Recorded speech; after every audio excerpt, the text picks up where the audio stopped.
Welcome to World Leader Summit 2023. So it has been 4 years that we are running World Leader Summit. It started during pandemic with a bang of approximate 90 plus countries coming together with 120 plus speakers. The concept of starting World Leader Summit was pretty simple: bringing good vibration, bringing change makers, policy makers, entrepreneurs, professors, university veterans, and definitely the industry change makers into a common platform. And then realize that we need a greater network to do amazing things. So I'm your host. I'm the founder and chairman of World Leader Summit. Regarding my background, I'm an entrepreneur, a serial entrepreneur. I started India's one of the first game development studio called Virtual Infocom in 1998.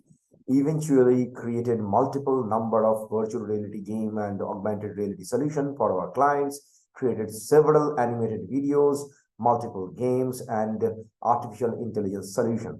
I'm a coder as well as an animator, and of course, dwelling into the financial world, sit as a board of advisor into several different universities and multiple number of companies and startups.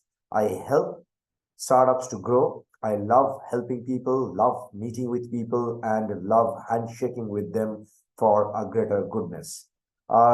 Regarding me, I traveled more than 40 plus countries in my life for business, for just for travel purpose, and definitely tried to create a vibration in this normal world. Coming from a Sanskrit background, I felt that there is a big need of bringing things together. Hence, we floated our own accelerator called Co-Innovate Ventures, where you can see the logo in the backdrop. You can see Virtual Infocom as well as Co-Innovate Ventures. Co-Innovate Ventures is actually a business accelerator wherein anybody can apply who needs a business growth and scale up. We help them with market connect, business plan creation, pitch deck, one pager, as well as raising capital for them. We have several different banks as our partners, and then eventually we felt that we should have multiple number of people who can come and share their experience, how they started their own business. So I run a podcast called Riding Tiger with Arijit. Along with that, definitely we run this amazing summit yearly called World Leader Summit. So this year, what is going to happen? This year, we will be having this online session on 2nd of December, and then eventually we'll be continuing that sector in Dubai on December 9th. So stay tuned for December 9th for the physical in-person meeting in Dubai itself, which is happening in SP Jain University campus. Along with that, we will be doing this online summit, which is 2nd December, 3rd December, and eventually we'll go towards 7th of December. All the dates are full, and we can see several different speakers are already joining from various different countries. We are already live. So without a delay, I'll be requesting our first speaker, Constantino. If you are there, if you can kindly turn on your video and your microphone, we'll be more than happy to have you as a speaker for the first day of World Leader Summit. Hope you're doing good. Yeah, I'm fine. I got a cold actually, so my voice is a little bit weird. So I hope that not interfere to my performance, but it's okay. And I'm happy. I'm very happy to be here in this conference. Great, super. So I will give this mic to you as well as video to you regarding your subject. You have applied for the same. So we are eager to hear you. This is live happening. We usually pick up questions from our live sessions and of course within the chat if there is any. So after your speech, my people are there already in this group, so they can pick up the questions and we can actually shoot it to you. Over to you, Constantino. And after that, we'll be having an amazing speaker from Korea. He's already there with us as well. Please. Thank you very much. Let me share my screen. Let me know if you see my screen. Yep. Okay, fantastic. So I will start really fast by saying that today, if a girl wants to study and lives in Australia and wants to be a creative director in a luxury business, needs to study for fashion in 4 years, and then she needs to relocate in the countries, in the cities that those luxury brands headquarters are there, and then she needs to send hundreds of CVs in order to land her first job. And then her first job, as everyone knows, is to be an intern for 6 months carrying coffees for her boss, or more than 6 months. So this is what we hear. We heard that story and we said that this is something normal. And statistics says that the 65% of the people that they do this, they will fail, they will give up in the first year. And the 34%, they will land a job outside of the ecosystem as a journalist in fashion or something like that. And only the 1% will succeed. And the whole process that we call normal today, it will take 15 years to be happen. And that is normal, but not for us, not for netizens, because we have case study and we work on that on a 15 years old girl for Argentine. She studied last year 3 months course of digital fashion. She landed the business, she created a business of 300,000 customers, selling 1,000 items per day, and having a sustainable business with $25,000 monthly revenues. And all those things happen in 1.5 years. And that is not fiction story.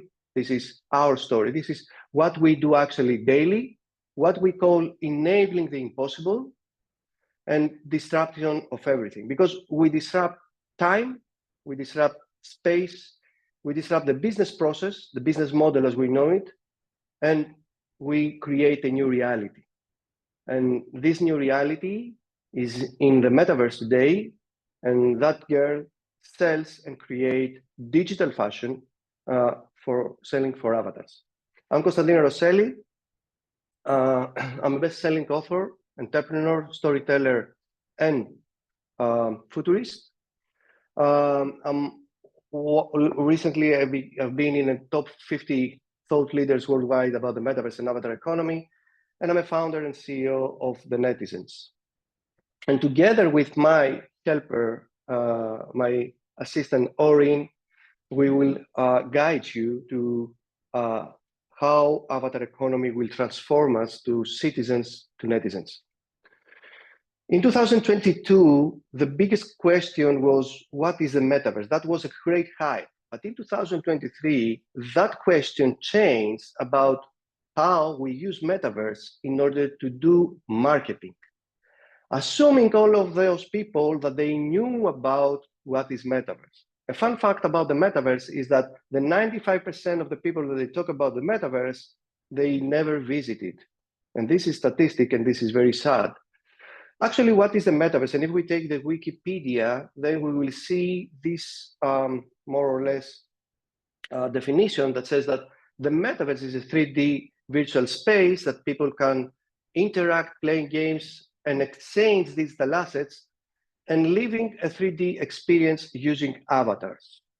Well, if I took only what it cares, what it matters, what it points out is that a 3D virtual space, digital assets, using avatars. For me, this is a form of business, a complete business. It's about a marketplace, it's about a product, and it's about the consumers. And for the first time in mankind history, in human history, the metaverse is not for us, it's for them. So it's completely different. So everything that you know, all the definitions that you know about reality, about selling, about how we use the metaverse, how we use AI, how we use this to do that, is completely out of reality. Here are the avatars that we speak about, and I give you only four of them, of the 30 that I have until now. So that means if you make the calculation, that means that one person can have more than one avatar ready to be a consumer. So we speak about an infinite market and an infinite opportunity to build a sustainable world. I will explain to you further. The avatars we speak about has their own personality. For example, if you take Emily here, she has those katana swords. And the reason that she has this is because is the assistant of everyone who wants to enter in our metaverse platform. And she's a guru, so he's a ninja in terms of technology and everything. And then I have Orin, who is more loud, pink, and a really funny girl, and very affirmative. And because she's a marketeer, she's a head of community, and she wants to go out there and makes things happen and connect with people. So we speak about personalities instead of just avatars that looks alike like us, which is completely wrong because we don't want to build to recreate our physical reality inside of the metaverse. We have an opportunity to build a new world, and by doing this, by recreate the physical reality, we completely lost that opportunity. So welcome to the avatar economy, and I will guide you through some statistics that I know that you like the numbers. So we have 3 billion gamers until now, more or less. It's more, but let's say that we have 3 billion gamers till the time that I create this presentation. And they spent in 2022, $200 billion. And they say, statistics also always, that they will spend until 2026, $321 billion. Take that business under consideration because we speak about a huge business and you realize it. But what is important is not only how big is the business, but the $50 billion that they spent in 2022, they spent for fashion items. And here it comes more interest by saying that those fashion items are irrelevant with the plot of the story of the game. So even if they bought it or even know, then it was the same. They didn't have any interfere with what they do. So why they spend so much money in order to dress their avatars? This is the question that we have, because they are thinking, all those generations, the new generations, they are thinking the same way that we think when we go out to buy things. And we speak about, in the games, we speak about the 40% of Generation Z, but the 60% is Generation Alpha. So the 60% are customers already of the Generation Alpha that they are right now, they are 10 years old. And the people, they come to me and they say, how they find the money? And they said they have parents that they buy for them. I have a daughter of 10 years old. I know this very well. So another fact is that the gaming industry right now is bigger in revenues than movies industry and music industry together. So we speak about a huge industry. I mean, it's really huge. That's it. So what do games industry has that the others industry, they don't? So what is the difference that we face right now? Why the gamers, they love so much their industry to spend so much money? And the answer is freedom. What is freedom in the metaverse and in the game industry is that there is no gravity, which means that they can go inside of a new reality, creating things without having the physical limitation rules. They have diversity. They can be anyone they want to be. And they live an adventure without being harmed. That means that they are immortals. Okay? So if you play Fortnite, you realize what I mean. And we speak about fully sustainability or 97% sustainability because the 3% goes to energy. And which is also bigger than any other industry. Whatever you do in physical world about sustainability, you never reach the 97%. And inclusivity, it's approachable from anywhere to anyone. So we speak about totally freedom. And how we go from games to metaverse in terms to change the whole reality. So we go because Generation Z has something new to say to us, which is when Generation Z create avatars, they take self-expression like fashion for Generation X and Millennials. So that means that Generation Z takes the same satisfaction to building their avatars as we took when we go out there and buy an outfit in order to go to a gala or to go in a wedding or everywhere else. And the 59% of them, they're seeking a job inside the metaverse, not something that has to do with metaverse, but inside, because imagine all those people that they have so much creativity and they create and they study right now 3D digital things or whatever. Where they consume that?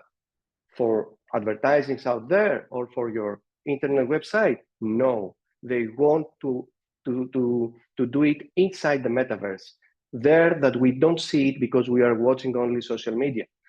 The 79% will buy something if it exists in digital too. So if your business doesn't create something that is exists also in the digital world, then you're out of business soon. And those people, they are 50% of the customers out there. So Generation Z have different goals from us. So how we started, okay? So the Generation Z have different goals from us. They don't have the same goals because they reflect their era. What happens in their era that they didn't happen to us? We had a war that we need to survive or to create nation's power or things like that. But those people, they have to face a new reality, which is climate change. They have to take decisions very fast. Otherwise, their environment is not exist. They have a recession, they live a recession, and they don't trust anymore our financial system. And more on this, they can see the fraud behind of that. And then they face the pandemic. They know that they are vulnerable. They know that the system, the medical system, the science that we build is not 100% so accurate as we believe. So they have a clock that's ticking and they need to take decisions very fast. We used to be hunters. We speak about evolution. As a hunters, we had a goal to survive every day. So we hunt. And then we learn how to cultivate the earth. And then we create societies around these farms that we build. We learn things, so our goals are changed. And then industrial revolution came, and they built a factory, and then the assembly line. And because of that, we built our cities around the factory, our lives around the factory, and we called ourselves citizens, creating an industrial culture.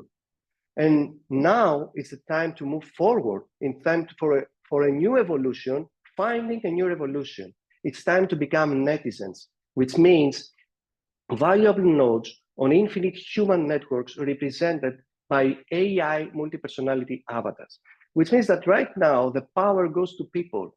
It's not anymore about big organizations or institutions or centralize everything. Our solutions based on those organizations will never have any effect, any real effect. We just contain what is exist and create a different wrap selling same crap. So right now, the new people that they will create the netizens society. And what they want full immersive experience. They want to be present of everything that happened, not just to watch it in a screen. And they want to get emotions instead just to buy products. They want to have an experience inside connecting with people, real emotions. And then they need a sustainable environment. They need sustainability. And when we speak about environment, we don't speak about only nature, but we speak also about financial environment and we speak about social environment. So from hunters, farmers, then citizens, now netizens. It's time to the new revolution. It's not the time to have an industrial revolution number 4 because we don't sell any more iPhones and we have the new edition or the new version. We need to stop saying that because we keep something that is already rotten and dead. And what is dead is the Rubik's Cube, which is symbolized for me the industrial culture. So the Rubik's Cube here is everybody's thinking that, it's a Rubik's Cube that is unsolved because we have in our mind that this is a solution and is this one accepted solution because dictated by its creator. There is no creativity on that. There is no nothing. Only if we melt the Rubik's Cube, then we will understand that how important is to mix the colors to create something new. And how we start thinking that because what we have to change is in our mentality in order to cope with and to thrive and to evolve with a new technology that came really fast. We speak about industrial culture to metaverse culture, from citizens to netizens. In the industrial culture, we think with a repeated circling life. Everything starts again, finishing in the same spot that they started. Now, in the metaverse culture, we have a vortex symbol. I mean, we do circles in a helicopter way, and we're moving at the same time in front to the uncertainty. So we embrace that uncertainty, we embrace our vulnerability, we embrace the imperfection that we have.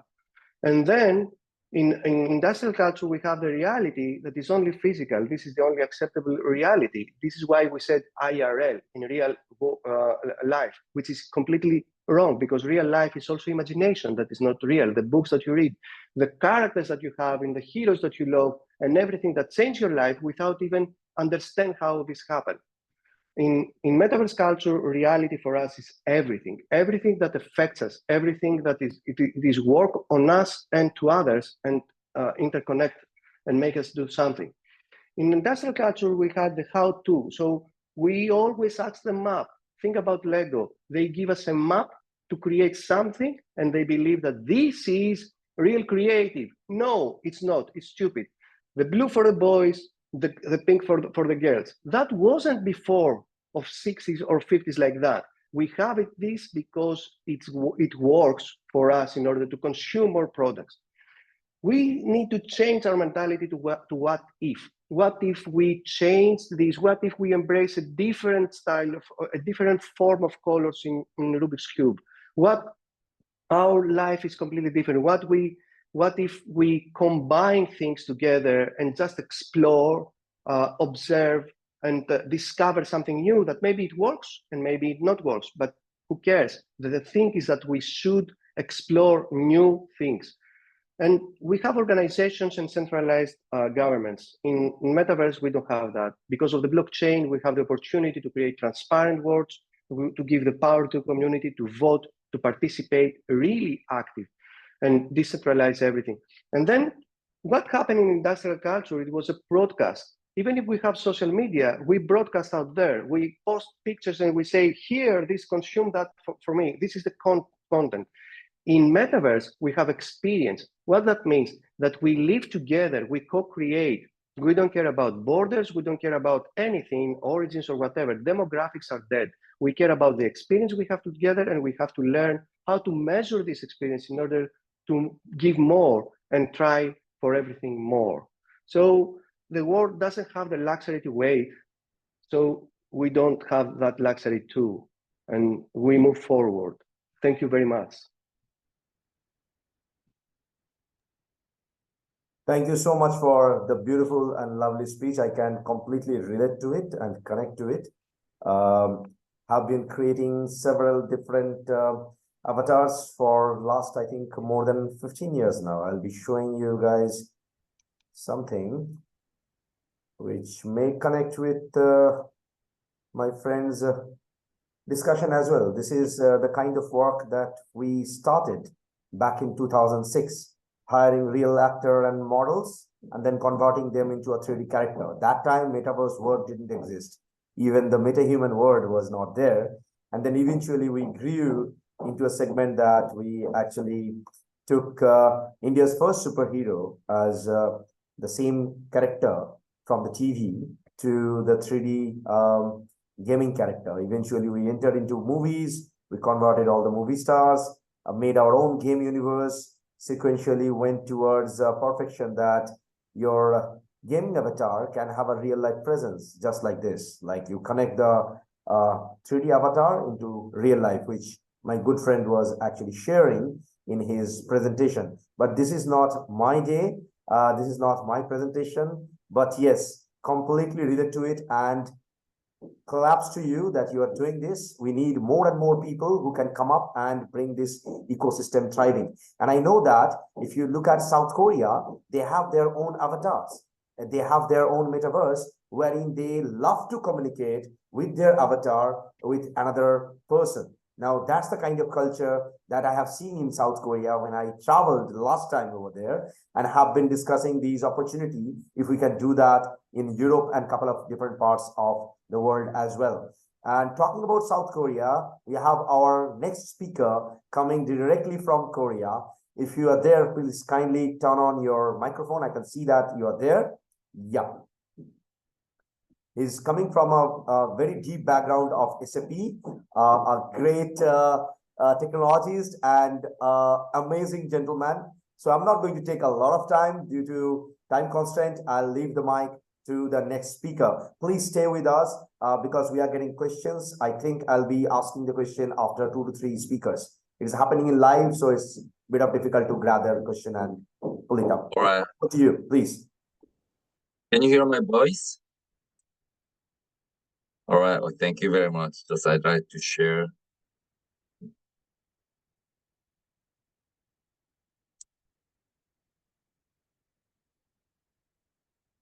And also, can you see my screen too? All right. Okay. Thank you. Yeah. All right. So yeah. Good morning. Yeah. Good afternoon. And here in Seoul, yeah. Good evening. Yeah. Today, I'm also really happy to participate in World Leader Summit 2023 as a speaker and talking about AI-driven digital transformation and also value creation. And also, I love the speech from also Constantino, like about also metaverse. Also, it was very impressive. Right.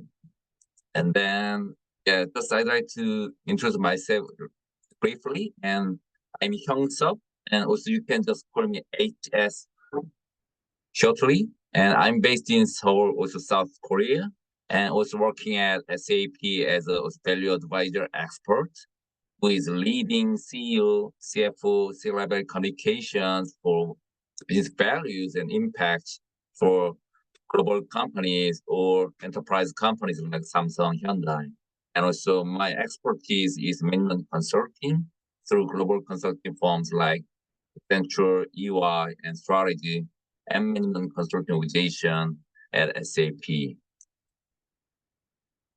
So far, I have given lots of speeches and lectures about digital transformation and business model innovation, sustainability, and also value creation, and more. So yeah, for next 10 or 15 minutes, I'd like to share AI strategy, AI-driven digital transformation, and also value creation and my lessons learned, including one of leading also innovative companies, SAP. So yes, I'd like to also introduce him briefly about SAP because I'm talking about SAP's one bit more. So actually, SAP was founded as a startup in Germany and became a unicorn with also $1 billion valuation and became a decacorn. And finally, SAP became the global #1 company in Germany in terms of also market capitalizations with $195 billion. Yeah, based on AI-driven digital transformation. So just I'm going to talk about it today. And so 92% of global top 2,000 of Fortune companies are together with SAP for AI-driven digital transformation. And also 87% of whole around the world global transaction revenue is processed by SAP and solutions. And why? So yes, according to also McKinsey and Company, global leading consulting firm, so it is predicted that like by 2026, so 50% of corporate sales, including our companies, will come from products, services, and also business models that have never been created before. And it is very tightly connected with AI-driven transformation, and it comes together with also value creation. So also through COVID-19, also life and also environment, uncertainty hatching and resilience are getting more and more critical also recently. So these days also there is also Gen AI, generative AI everywhere because Gen AI could add more than 2.6 trillion include mental value annually to the global economy, and also 60% organizations with AI adoption are using Gen AI. So, with also business AI theme, so we'd like to build a system of intelligence with three core principles, three R's. So relevant and also reliable and also responsible. So these combined together to deliver real business results. So about the first was relevant theme. So everything is embedded into our leading enterprise applications and technologies. So customers can count on API solutions to be also future-proof with the most relevant AI experiences in the context of their business. So it is not all about SAP, but all about global leading tech companies have the same theme. So actually, we should consider. And second, also reliable. So based on the unique business data and also business process context, we can deliver the most reliable business AI. So your AI is only as good as your data. So actually we should also realize that we have the most important data and the only one with best business data context intact. And finally also responsible. So everybody is talking about business and also technology a lot, but actually we sometimes we don't think about this in that much, but actually we need to deliver AI with the highest also levels of concern for security, privacy, and compliance, and also ethics, and also integrity. So yes, I'd like to emphasize this theme because it is very fundamental core, but actually sometimes we don't think about it that much because we focus on making new revenues with technology.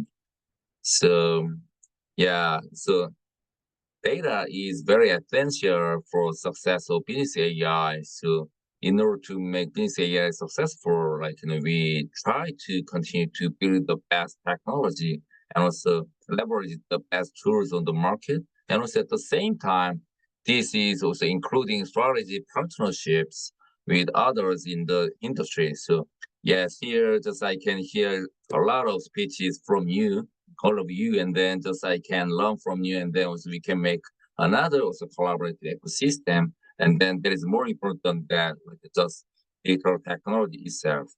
So actually, what can be also data transformation in terms of value? I think that is also very important because we are all the time talking about data transformation or innovation, but sometimes we are very confused. So I have been using this slide since I started to report to CEOs of enterprise companies like Samsung and so on. So data transformation consists of two parts. So process innovation and also business model innovation. So more in detail, so process innovation is talking about bottom line growth. So it means that it is talking about reducing expenses and costs, not talking about the revenue itself. But business model innovation is talking about top line growth, which means that all about making new revenue streams that I have been leading at SAP. So I think when we think about data transformation, data technology, blockchain, AI, metaphors, those technologies are also very important. But I think more important thing is that how we can make some impact for our corporate or customers. So based on global number one strategy consulting firm like McKinsey and Company, so revenue and cost improvement from AI adoption in the function using AI capabilities can make also meaningful business outcomes, impacts, and values for corporates. And also, it is also exactly same as also my company SAP is also emphasizing with two perspectives. Also, as I mentioned, was top line growth for making new revenue streams and bottom line growth for more higher and higher profitability. including also reducing some costs and also expenses. So I'd like to share some also business cases and also references. So one of our customers could get also 92% also faster forecasting and uncompromised also reliability. So they could predict customer demand also reliably with AI-powered also demand forecasting. It is talking about also AI-driven digital transformation. And then also, I think the most important thing is they're trying to measure with some numbers, including financial outcomes. And also, based on business scenario-based process AI solution, and also they could deliver and also discover process challenges and also predict the impact of those process improvements, and then find out some instant answers to your most complex process and questions.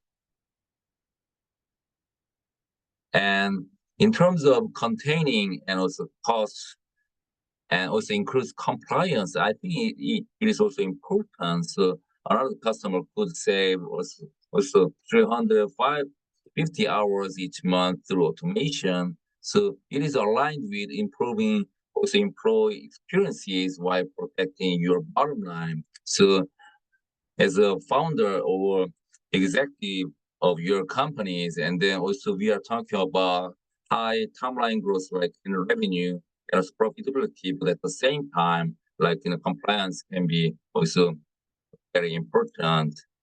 And also, additionally, companies can automate and also optimize complex also industry processes and also maximize profits with AI-powered forecasting. So, and also retailers can automate ordering for more profitable future.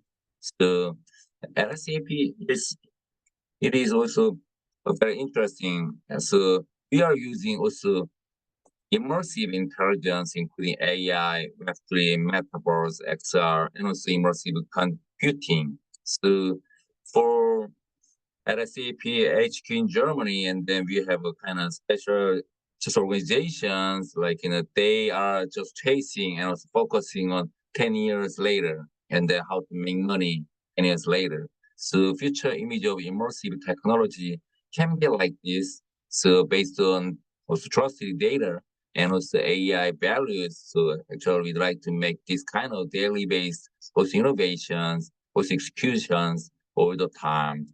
And I love these slides. So doing some methods, so actually we should think about 10 years later of business environment first, and then make us right strategy, and then come back, and then also think about next 2-3 year plans. So, and also when you talk about digital transformation, including AI and also other technologies, I think it can be also very important.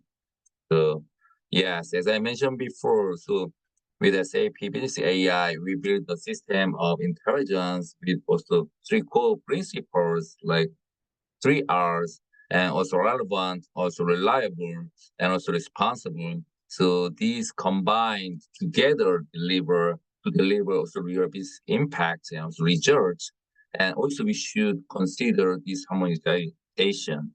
So finally, for wrap up with 4 keywords. So AI also utilization for a sustainable corporate with ethical governance. And second, also trend chasing, industry chasing, technology chasing, including sustainability, AI, digital tech transformation, and also more focusing on customer also benefits beyond also technology itself. And finally, we should focus on value chasing and globalization. So I try to measure all the time with some numbers with my company or my customers or my ecosystem stakeholders. So yeah, so actually we'd like to predict our future all the time, me too. But it's not easy and also it may be impossible, but actually however, I hope we will try to create our future one by one. and then also we can have also a meaningful also milestone together. So I hope my speech is helpful and meaningful for you. And if you take a photo of my QR code here, yeah, shortly with your camera or smartphone, and then also you can find out my also LinkedIn profile. Then also we can get connected through also LinkedIn there too. And then yeah, so also thank you for listening. And then also I'd like to learn from you a lot, and also I'm very happy to be here. Thank you so much. Thank you for the beautiful speech. I have a question for both of the previous speakers, Constantino and Mr. Kim. A question came that what is the exact implementation of artificial intelligence in metaverse? So both of you can maybe put your thoughts on this. Okay, Constantine first. Yeah. Okay. Constantine, if you can. Yeah. This is for me. Yeah. Okay, so we are working right now to create actual AI, which means that we believe that the AI will not, what we see right now as an AI is just the beginning of everything, like metaverse, or like what we see is the first step. And every of those things will help us to move on a new reality. So what we build is the actual AI. That means an AI that will behave having consciousness in terms of understanding what the people say in between the words. So it's not only about what you say, but to have the doubt, to have the challenge, and to have an emotional reaction, let's say. So what we build is a metaverse space right now. We are in the prototype, and we build a metaverse space that has to do with the AI and humans that collaborate together on the critical problems that we have, and they will come with in form of avatars, both of them. So they meet, let's say, in a metaverse space that is the bridge space of tomorrow. Super. Thank you for this lovely answer. Now I will hop into our next speaker, Klaus. If you're there, I can see your face. If you can kindly turn on your microphone. Thank you. Kim, please stay back with us. Once we get the question, we will shoot it. Klaus is right now in Calcutta in my city, but yeah, he is actually from Thailand. So the microphone is yours at the moment. So please feel free to share your wisdom with us. Thank you. And I have to say namaste because now I'm in India, but I am actually not from Thailand. If there's any Asians here that think I don't look Asians, you're fully correct. I am a full-blown Danish hooligan. So, and I will not share you the details of what happened last night with Arijit, but it involved both dancing and music and some amount of some beverage, which I think had some potential to be lit up with a fire. I think, but I'm still here, and pleasure to meet you. I will share my presentation, and I haven't been on LinkedIn, so I'll just find the share button. Where is it? Here. And then I will share my PowerPoint. Do I have to find the right one? Hang on.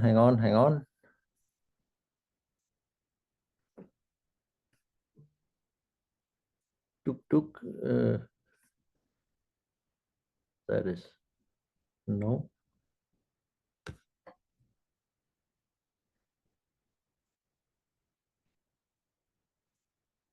That's strange. 2 seconds. I will share my desktop instead, so I don't need to find that that file.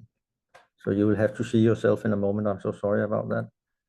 And then I will go to this one, and this is my presentation. Yes, and I will start to make present, and let's see what happens. Can you all see it? Good. We are good to go. Then I will minimize you a little bit here.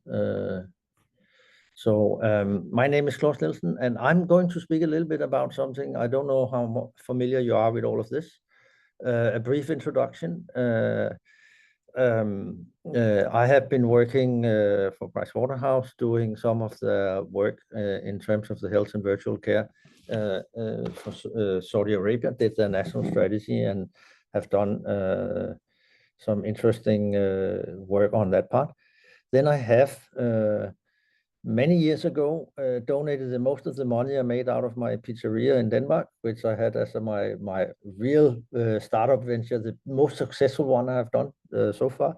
But it's you should study it, go and look for Data for Good Foundation. But what we are doing is building a data sharing infrastructure owned in a foundation so that the people can be an owner and control of their own data. We are using a quite advanced infrastructure based on Partitia blockchain to handle consent of data. And then we have applied privacy preserving technologies using secure multi-party computation. Some people behind our blockchain is also the original people behind the original Bitcoin blockchain. It's not Satoshi, but I think it's maybe he knows. And then what we are doing is I'm here, and you will meet the CEO of PBCN in Thailand in a minute. I have a company called PBCN together with the PP. I'm the CN. PP you will meet in a moment. This is our joint company that is doing projects within Europe and Asia. And one of them Park will speak about in a minute. In Europe, I have been very heavily occupied with doing 2 research projects for the European Commission doing pre-commercial procurement, meaning that we give money to innovators so they can bid on a challenge to solve for the public authorities in Europe. This time often in integrated care and health. One is doing a data sharing platform, the other one is doing some middleware for healthcare, trying to virtualize that.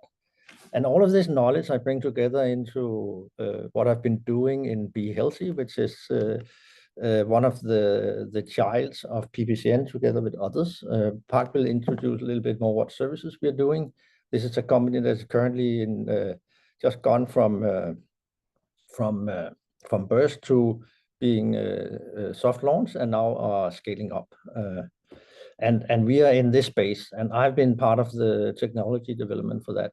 But let's take a complete different look. So this is me looking, I'm 58 years old now, not the youngest guy on the block, but why it's not? This is how I looked 13 years ago, 16 years ago, sorry. I can't say I had much chances last night on the dance floor here in Calcutta. I can tell you that. And I was not 47. This is a number, and it all comes down to data here. And you might ask some of you guys what this number means, but I can tell you this is a number I had in my national health portal records, and nobody reacted to it. But it actually meant I was pre-diabetic without knowing it. It can be prevented by food and exercise, not medicine. And because of that, and I think many of you can nod to this, that the world has become increasingly more populated, but also more obese. And you know what this formula, this chemical, I'm not a chemist, but does anybody know what this chemical formula is about? If you don't know, I can tell you this is the formula for body fat. So now you can all wonder why I'm speaking, what the hell happens to you, Arijit, and you when you lose weight. Will it become what? You can think about that. I don't know. But if you have less fat, where does it go? The toilet.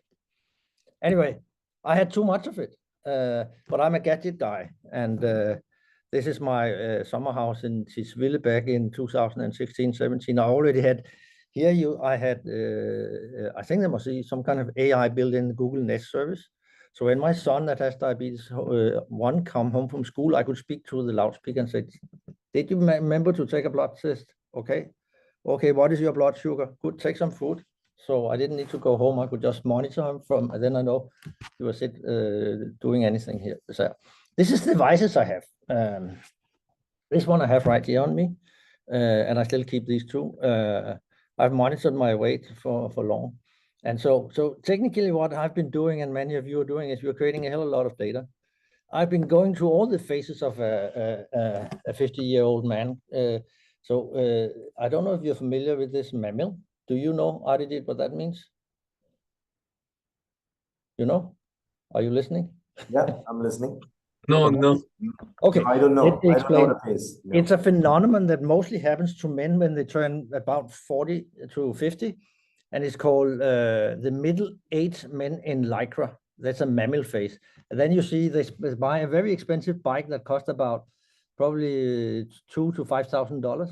So in some cases, you can see that. And then they ride it 4 times a year, and they come with a big belly and ride a super bike that like this. This is by far also my prime minister. I did that too, and it didn't work out because I was doing this 2014 version of it, and I see many do that. I still thought I was healthy, but now I got back to these diabetes numbers. This means I'm still in the yellow zone. But now suddenly my doctor started noticing it, but they didn't react to any of this. This is my data in my health portal. In Denmark, every data is digital if you don't know.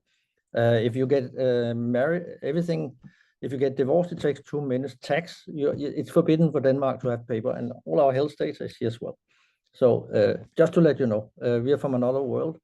Don't look to US for inspiration on that. But this is the Danish health portal, and here are these numbers. No warning signs. Not saying, hey, you're 43, you have to do something about it. Nobody reacts to it. AI, I think, can do a better job than a doctor here. But finally, I got this 54 number. And then when they suddenly reacted, when this turns red, and it's too late, and now I'm a full-blown diabetes 2 patient. This is the scale we are using. You will have the other numbers. This is super important because none of you want to have diabetes. You have to, I have it now and my son has it, and you have to go around with needles. It's you have to consider what you do, and you have increased risk of heart disease, blindness, amputation. So think about it, guys. It's new. You have the time to change your behavior. I didn't do that, so I had to do something about it. You're probably all of you going to fast food restaurants, eating time to time bad food. The funny thing, actually, as my app here from Revolut, every time I go to Murder King, sorry, didn't I? I mean, did I say Murder King? Burger King, okay. It will record that I have been to this kind of facility. There's actually I can share my financial data to anyone. It's a little bit private, I admit, but AIA, you can look it up, have my financial data. I use it for my company. So all my goes automatic into my bookkeeper. What's going to happen to financial data? It tells you a lot about you. Anyway, as some of you probably know, Socrates said, let food be thy medicine. So here you see a good example of how you can eat away your problems. Here you can actually get the double problem solved. You can eat fish and get healthier. Actually, diabetes 2 can be reversed if you change your diet. Not many knows that, but most of you will go to an insurance company, go into the traditional path, and then you will end up in a very expensive healthcare sickness protocol instead of food and exercise protocol. As my son has diabetes 1, I knew it already. This was my thing, so I started eating shrimp and salmon. He's still here, unfortunately. This is the food I then went on to. I took a complete, something very difficult and very hard to do. But I can make food. This is actually food I make myself. I had a restaurant before, as I told you. And all of this food is very carefully designed on a program to lose weight. And now I become a real mammal, not only using the bike a little bit, but full time. And I'm still doing it. This is in Thailand. And I managed to look like this. So now we are back to 10 years later, 10 years older, and you pick your choice, okay? And if you see here, this is quite interesting. If you look here down on the screen, that your I have some smart facility. I will find it. So when I exercise, here's my weight in over the years, right? A lot of things happened here, and this is my fat mass, and I have a lot of data here. But what I can see is that when I add in my blood sugar on this, I'm much better regulated. Exercise and food, it works. This is a result, and you see the formula for body fat is significantly lower. And I'm still wondering what molecules, what happened to it. If anyone knows what happens to body fat when you lose weight, let me know. Your best guess can be put in the chat. My journey as a patient changed. I got a cancer surgery. It was found in Thailand, and this is the reason why they actually found it. They couldn't find it in Denmark, and they took out a bit of my body, Luckily, they found it early. And in Thailand, it's a very nice healthcare system. Every morning, the staff came in and said, "Good morning, Mr. Nielsen." And that means that you can now come every New Year and give them a cake, taking down the escalators and say, "Stay fit." So I do that. But still, after a cancer surgery, my diabetes got out of control. So I had to go slowly back to training. So I did that to come back to have a regular gym. And here you see, which is interesting, when I don't exercise, my blood sugar is out of control. When I exercise, it's perfectly inside the 2 lines where they're supposed to be. I'm still here now, diabetes 1 patient, but the cancer now pulled the trigger on me. So I'm now, despite doing anything I want to do to try to get back, I try still to keep it. But as you get older, it gets more and more difficult. Okay, but these are the things that is difficult for you as a individual to keep over time, to keep doing this. And as you grow older and you get more and more things, so now what happened now for me is that you see my weight suddenly dropped. And my weight curve is now something that is a trigger for something, say, hey, something is wrong. I, of course, went to hospital. And this was actually that my body said to me, you are now a diabetes 1 patient, you are not a diabetes 2. So technically, I was never a diabetes 2 patient. I was just on a pathway to be a diabetes 1 patient. This could have been discovered earlier, but we didn't have the tools at that time, or we don't have it. We should develop it. But that was my question. And it was during COVID, so I was pretty scared I was going to leave you all, but I'm still here, luckily. But nobody could understand anything, and my numbers went crazy, 78. And now I have some of the things that are very problematic for living at an older age. Now I'm in the so-called patient-centric system, as they call it, but I'm now a cancer patient, which is highly specialized. And if I ask my cancer patient something about related to my well-being, my food, so is it because of my cancer surgery, which is now gone? I'm cleared for it, but I have a lot of issues living with it. Or is it because of my diabetes, which is handled by an endocrinologist? And technically, you're left alone with questions. Forget about patient-centered healthcare, that whatever they tell you in a policies situation, it's not working like that. You're on your own. And one way to find answers is, you need to have data and you need to get, you need to take control of your own diseases. Don't ever think another one will look after you. You simply need to take control of that. That's my learnings, okay? And one of the things that I see as a problem in the most of the healthcare systems that I've experienced is that I, as a consumer, are seeking and hoping to find better health and more wellness. But the health system doesn't focus on that. They are focused on sick care, illness and disease, and they're using standardized care pathways. Oh, so I have a call. I will decline. Sorry. And if you look at how difficult it is to connect to your stop, Klaus, I cannot do that now. Sorry for that. Can you text Klaus that I'm giving a presentation?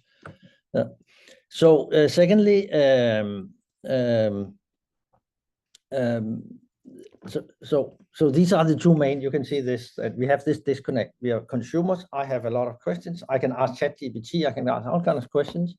But the healthcare system, they don't care much about. They are very good at the surgery, but after they don't care much about it. So this is how the formal healthcare model still works. It's a one-size-fits-all, and everybody, you probably heard the words personalized medicine, all this crap. But in reality, that is not how it's delivered. It hasn't changed much. And all these personalized medicine and everything personalized using data, it's a big major change that hasn't happened yet in the healthcare system. If you take my trouble with diabetes, where I have to control myself. So when I eat some curry here and some naan bread, and it's delicious food, by the way. But I only have to carefully balance. If I not take enough insulin, I get too high. If I take too much, I get too low, and that can be lethal.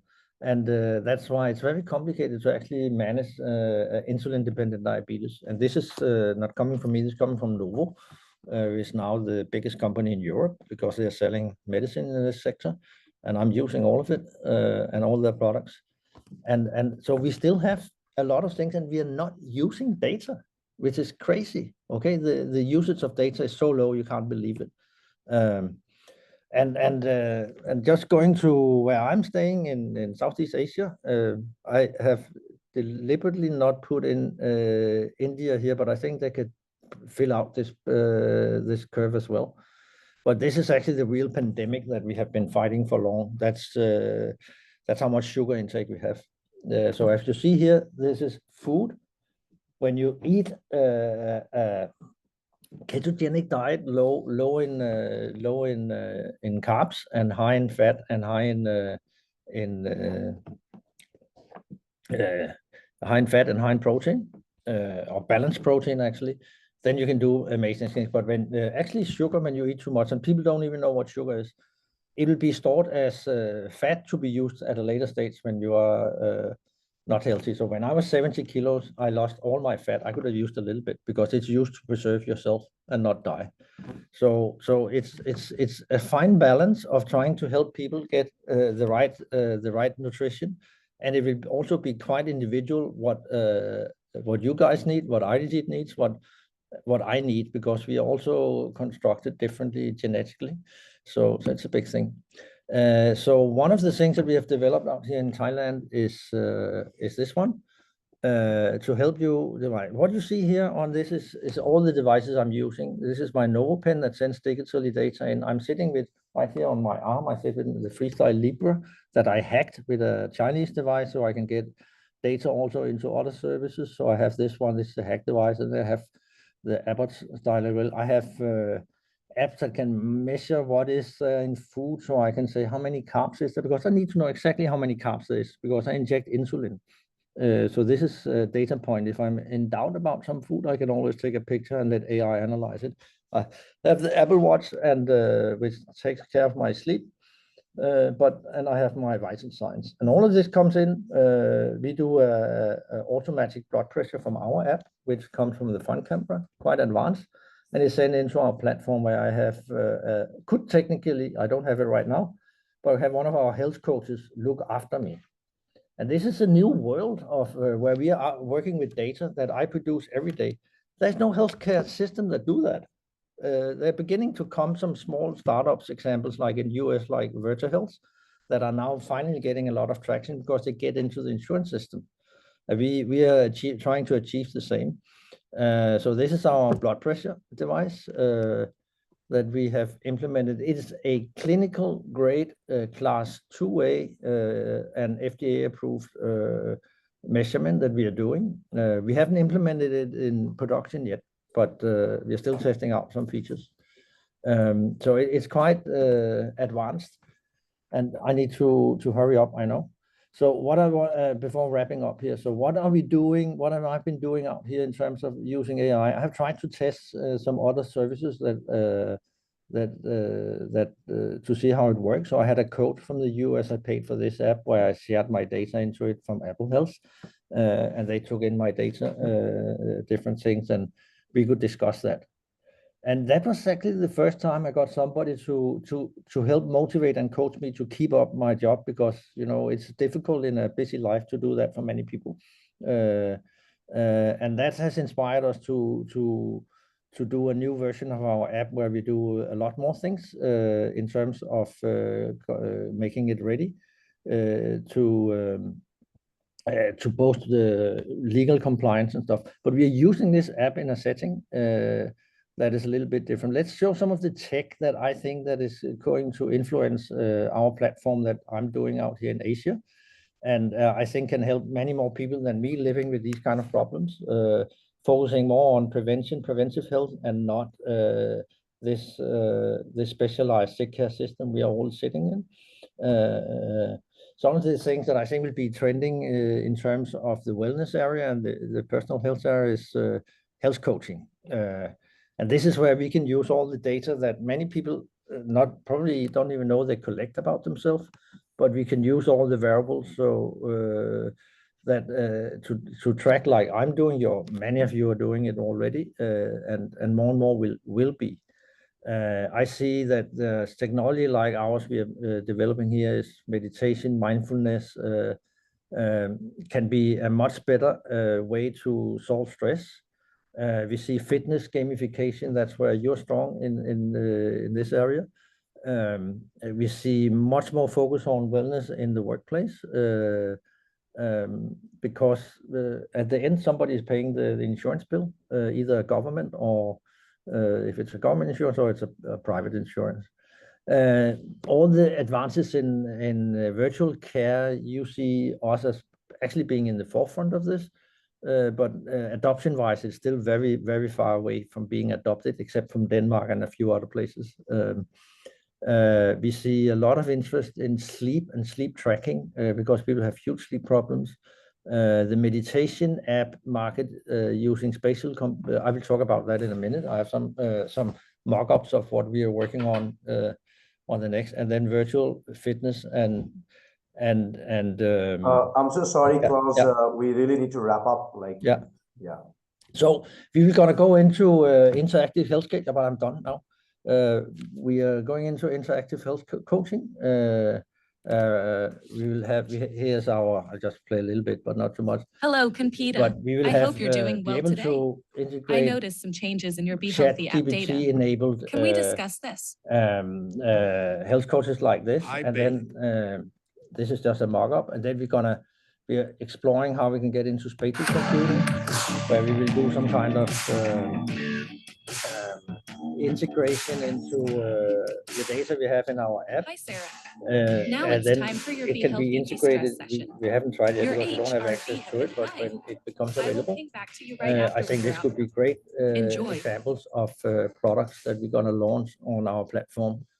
And our platform, Gun Bak will talk a little bit about that, what it is for platform we have to do this, and how we have turned these ideas of addressing people's needs for new services in the healthcare space into a real platform that are delivering services in Thailand right now. So with that, I will say thank you for listening to me. Sorry for talking a little bit too long. It's perfectly fine. We are all trying to help each other. So if a little bit of time extent can help someone, it will be really great. That's what I learned. I mean, being like a water, sometimes optimizing yourself is much more required than optimizing only the timing. We can always manage that. We have responsible other citizens in the pipeline. Himanshu, if you're there, if you can kindly turn on your video and your microphone. And then I'll be requesting our next speaker, Pepperon, and then Himanshu. Pepperon, if you can kindly turn on your microphone. Pepperon is from Thailand, but still she is now in Calcutta, in my city. Before she starts, let me tell you why and how we keep the speakers pipeline like this. It's not that easy. It's like calculating a lot of things in the back end. When we start the summit at 3:30 p.m., we thought of taking people from the Asian part. And that's the reason first we had Greece and then South Korea, eventually coming to the Asia part. And then sequentially, when we move towards the end of the summit, you will see that people are joining from Africa, from USA, because the timeline is actually changing.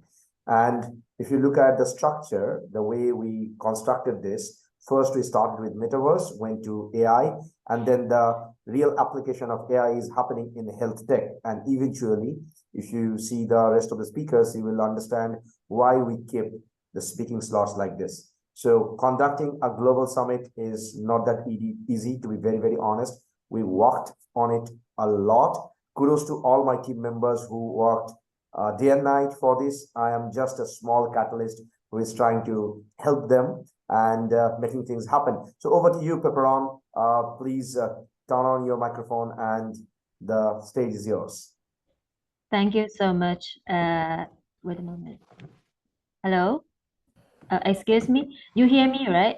But I hear myself. Wait a moment. it's gone now. Class, did you mute? Yeah. Oh. No, no, you're not. Oh. Okay. Hello? Okay. So can everyone hear me, right? Okay. So thank you so much for having me in this summit. I'm really honored to be here. And the thing I'm going to present will be just like extension of what Klaus had been sharing with you before. And how we think about the business and how we develop a business that actually serve and solve the problem of the people who are living with diseases, for example, like Klaus or any other diseases, right? So let me share the slide. Okay. You see it, right?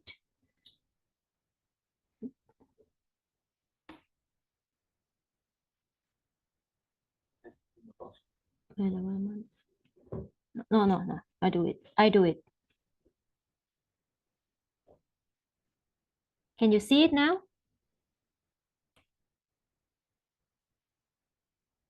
It's gone. It was there, then it's gone. Yeah. Now can you see it? Yeah, we can see. Yeah. Okay.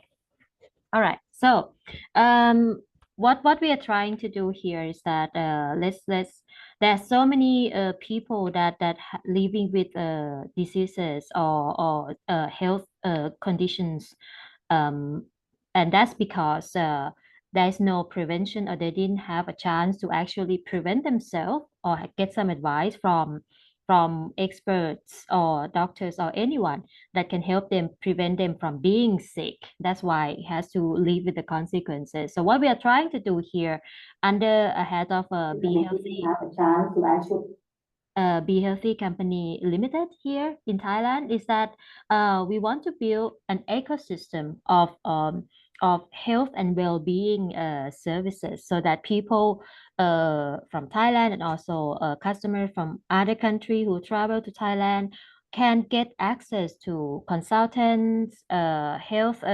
consultation, and the treatments that while they are also trying to enjoy their holiday as well. That's what we are trying to do. So what Be Healthy have in our service, there are 4 types of thing we built here. The first one is the online marketplace. Why do we need an online marketplace? Is that we already have a kind of Agoda for booking hotels. We have booking.com or other stuff. But let's think about it. There is no such an online marketplace that focusing on selling or promoting wellness and well-being activity directly, or really focus on that. That's why. So if a person want to get a kind of treatment or activity, they have to go through, do some research on the internet, and a lot of time to do the research in order to get the best service or the most suitable service they want to do in Thailand, for example. So that's why we think that the need of building a marketplace that specialized on wellness packages, that is a gap in the market. That's why we tap into the marketplace, which I can show you later how it looks and how it works. Then the other thing is that our marketplace is not just a normal like an online e-commerce. You buy and then you go and use it. Not only that, we go beyond that. We have something called digital health platform. This is number 2 here, meaning that every customer that buy package from marketplace will have access to the digital health platform, which have the mobile app and also online consultation with health coaches attached to the package, and they can track their own health data that they can keep and track it every day on a daily basis, and there will be someone always monitoring their numbers. Let's say that's the beauty of having bought packages from Be Healthy platform. And because we have been doing this, so we're trying to build because it's a marketplace, so meaning that we are not selling our products, we're selling other people's products, right? So we sort wellness providers from across the country, like from top super luxury wellness hotels and resorts in the north, in the south, in Bangkok, and others from the best place in Thailand. And then we also have clinics and hospitals and individual certified health coaches in different specialty like nutritionists, psychologists, psychiatrists, or even health coach like applied Thai traditional doctor, Chinese traditional doctor. So we have those combination on the platform so that we ensure that the customer gets a kind of wide range of services to pick from. And because we have been doing this, and then we get a lot of attention from the wellness hotels. Like, okay, what you are doing is actually very interesting. And this application of the Asian medicine, like Ayurvedic, Thai, Chinese medicine, are very interesting and can actually upgrade their normal spa in a hotel and resort to become something more than that, to offer more value. That's why they came to us and they say, we want you to provide us with a franchise business or consultancy to upgrade that spa. And that's where it started. So we spread out this knowledge we have. We help them build the medical spa and even the clinic inside their own hotel, get them certified, get them licensed and everything. So this kind of thing happen, and this is the way we build the ecosystem. So okay, so I just want to spend a little bit, like a couple of minutes to just go through the rest. Is that this is the marketplace. So the wellness provider can go into our marketplace.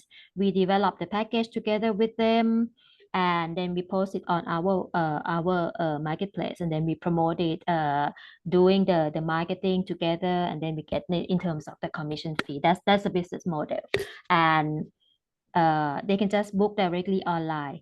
And we also provide the how to say sales function for wellness provider as well. Like we have the health coach and also even doctor to be there if customer want to get some consultation before they make decision on buying anything. That's what we support our partner. This one is the marketing part and also the marketplace part. So come to the second one, which is the digital health platform. So this is the application that we built. And this can collect data. The good thing about this application is that we have the AI powered measurement here. As you can see, this we can just monitor the blood pressure, the pulse, and oxygen saturation of a person just using mobile camera and using the AI algorithm to analyze it. It is being in the kind of clinical trial at the moment, and we tested it with many customers, and it works pretty okay. Needs some development, but it is on the way to go, and this is actually making a lot of people interested in Be Healthy. And all the other stuff is the function that great, like video call, chat with coaches, or other stuff. So this is just the platform. Then the other thing, the last part of Be Healthy is that how we spread the knowledge and build the ecosystem of preventive medicine to wellness providers in Thailand. So we have something that we call Chiwarak Wellness Center, which we kind of combine the centuries-long wisdom of Thai traditional medicine, Chinese Ayurvedic, and other stuff in the Asian medicine, and create so many wellness packages that actually can help people relieve, get rid of stress, muscle and joint pain, and also de-stress themselves, help them with the sleep enhancement and all the other thing by using no drugs. That's what we are doing. So we use the herbs and we use the ancient way of doing it, but still very powerful, and we prescribe no drug. That's a thing we do. And for example, if you can see here, yeah. So, and the good thing about this is that apart from the treatment itself, we can also bundle it a great hotel room. We can bundle with the leisure, transport, and everything. So meaning that we support our partner to become a wellness a tourism provider from end to end. That's what we are trying to build, and we are quite successful in that and get a lot of traction on that. So that's just what how we build the business, surrounded by helping people to be more preventive and more active to be healthier and not get sick and then go to hospital. That's what we do. Yes. Thank you. Thank you so much for the beautiful presentation. Thank you. I have two quick questions for the previous speaker, then I will jump into Charmaine for our next speech, and then sequentially I'll give you the sequence. Then I will request Salman to come, and then Himanshu. Eventually, probably we'll have someone from Africa. She is trying hard to connect. Yeah, so the question for our previous speaker, I'm not sure if you're there, my friend from Korea. A question actually came from social media that are you there? If not, we can skip. Yes, I can hear, and then just I have my also laptop problem, so actually I changed it with my also mobile phone. Yeah.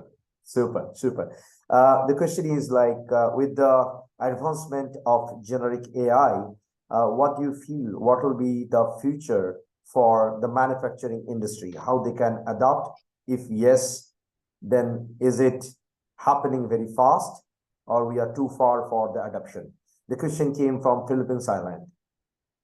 All right. Okay. Thank you for your question. So, yes, I really like the question. So, yeah, Gen AI, just as I mentioned before, briefly, like, it's not that far from us. So it came very fast, and it's like a lot of like big companies and global companies, including also your company, like we are just adapting. So normally, like when I meet some customers or when I give some lectures and speeches, and then just I ask some questions. So how many people are using ChatGPT or Bard or and so on? And then like I have never seen that kind of like the kind of response, but actually more than 60 or 70% are using. And then also at my company also, just I asked some questions to my colleagues, and how often are you using also Gen AI? And then also one of my colleagues is using for like finding out some photos like for our customers, like some company or some industry. And also at the same time, some people are using Gen AI for making a kind of finding out some strategy or business areas for our customers. And also in my case, I'm also writing down a book, and then just I'm also using a lot, like to find out some good agendas and categories for my book. So and also for manufacturing industry and also companies, and also they are trying to do it, but not like our daily lives. So it may take some time. It's not talking about today or tomorrow, but I think like next year, and also manufacturing companies and leaders are willing to use more Gen AI. And then also, as I mentioned before, also they try to find out some new also revenue streams with Gen AI. So in terms of also business model innovation. So this is a kind of trend, but I think it's not talking about today, not tomorrow, but actually it can be next year. And then also the following year is going to be like more powerful.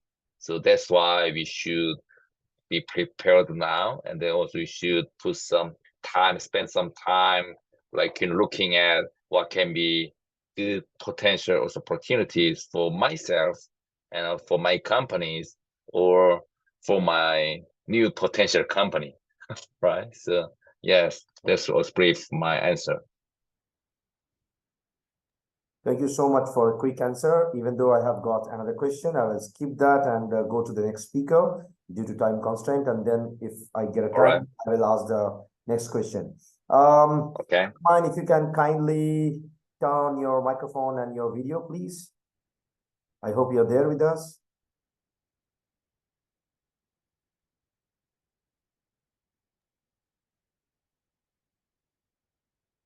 Yeah. Thank you so much for joining, and the stage is yours. Good afternoon, everybody. I hope you can hear me.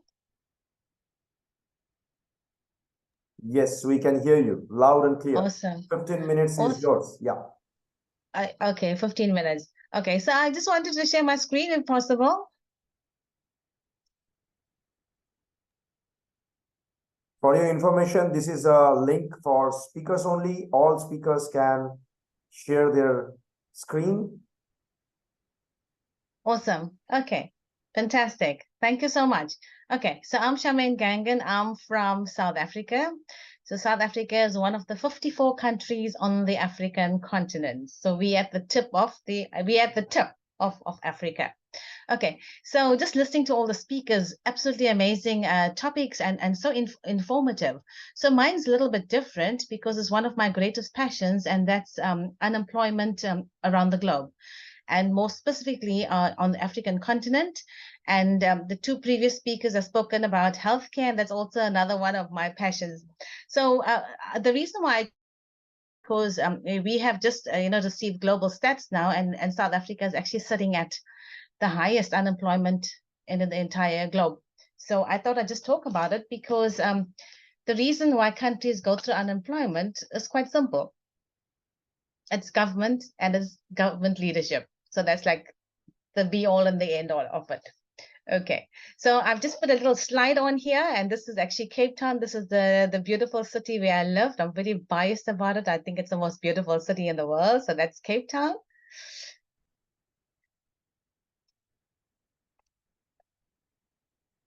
Oh, so my screen doesn't want to move. Ah, there we go. Right. So addressing unemployment, it's a multifaceted approach which creates an environment that is conducive to business creation, where we actually support aspiring entrepreneurs and we foster a culture of innovation and risk-taking, which is what we've been talking about since the beginning. We want to create that innovation. So the just three things I'm going to go over today. It's very quick. I'm actually not going to take lots of time. So basically, I'm going to talk about how we tackle unemployment through entrepreneurship, how we can use entrepreneurship education to be a leverage in addressing unemployment, and what are the challenges that we actually have on the various developing countries. Right. Some expert perspectives on how we tackle unemployment is one of the most important things, especially for us on the African continent. Education and skills development, entrepreneurial education should be integrated into the school education system and in curriculums. And from lots of the global spheres that I've been on, this is actually happening quite a lot. But I think not enough, because when you look at what the global stats are on unemployment, it's actually quite high. So we need to work more at this. Obviously, we need skills training. We need to offer training programs to enhance the practical skills for entrepreneurship. We need to include business planning, finance management, marketing, and problem solving. And something very interesting that's actually come out from all this entrepreneurship training I've been doing is that we have a lot of financial illiteracy. And I think that's one of the key areas we could focus on, or maybe even use AI and all this wonderful technology that you guys are talking about, to actually address one of those key challenges. Right. Very importantly, access to capital. I think that's a global issue for entrepreneurs. There's just not enough money that has been put aside for funding for entrepreneurs to actually start to get their startups going. And also even microfinance institutions, like banks and building societies and stuff, just to get the entrepreneurship ecosystem going, because we know that most of our entrepreneurs, 90% of them, have actually no capital. And in addition to that, the first 3 years, most businesses actually fall flat. So, we have huge issues in terms of finance and support. Infrastructure and finance, and resources. Very importantly, I know that India is leading in terms of entrepreneurship, education, in terms of the incubators that I have. And that is what countries or the developing world needs to learn, that we need to create more incubators and accelerators for these entrepreneurs. We need to develop workplaces for them. Very importantly also is government policies. I think entrepreneurship ecosystems, we need to foster them, we need to create them. And just to say a little bit about the African continent, I think we trying, not hard enough, because in terms of competition, if we look at India and Philippines, Latin America, we actually fallen very far behind. So government really needs to change and revamp their policies in order to accommodate this problem that we have with unemployment. Networking and collaboration is something which I'm very passionate about. I believe that if you really want things to happen and things to work, you need to network, you need to collaborate, because every kind of business actually needs that. And I myself, I'm a global entrepreneurship educator. So I basically work in almost every continent. I work at different universities across the globe. I work with student startups, with pitch decks. So to network and collaborate is actually where we have what we call, and what you guys have been talking about, that information sharing, whether it's the gaming industry, whether it's the entertainment industry, whatever, we need to network and collaborate to share information. Also attend networking events. So cultural and attitudinal shift, very much so. We are on the African continent. We have a very different culture here. If I must look at the culture here, the culture of the Southeastern countries, we all have different cultures that actually also influence the way that we do things and how things actually happen on the continent. So we need to relook at that. We need to look at how our cultures actually influence the way we actually live, the way we do things, and the way government forms policies. Innovation and technology, what you guys have been talking about, absolutely amazing things that I've been hearing about in terms of gaming and healthcare. So we need to do lots of research and development also in various areas that can actually attribute or can assist in terms of entrepreneurship, in terms of giving new business ideas to these younger up and coming entrepreneurs. Technology as well, to be able to adapt technology. We are talking now about healthcare and how we can adapt a technology into healthcare system. Amazing stuff happening. We need to buy into that. Inclusivity, we know that we live in a amazing global metaverse, this world where there's so much of diversity and inclusion, and to ensure that everybody, the richest to the poorest, depending on whatever culture you have, that people actually are included, not just the rich or the most influential that actually get opportunities. We need to change that mindset of ours. Right, we get social entrepreneurship, very importantly, it's actually working very well around the world. We need to get it going so that we can also address societal challenges, which we actually have, and which has also been increasing so much since the COVID pandemic. Very importantly, for any system to actually work, for anything to work, we need to be able to monitor and evaluate. When we put systems in place, we want to take off with entrepreneurship, we want to get it going in South Africa, we need to have policies in place, we need to have monitoring and evaluate. Has this been working? What is working? What is not working? How can we improve on our systems? Okay, fostering and, Very importantly, now comes the part that I like the most, which is how can we foster entrepreneurship education so that it can be a leverage in addressing unemployment. And we know, as we sit in this little group on the summit here, we know that unemployment is a key issue, especially in our developing world. So entrepreneurship education can play a very crucial role in addressing unemployment so that we can equip our students, our unemployed people with skills, knowledge, and also to change the way they think and to start thinking business, because that is what it is all about at the end of the day, business. Okay, we can adopt an entrepreneurial mindset. We need to teach people, if you don't take a risk and you're not innovative and creative, you're not going to get anywhere. You need to take a risk, because that is what doing a business is about.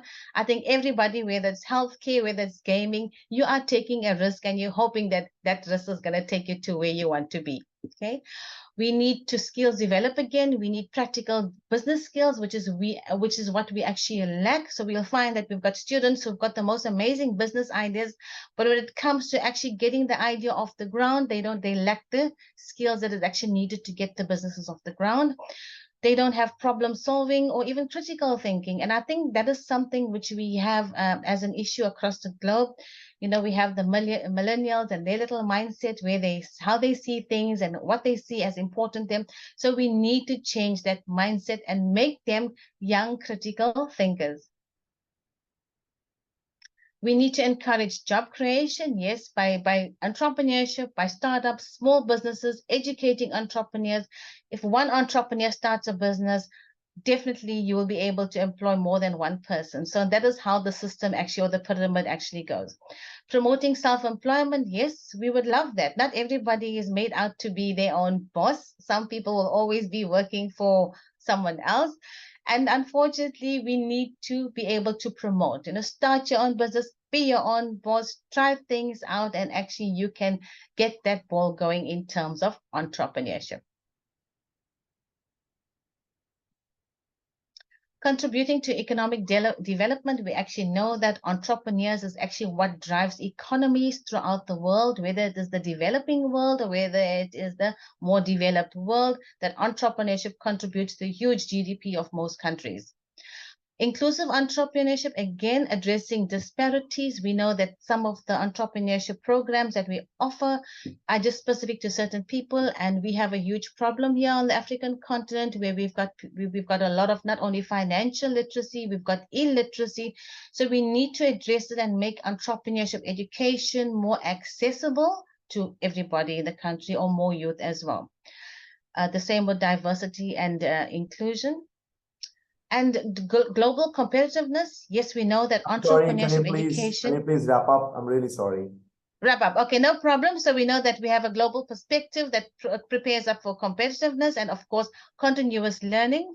There we go, summary. So entrepreneurship education serves as a powerful leverage in addressing unemployment, but not only preparing individuals, but also businesses, just to create that entrepreneurship mindset. And we know that it's going to contribute to the economy, to job creation and development of a resilient and innovative workforce. Thank you so much. Thank you for your beautiful presentation. Even though as an ecosystem enabler, we have our own accelerator, own entrepreneurship education program, which we are running for last 7 years in a couple of continents. Not sure if you all know that. If not, I'll share my screen to show this. I have already shared the link to all the speakers. They can check it. This is our entrepreneurship education program. It's a 12 weeks of engagement. Instead of going for all the theory, we usually go for practicalities. You can cross-check it online. This is how it goes, with multiple number of mentors who are coming from actual industry plus few bit of professors. So we mix things with educationalists, as well as real industry people, so that they can get business. When we talk about entrepreneurship education as education, if you educate them, if you don't get an opportunity to flourish their business, it doesn't make any sense. Hence, we floated our own accelerator. I'll share a lot about all these aspects eventually, slowly, one by one. But yeah, this is not my time. This is time for another speaker coming from Pakistan. Salman, if you are there, if you can kindly turn on your, yep, you are here, right on time. And he will be speaking. Thank you, Arichi. Salman, stage is yours. Yeah. Thank you, Arichi. Just let me share my screen. I'm going to start. Can you see my screen?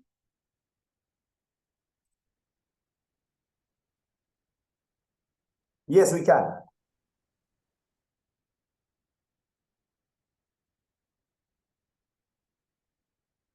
There is something wrong on my end. Just let me retry.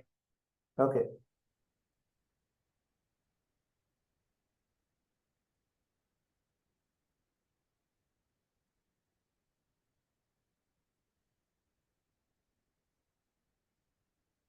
Meanwhile, I'll be talking a little bit about our next speaker. He'll be joining from India.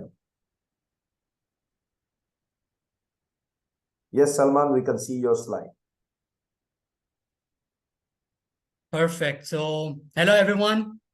Today, I want to talk to you about something that affects each and every one of us: climate change. It's not just a distant problem. It's knocking on our doors, and we can't ignore it any longer. Climate change is a wake-up call from Mother Earth, telling us that our actions have consequences.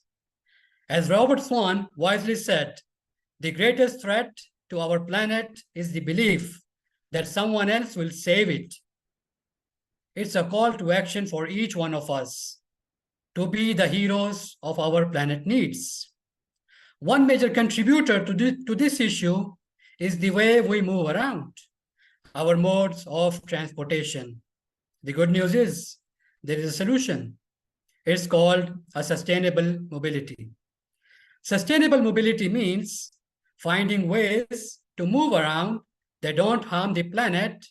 It's about making choices that reduces our carbon footprints. Imagine a world where our daily commute doesn't contribute to pollution and global warming. That's the world sustainable mobility envisions.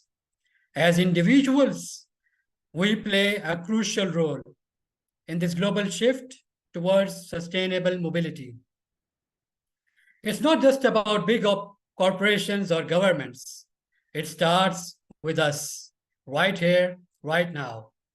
So what can we do? Firstly, public transportation has a major role to play.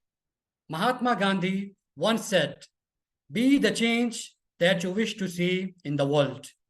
So opting for buses, trains, or subways means actively participating in reducing both traffic congestion and carbon emissions. It's a step towards the change we all wish to see. Let's not forget the simplicity and power of our own 2 feet. As Albert Einstein famously remarked, life is like riding a bicycle. To keep your balance, you must keep moving. Walking or cycling for short trips not only reduces our carbon footprint, but also fosters a healthier lifestyle. It's a small change with a big impact. Now let me share a tale of survival, not just for us, but for the generations to come. There's an African saying that goes, "We do not inherit the earth from our ancestors. We borrow it from our children." Our choices today echoes into the future. And now, I'd like to share a little story and a bit about the climate tech startup I'm working on. God blessed me with 2 sons, both born in January. So they celebrate their birthdays together. Both love cars. So I gifted them electric cars on their birthday. Both were very happy. Next morning, when they unpacked their cars and prepared for driving, the unexpected happened. One car was working fine and moving, but the other one didn't even start. He tried to on off the switch, but there was no power. So he called me, "Dad, my car isn't working." And I said, "It's electric. Maybe the battery is out of charge. Let me plug it on charging." Then I did, but there was no indication. So I opened the battery slot and tried to reconnect the wires, but the mission was unsuccessful. So I called the toy store and they said, "Visit us and we'll check." I took the car to toy store to fix the issue and they found the fault in the battery.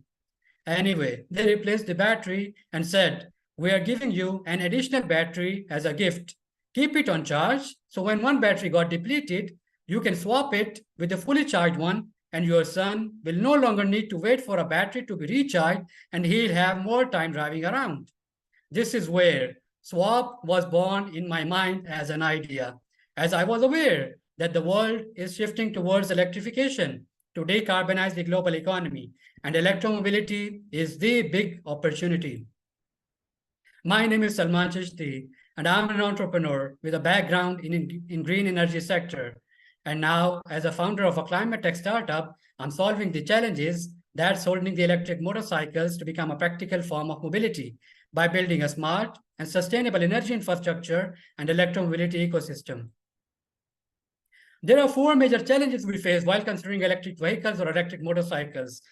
The cost of EVs are too high, driven by the cost of batteries. It takes long time to recharge. Then charging infrastructure problem. It is not readily available like we have gas stations or petrol stations almost everywhere. And then range anxiety. People are really concerned. What if the EV run out of charge? So unless we address these challenges, it won't make sense for both the consumers to shift to EVs and as a business proposition. This is where swap comes in to address these challenges. Swap basically allows an EV user to replace the battery of the vehicle while performing minimum work to save time and money. EV and battery separation can greatly reduce the cost of an EV. Imagine swapping out motorcycle's depleted battery for a fully charged one in just seconds. It's as easy as changing a light bulb. Our innovative energy infrastructure makes EV ecosystem sustainable, safer, economical, and making it possible to refuel EVs in less than 30 seconds. Electric motorcycles and scooter market was valued at around 30 billion in 2022 and will be 55 billion in the next 8 years with a growth rate of 5%. Asia is the largest motorcycle market in the world. Pakistan is ranked as the 5th largest motorcycle market in the world after India, China, Indonesia, and Vietnam, and the 8th most vulnerable to the long-term climate risk. Transportation sector, specifically motorcycles, are the major contributors. There are 25 million motorcycles on the road, but if we look at the number of electric motorcycles, they are roughly around 10,000 only. We are thrilled to share that we are forming strong partnerships with the leading electric motorcycle OEMs and battery experts. Major players in the last mile delivery sector have eagerly joined our waiting list and excited to experience the benefits of swap. We have recently graduated from the Smart Futures Lab by University of Colorado, Denver, and we are an active member of Colorado Smart Cities Alliance. And our startup is supported by the New York State Energy Research and Development Authority, and we are a part of NYSERDA's EIR program by the Columbia Technology Ventures and New Energy New York by Binghamton University, because we are on a mission. Our mission is to make the mobility infrastructure sustainable. Sustainable from the pollution point of view, sustainable from the energy point of view, and sustainable from the economic point of view. This is the best we can to protect and restore the climate for the generations to come. And this, to me, is a sustainable way to the future. Thank you. Thank you, Salman, for finishing it on time. Thank you so much.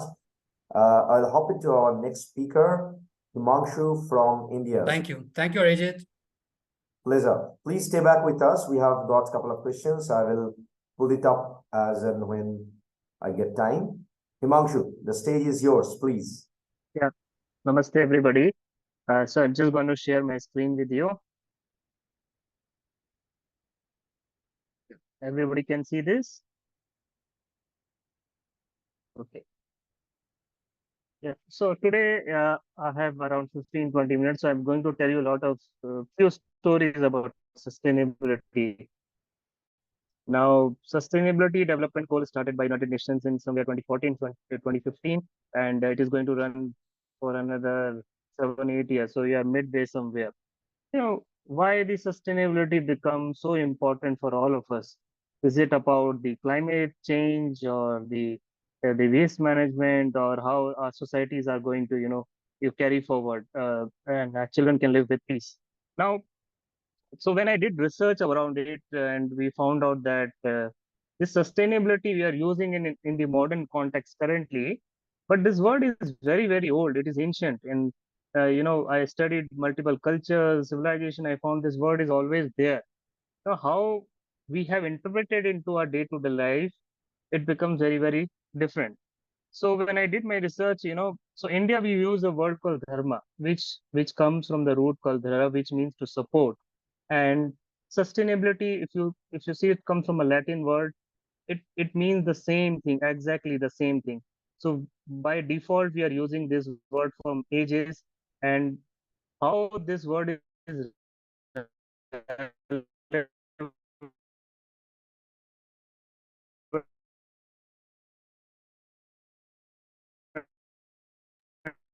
Himanshu, I guess we are losing you. There is a network break happening somewhere. To the modern context, I'll just try to take you. So I'll take Mahabharata, which says that dharma. Just give me a moment. I'll just try to change.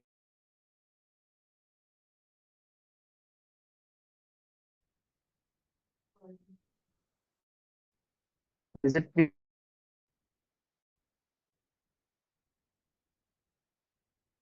Can you hear me? Yeah, we can hear you. So there is a saying from the Mahabharata which says dharma to hanti dharma rakshati rakshati.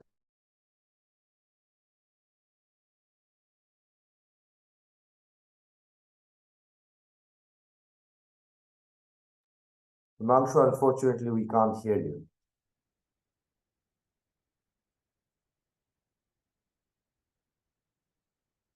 Oops. I guess some network issue. We'll wait for a few seconds to settle down, Himanshu.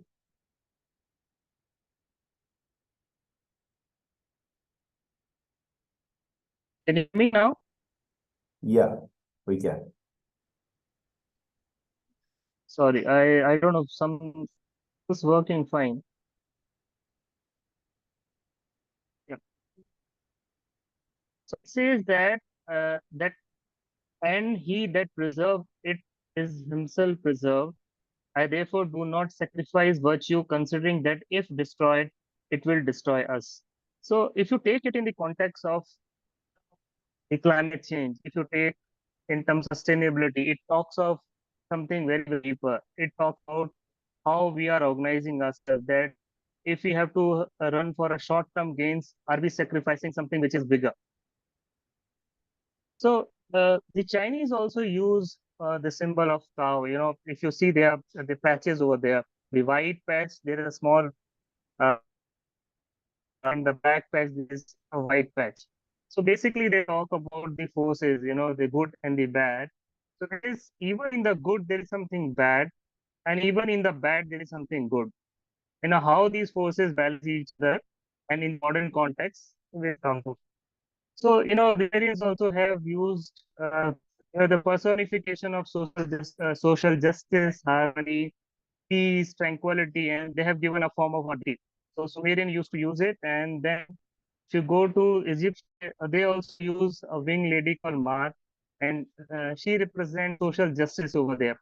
If you closely watch the color of the Sustainable Development Goal 17, you will find too much clarity. The wings, carry somebody.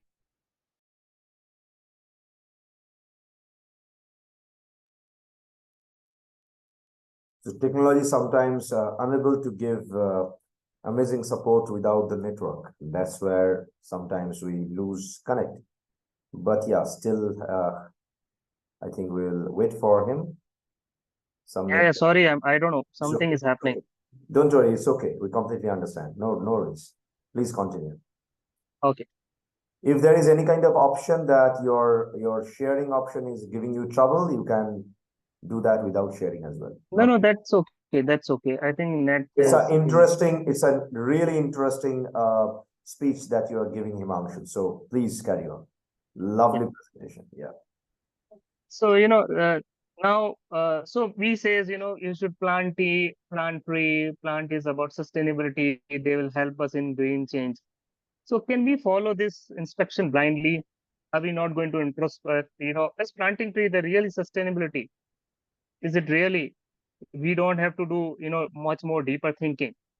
We can't plant every tree. If you start planting eucalyptus tree, it will destroy the ecosystem of that place. The underground water level will destroy. There will be huge shortage of water. We have not understood it because we have not studied it properly.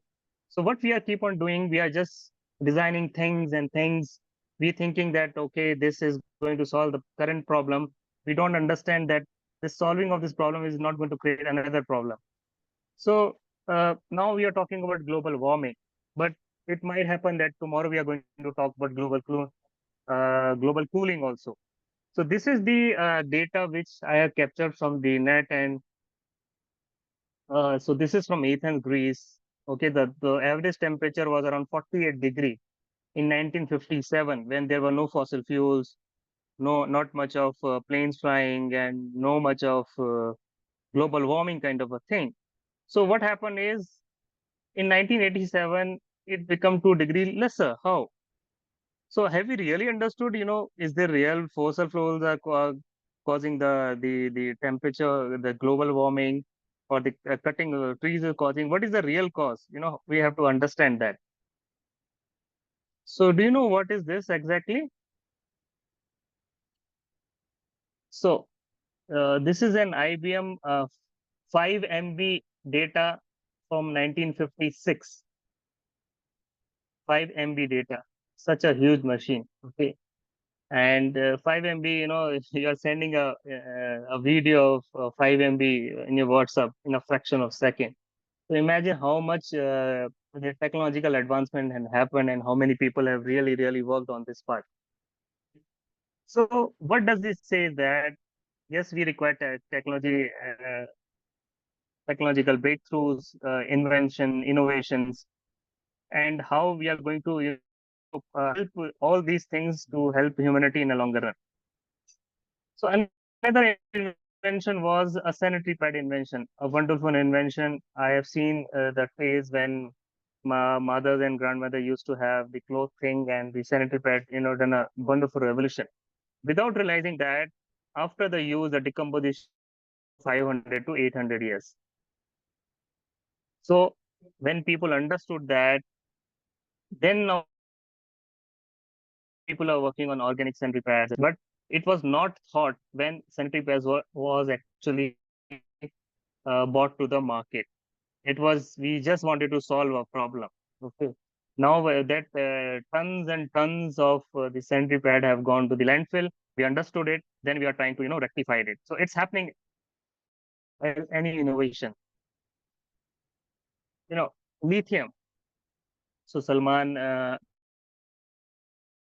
spoke about the electric vehicles and batteries. So we are talking about cleaner cities, and electric vehicles are here, there, everywhere. But do we really understand that lithium extraction create a havoc into the ecosystem? The mining creates real problem, especially in Africa, where it extracted, child labor, dead fishes, and this is from dead fishes when they are doing mining. And 500,000 gallons of water per ton of lithium. This happened in Chile. So we can have a clean air because of the electric vehicle, but is it going to be really clean there in that area from where the mining is actually happening? So this is the thought that when solving a problem or developing a new product or modified an existing one, use sustainability of the before working. We have to really, really think that when we are solving a current problem, the solution should not create another problem for somebody else to sort it out. So linear thinking has to be converted into circular thinking. We have to open a lot of dimensions about our product designing, development. So it can be applicable to your when you're working on artificial intelligence, when you're working on a healthcare product, when you're working on a blockchain technology, or you're trying to solve any problem in the world. You have to think deeper. So this was the PwC report, which was again published around 2014, 2015. And they talk about 5 important aspects, how the world is going to be in 2030. And it is visible in front of our eyes. Demographic shift is happening. Technological breakthrough is there. And shift in global economic power is happening. You can see in form of BRICS and how the de-dollarization is happening. How the countries are working on their payment systems. Rapid urbanization is again happening, and most important is the resource scarcity and the climate change. So our exposure pathway is everywhere. You do something 100 kilometers from your place or 1,000 kilometers from your place, you say nothing going to happen. It will eventually come to you in some form. So people have started finding the microplastic. Eventually, whatever the plastic which you use, and it will land to the sea, and the fish will eat, and it is lying in your body right now. You don't realize it till the time it become a really, really big problem. So I will just take you to few slides. How the jobs have changed within last 100 years. So this was the mode of transport for a lot of people. a few decades back. India, it also used to be there. I'm sure in other parts of world it must be there, but now it has changed. So this guy who used to ride the horse is nowhere. So what happens is this he used to be a poor guy who was own a horse, and he used to make money for transporting people. Suddenly, what happened? This guy become very rich. The horse owner become very rich. Is it? Because nowadays the horses have gone off the road, and no normal human can afford the horses. Only if you're a rich guy, you have a farmhouse, you can have the horses. So mode of transportation shifted. So the horse owner actually become a rich guy from a poor guy. So the elephant, okay, in the ancient world, elephant used to play a very important role in the fighting. If you have the elephant on your side, you are sure that you're going to win the war. So they used to horses and the elephant, and they were treated like as a barrier. They're equivalent to a human, even much more powerful. What happened? The modern arms, ammunition come, and this elephant loses the relevance. So from the very elephant, we had converted them to a circus guy. He used to entertain us. So it has not happened only with the humans. It has happened with the animals also. And this was very, very popular in the villages, in the towns. They used to have these people who used to tie rope, and they used to do entertainment for us. Now this job was too risky, and because these people were poor and they have to do something for the living. But can we imagine sending our children to do this kind of a job? We can't, correct? But we are doing it. Technology has taken them from the roads to the TV studio. We are doing exactly the same thing, doing entertainment. And this was the court dancer. The king used to have ministers. So one lady used to come and do dancing, and she used to entertain people. But this job, was very important because there was no technology, no WhatsApp, internet. People weren't entertainment, correct? No radio also. So they used to have this form of thing. But this job of a court dancer was not a very reputed one in the society. Now people never used to give it that kind of a respect.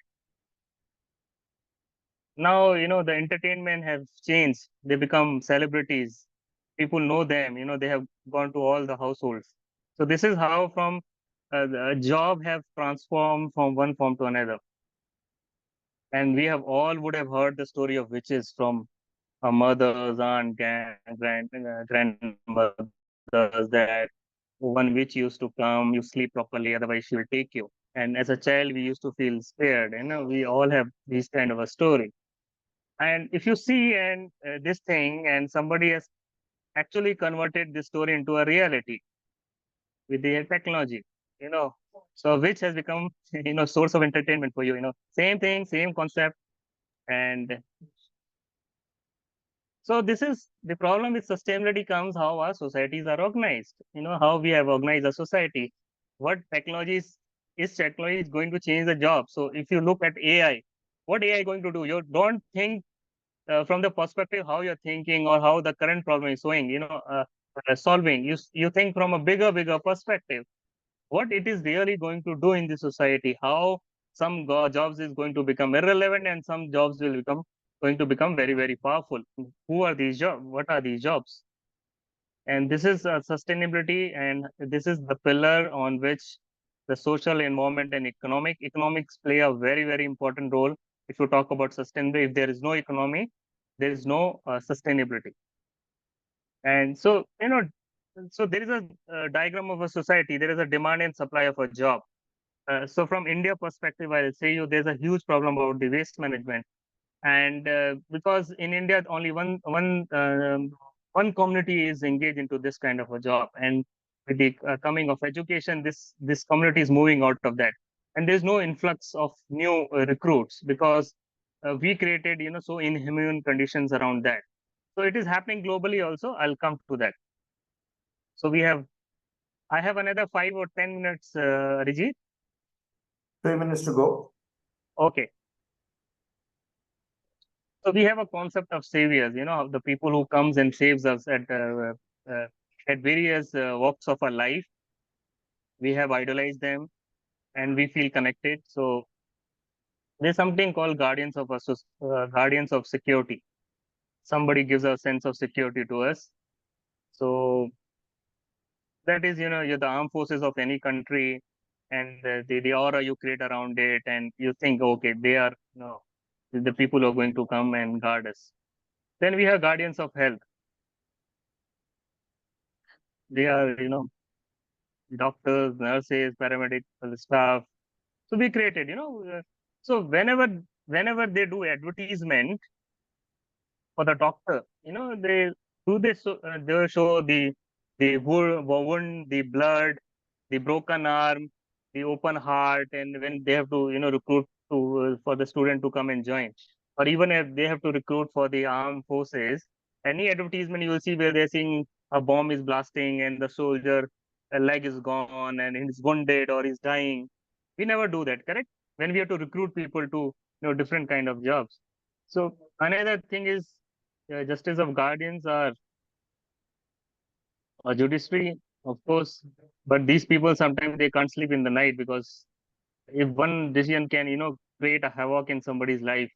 So these are the people, and then we have guardians of environment. So we think that people who are the guardians of environment, who is working on sustainability, climate change, clean tech, or somebody who is working on advocacy and going going to various organizations. These are the people who actually work, and they are the people who are trying to protect the environment. We are just trying to do something which is not relevant, because it would have been relevant and it would have really made a lot of impact. Okay. Now what happens is, so I told you the job transformation. I'm telling you about the how the society built a cult around a job. So when this cult is built around this job, and this is from the United Nations Environment, out of 8 billion people, 2 billion people don't have access to solid waste management globally, and 3 billion lack access to the control waste disposable facility. Now, I see it from a different angle. If you see 2 billion don't have access to solid waste management, it means how much job opportunities are there? How many people we require to, solve these people? So have we built a system around that? We have not done around that. Okay. Then another United Nations data, 1 million seabird die every year because of the plastic. So whatever plastic you use ultimately end into the ocean. Sorry to bother. 1 minute.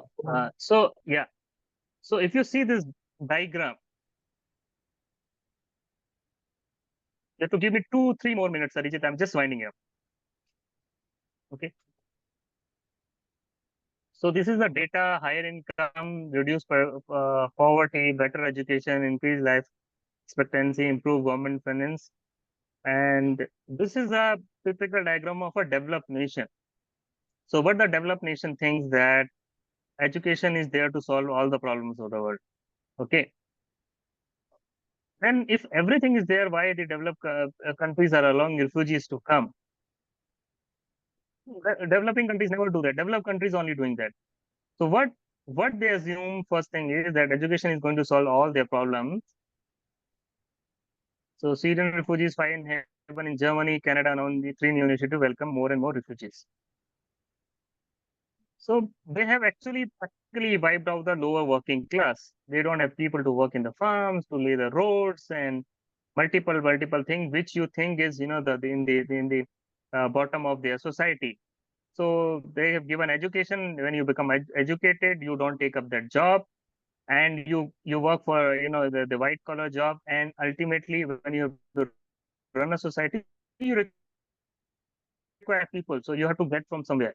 So first assumption was education will sort out all the problems. Second assumption is there, if you get the people from these developing countries or people from the war-torn countries, will be able to fill up the vacancies at the lower level. So what happened is now cultural clashes are happening in the host countries. You see this is from France, you see this is from Germany, and we are just like a immune frog, uh, can I take another 2 minutes? Just So you know that the frog 30 says that seconds, 30 seconds, not more than that. I'm really sorry. Like, yeah. lot So of immune frog, you know, I'll wind it up. I'll wind it up. Sorry. So immune frog, they did an experiment and they put a frog first in the hot water. The frog jumped out of it. Okay, and because it found it very hot. Then they put the frog in the cold water. They start increasing temperature by 1 degree. From 37 degree, nothing happened. 38 degree, 39. The frog was, adapting quickly to the environment for another 1 degree. After 99 degree, when the water reached the boiling level, the frog died because it has exhausted all the resources. Our situation is also like that. Earth is happening something. We are just trying to adjust. Yeah.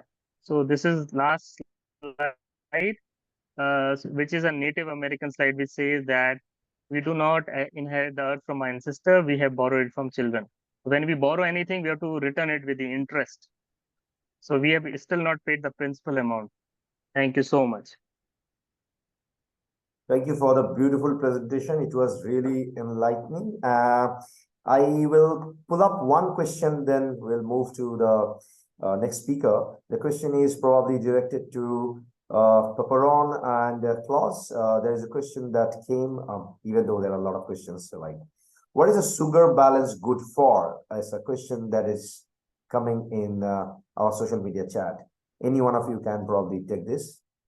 Pepperon and Klaus, if you both are there. I can see Pepperon. Mr. and Mrs. Nelson. Yes, can I have a question again? Sorry. Yeah, sure. Let me read it. What is sugar balance good for? Okay. I just want to take this answer for Klaus because he is in another meeting. Oh, you want to do it? You can do it. Sorry. Okay. Yeah, he will do it. He knows the best about this sugar thing. But keep your answer a little bit brief, please, so that we can maintain the time. Yes, Klaus, we can see you.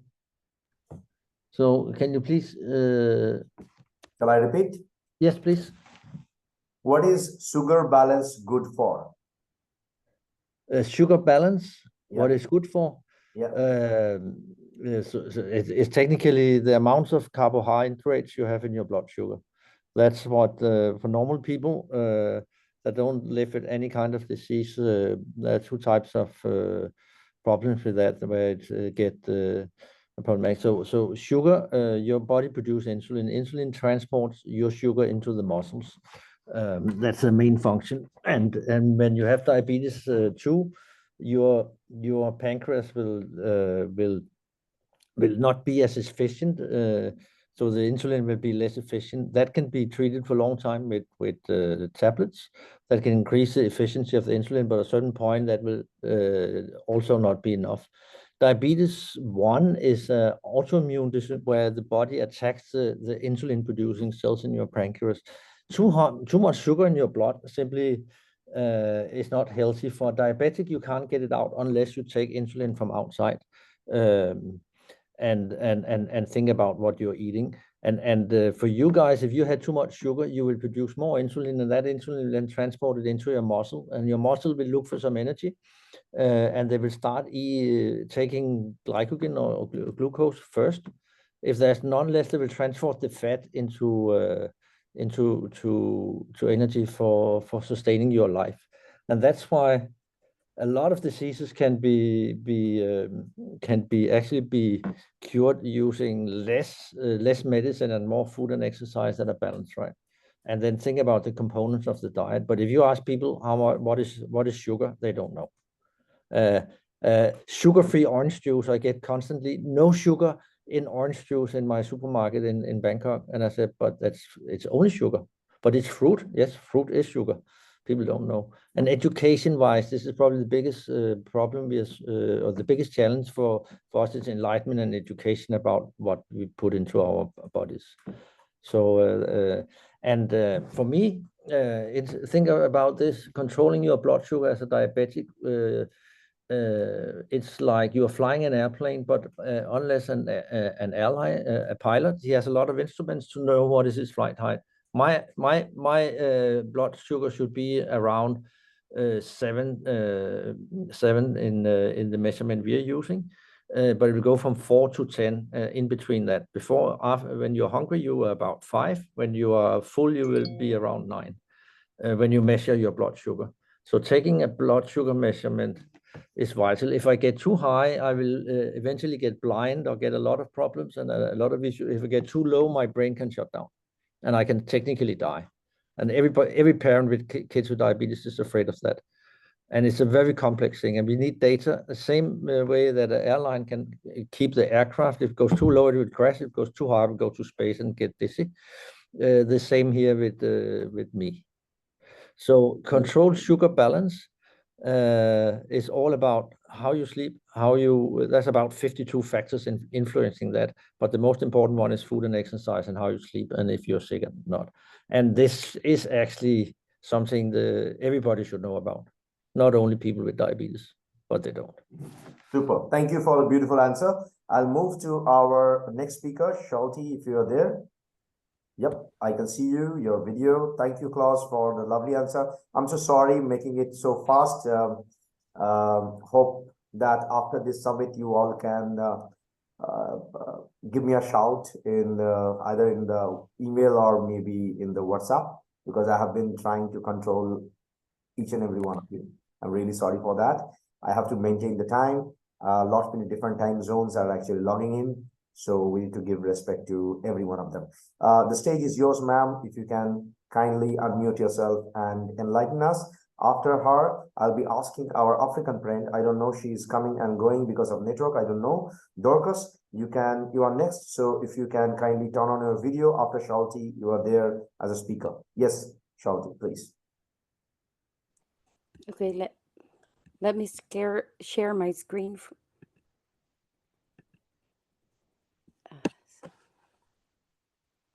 Tell us from where you're logging at the moment. I'm from Dubai. Wait, sorry, I'm not a techie person, so how do I share? Sorry, Arijit, can you? I can't help in your screen sharing. There is a button called share screen in your Zoom. So if you click on that button, you would be able to share your screen.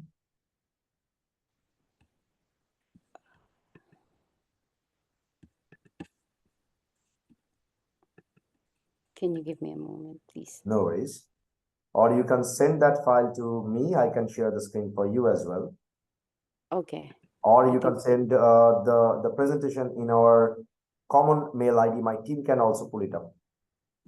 Okay, I think that's the best. Okay.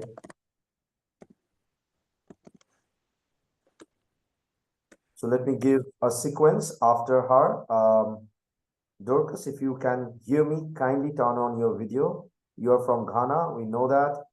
So you are next, and after that, we have amazing next speakers like Geeta, Sonal, Sriram, and others. Good to see you, Dorcas. Yeah, Shalti, we are waiting. Are you sending a mail? Then I need to ask my... Yeah, sorry. Yeah. So it's worldleadersummit@gmail.com. Send it to us.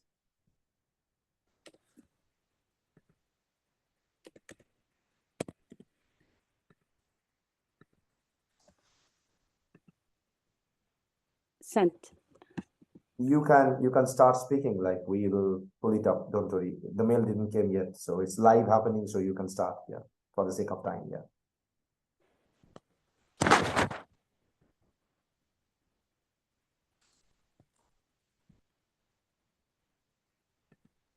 You can start speaking, Shalti. Or if you want us to put you after Dorcas, if it is okay. Yeah, I think that will be fine because Okay, it's please driven by the No problem. driven by the PowerPoint. Sorry. No problem. Please stay back with us. Dorcas, if you can turn on your microphone, we are happy to have you all the way from Africa, Ghana. Yes, please. The stage is yours, ma'am. Thank you very much. Thank you, Arijit. So I'm Dorcas from Ghana, West Africa, and it's good to be here. It's good to be here. Thank you very much.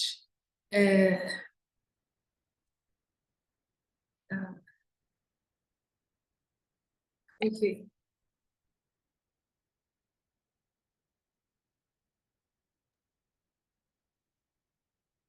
Yes. So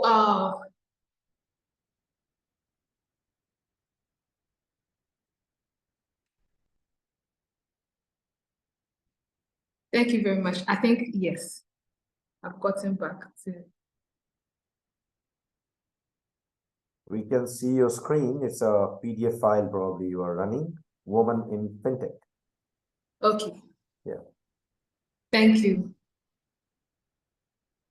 Please, can you see my screen now? No, it's gone. Oh. Just as a best practice for each and every speakers, that's what we have been sending probably in our all the social media. Before you join, please check your presentations, your microphone, and your videos.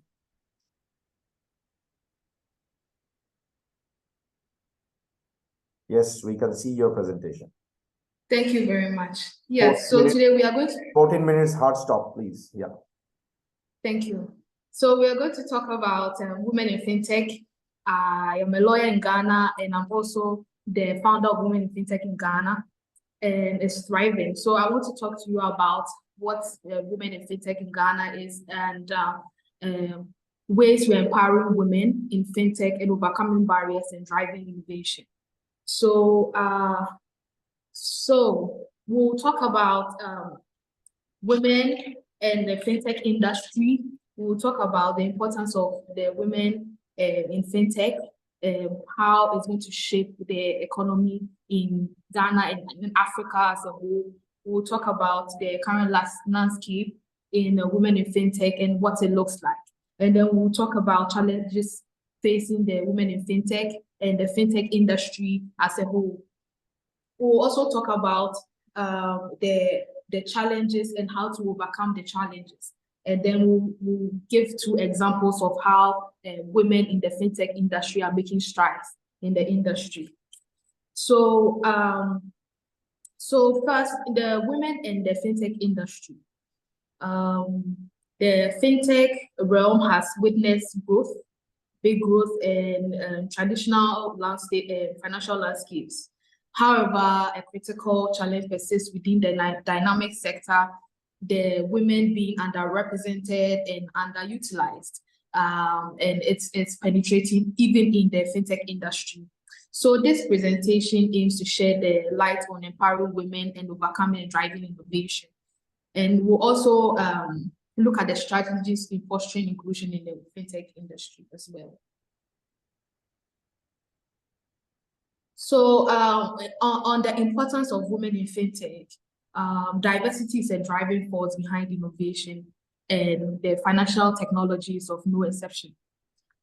We actually, there are research that goes on into this, and about 21% of diverse teams perform better in making profits in every industry, especially in the context of fintechs, where the innovation is very, very paramount. We're still in the preparatory stage of financial technology in Ghana, Africa. So if diverse ideas are shared, it becomes very easy, and it's better for the industry. So the diverse perspectives are strategic assets that are supposed to be encouraged. So a McKinsey report found that gender diverse teams are more likely to outperform their peers. So when women are part of any industry, the women and the men perform better than when it's only men. That's in the McKinsey 2018 report on delivering through diversity. So, so on the current landscape of women in fintech in Ghana and Africa as a whole, the women make up to about 29% of the fintech workforce. And now this is a very staggering and disturbing dynamic that we have to look at.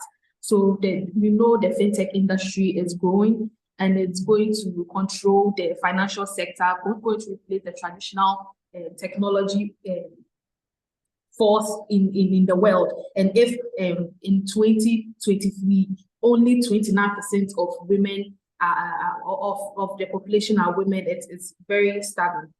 So we have 29% of women, and then this and when it comes to the executive, like the top executive, they're about 90% of women, which is very staggering as well.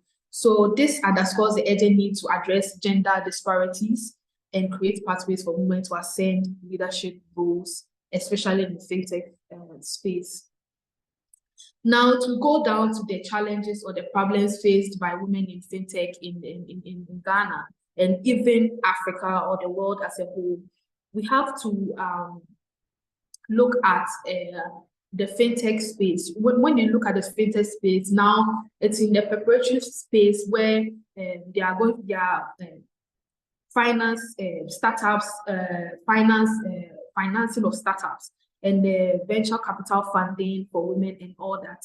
And this is becoming a very big hurdle, as it's people are people are making going through difficulties in securing these funds, especially in Africa here, where we have economic challenges and changes in leadership, our presidency. We have leadership crisis, which makes it very difficult for investors to come and invest in the country. So this is a major challenge, and it affects women as well, as women are underrepresented and not given the opportunity to set up and to do well, even get educated.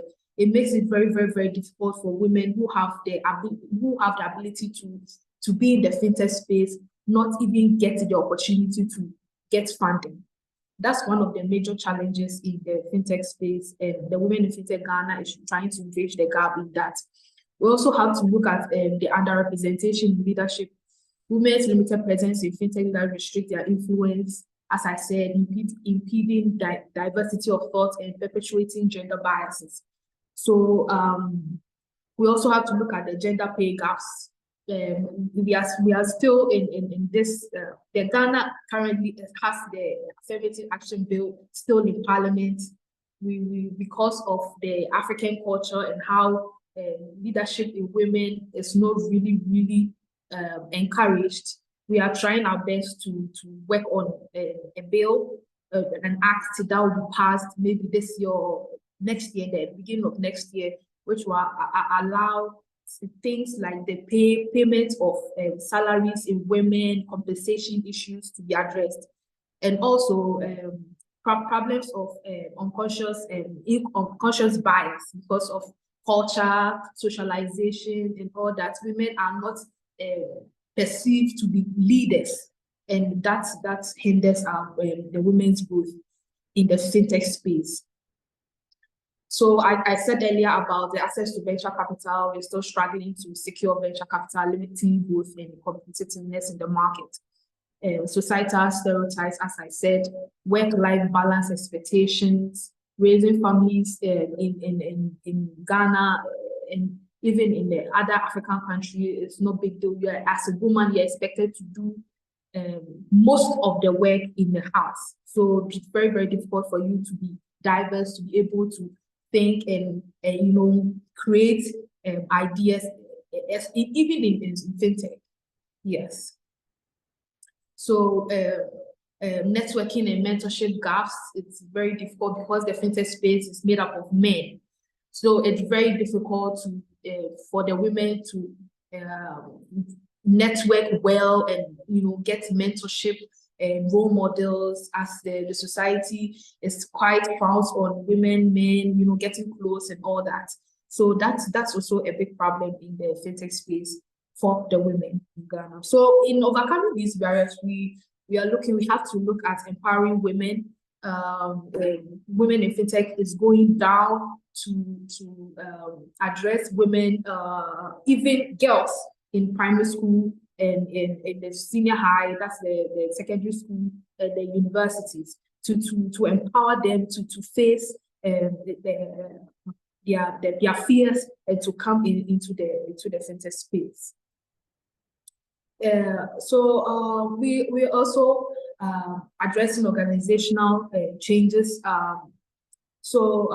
The corporate governance rules in this country has made it a point that every board, company board in the country should have at least one woman on the board.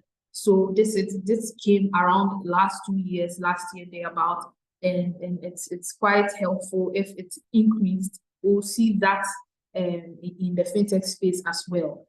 And also industry-wide initiative addressing challenges faced by women in fintech requires industry-wide initiative, external support.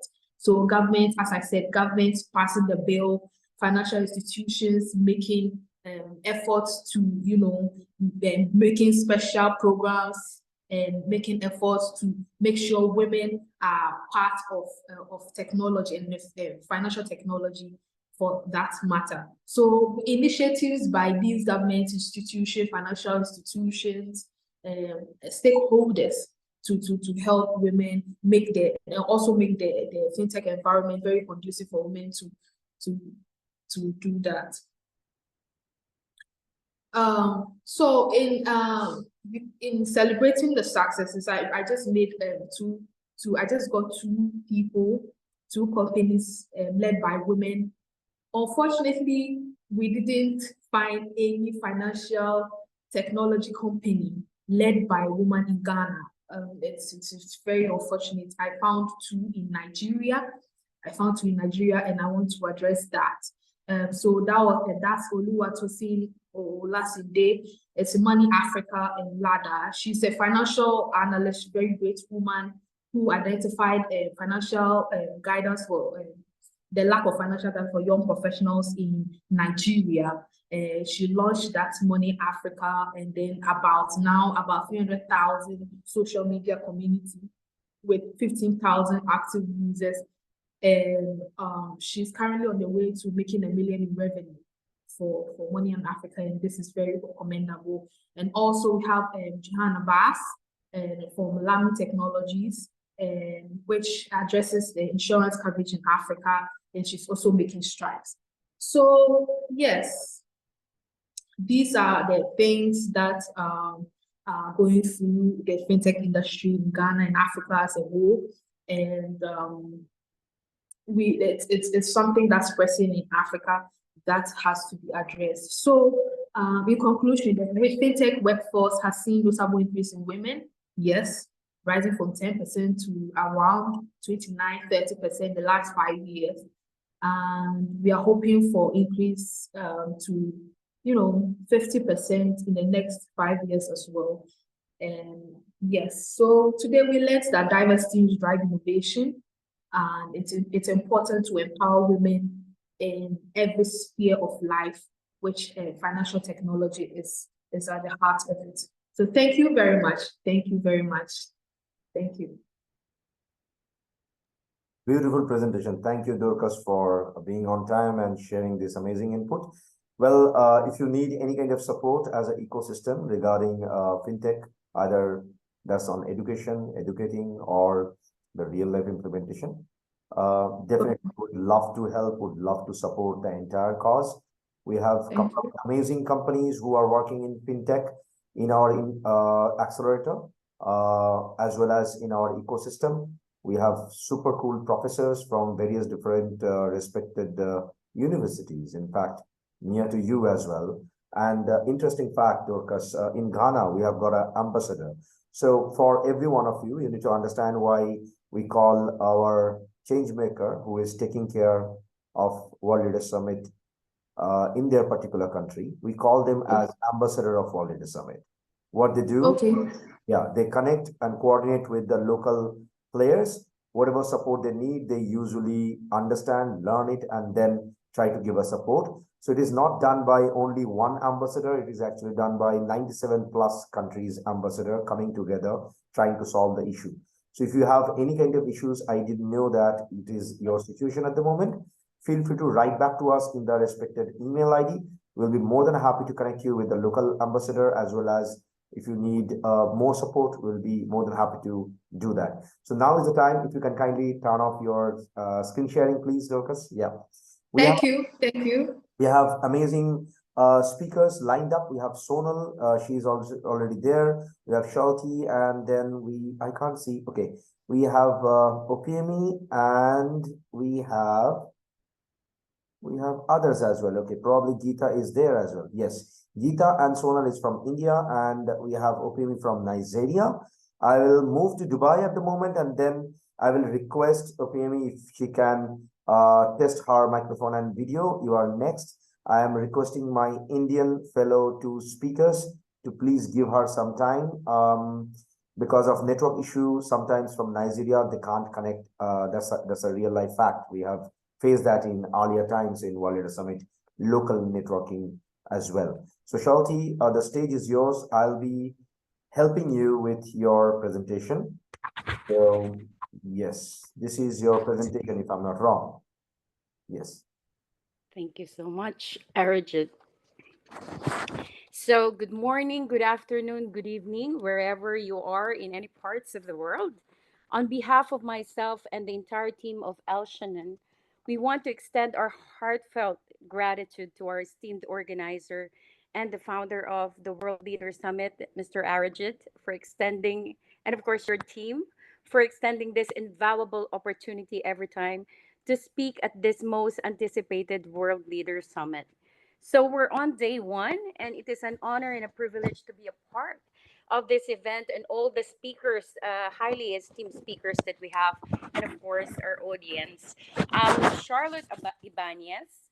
I'm the director of the Easy Legal Consultancy and El Shannon Management Consulting. So for this session, let's go to the first slide. I will be expounding on 3 points. So first, what are the strategies of leaders? Number two, how do we become a strategist?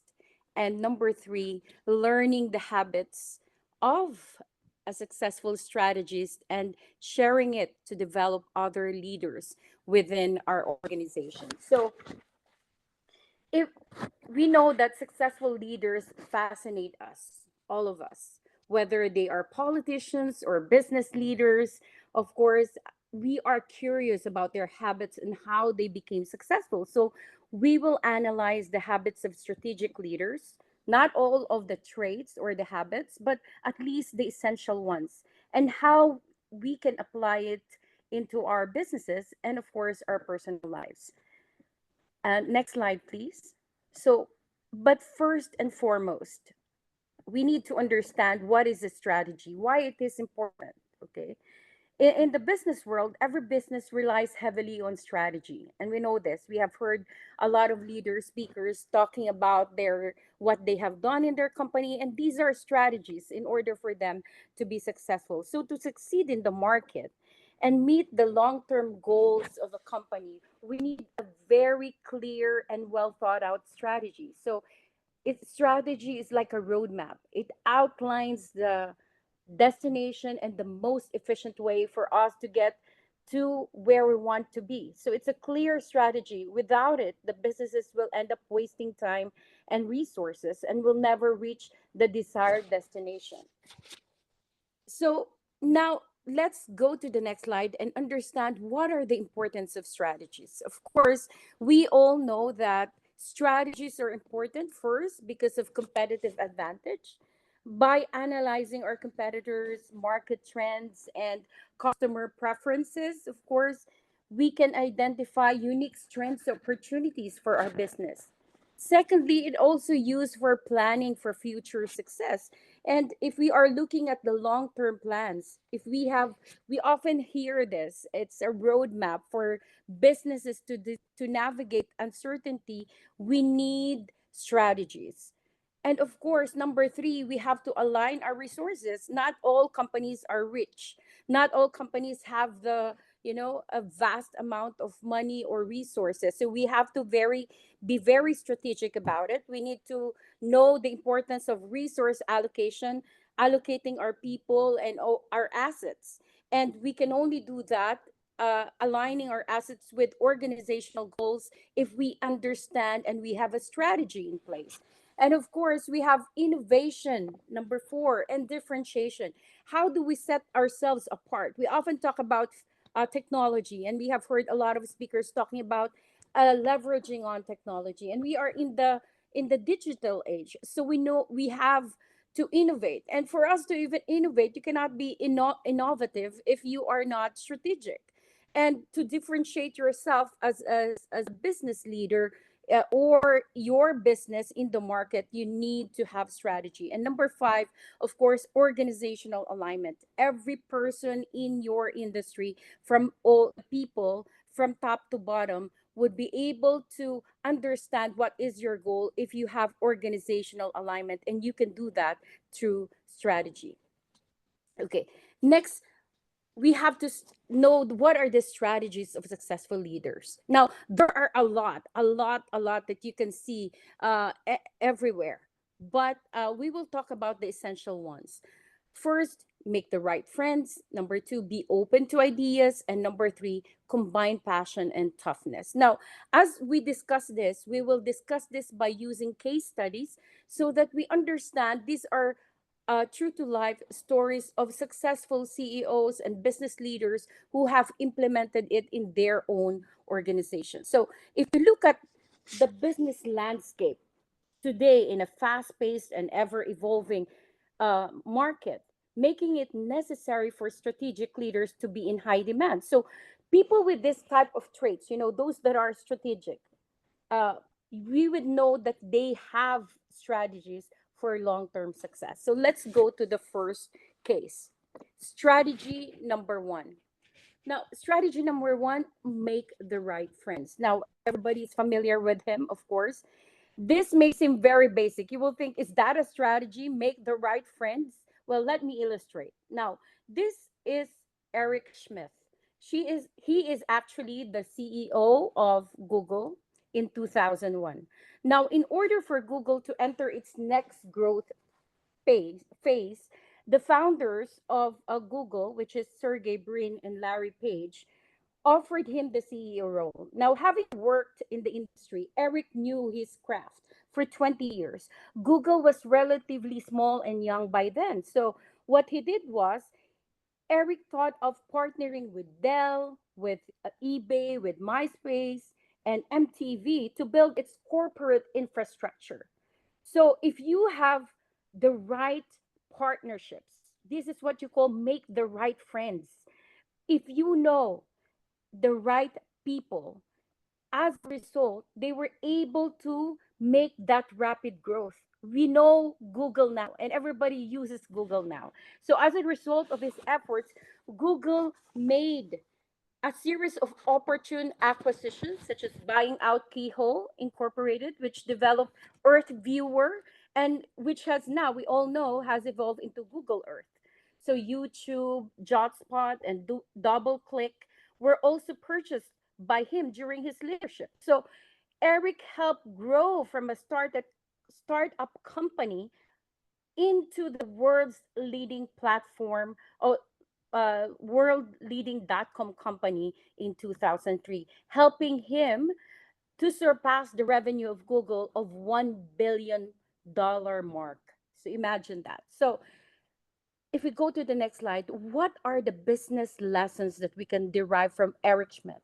Number one, it's impossible really to do everything ourselves. So we need to partner with the right people, with others, to take advantage of their skills. So we don't need to reinvent the wheel, as they say. Then create a list of potential new partners and determine when to approach them. So in your industry, determine who are the right people who can give me that particular boost in my operations. And number three, partner with companies that can take our business to new heights without taking too much risk. Of course, not all partnership will end up good, but you have to really carefully strategize and really know who are the best partners. Now, strategy number two. Let's go to the case of Margaret Whitman. Now, strategy number two, be open to ideas. Now, Margaret Whitman actually moved from 3,000 miles, imagine that, to become a CEO of a very small, closely knit company after working several years in a blue chip company, including Procter and Gamble and Walt Disney. So after she overhauled eBay's website. We know very familiar with eBay, all of us, which immediately increased the company profit. So what he did, she is known to excel in listening. She always listen, open to ideas. She listened to the customers' complaints, even criticism. So we have to be open to criticisms. And immediately after, not just listening, but acting directly and proactively on them. So we we must be open to ideas from all stakeholders. So Whitman took decisive action when something wasn't working. She even sat down with their engineers in order to resolve technology problems. She's not a techie person, but she did that in order to catapult eBay to what it is now today. So when she heard that somebody was complaining about PayPal, okay, she resolved in buying out PayPal for $1.5 billion. So she turned eBay now into a household name. So what are the business lessons we can derive from Margaret's case? Number one, never assume that as leaders, we all know the answers. Of course not. Okay. Even if you are the CEO or the managing director, you don't have all the answers in the world. So invest time in people at all levels of the organization. All of them have something to contribute. Sit with them, engage with them, have meetings with them, have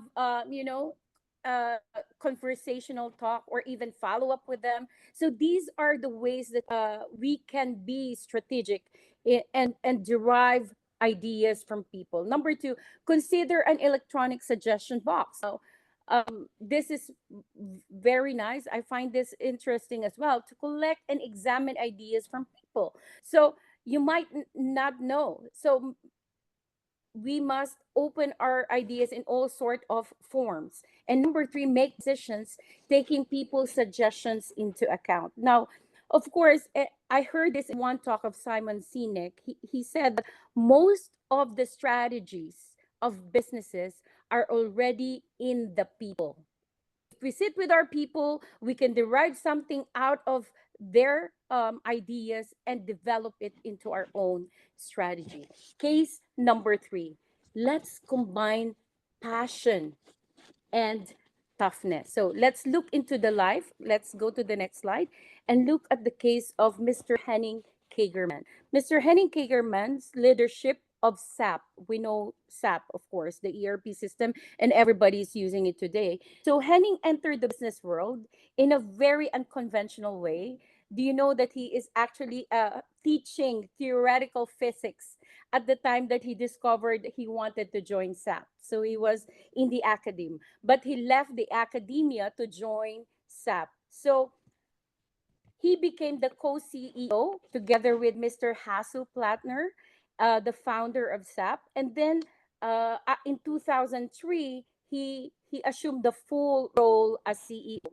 So after the dot-com bubble burst during his tenure at SAP, the technology took a sharp downturn at the time. So he has to have a relentless focus on the bottom line, and of course, try to, combine that strategy. They were able to even launch the Net Weaver at the time, and that became one of the good products of SAP. So what are the business lessons that we can derive from Henning Kagerman? First, of course, we have to know the ins and outs of our company's financial information system, consider the financial implication, and at the same time, do some innovation and risk taking, and shouldn't be hindered by our devotion to the bottom line. So he was not afraid to be tough. At the same time, he has to take those decisions by himself in order to grow SAP in today's time. So from 35% to 45% SAP share of the market for ERP, it has grown, and they were able to even purchase business object which for $4.8 billion. So it means that they have really grown. Now, Brilliant. in the Shalti, next phase, if you know that we have a person from Korea, he is from SAP itself. Please continue. oh, wonderful, wonderful.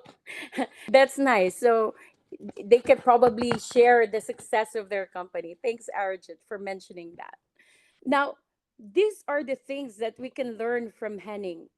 Tough, but at the same time, you are not afraid to follow your passion. So if we go to the next slide, learning from these three case studies, how do we become a strategist? That's a question. What's in it for me? What are the things that we can learn? So first and foremost, we have to understand the business landscape, develop analytical skills, leverage on our expertise, embrace continuous learning, and practice strategic thinking. How can we do that? Let's dissect. Number one, let's go to the next slide, please. So, number one, understand the business landscape. Now, leaders in business need a deep understanding of the market trends. We have to study the dynamics and even our competitors in order to know the market well. And according to Harvard Business Review, 80% of CEO devote their time. Imagine their external time on these things, because these are the things that you cannot control. So you have to be conscious about them, these factors, and try to strategize. What are the things that you can do as a CEO or as a business leader in your organization? So understanding the business landscape. Number two, on the next slide, please. Let's develop analytical skills. Now, identifying potential opportunities and assessing complex problems or situations require analytical thinking for strategies. So for us as leaders, business leaders, we have to have the ability to analyze patterns, gather data, and make data-driven decisions so that we can develop our businesses. Number three, leverage on expertise. If we go to the next slide, please, we can see that in addition to seeking out expertise within our own organization, we can actually gain insights from outside it. So collaboration with cross-functional teams. Now, in this example, if you have noticed, this is the CEO of Coca-Cola. What he do every time, he oversees a program whereby this is what is, I will name it as 6-3. Every 6 months, he will convene all the country managers and spend 3 days with top corporate team. Why? Because they will discuss every aspect of the business. And from there, in that 3 days, they will spend time brainstorming, trying to resolve the pertinent issues of the day. And these are the things where they will be able to craft the strategy to resolve any problems they are facing in the business. And this is something that we can all learn from. Number four, the next slide, please. Embrace continuous learning. Now, we have to be a lifelong learner. You can never innovate if you are not learning all the time. So we have to keep up with the latest trends. We have to establish strategic networks with other business leaders, and of course be updated every single time. And number five, practice strategic thinking. In the next slide, you will see that Hermia Ibarra, she is a professor of INSEAD Business School and London Business School, and she often writes an article at Harvard Business Review, and she has a lot of books as well. And she mentioned one of the things, the outside principle. Now, as a business leader, how do we practice strategic thinking? She was saying that in her book, Act Like a Leader and Think Like a Leader, she gave an example to illustrate this outside principle. She cited a production manager who keeps allocating 2 hours every day for uninterrupted thinking. Now, the problem is, she said, in order for us to become a business leader, a strategic business leader, we have to reverse the sequence. We often do think, we always first think and then we act. She said she's challenging the conventional wisdom. You have to think first. You have to act first, then think. She was saying, I'm so sorry, Shalti. I'm really sorry. We really need to wrap up. It's like overshooting the time, please. Yeah. Yeah. Okay. Thank you. So that would really work if we reverse it. And she explained that if we try something new and then observe the result, that is the only time we are trying to internalize it. So on the last slide, we will see learn the habits of uh, to encapsulate my talk.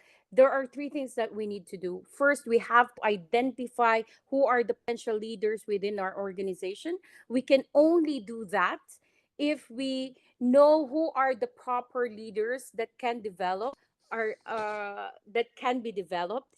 And then, of course, we have to allocate time to do some mentoring, developing them, exposing them to all sorts of trainings and programs. And of course, we have to provide them a leadership development plan. Now, before we end, I want to leave you with this quote.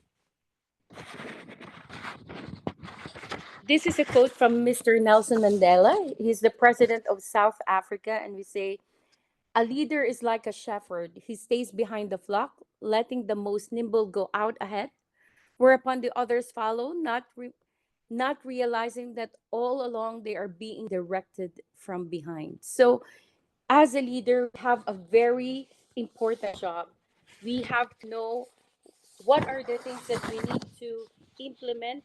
We must be able to challenge unconventional wisdom, commit ourselves to lifelong learning, and have that tenacity to withstand all odds. Thank you so much for this opportunity, although for the interest of time, but thank you so much for this amazing time, Arijit. And I hope that somewhere along the way, people have picked up a few lessons on being a strategic leader. Thank you. I'm sure about that. You have been a dear friend and a supporter of World Leader Summit for last couple of years. I'm sure that a lot of us have learned a good number of things regarding leadership. For me, well, a good leader is someone who is making other people as leaders. So with this note, I will request OPME from Nigeria to kindly turn on her video and microphone. Next, if I can have Sonal and Geeta sequentially. We are just keeping her on the top, OPME, because of her internet issue. OPME, kindly from Nigeria, please turn on your microphone and video. All other speakers are actually waiting for you and the audience. OPME, please. Can you hear us? Yeah.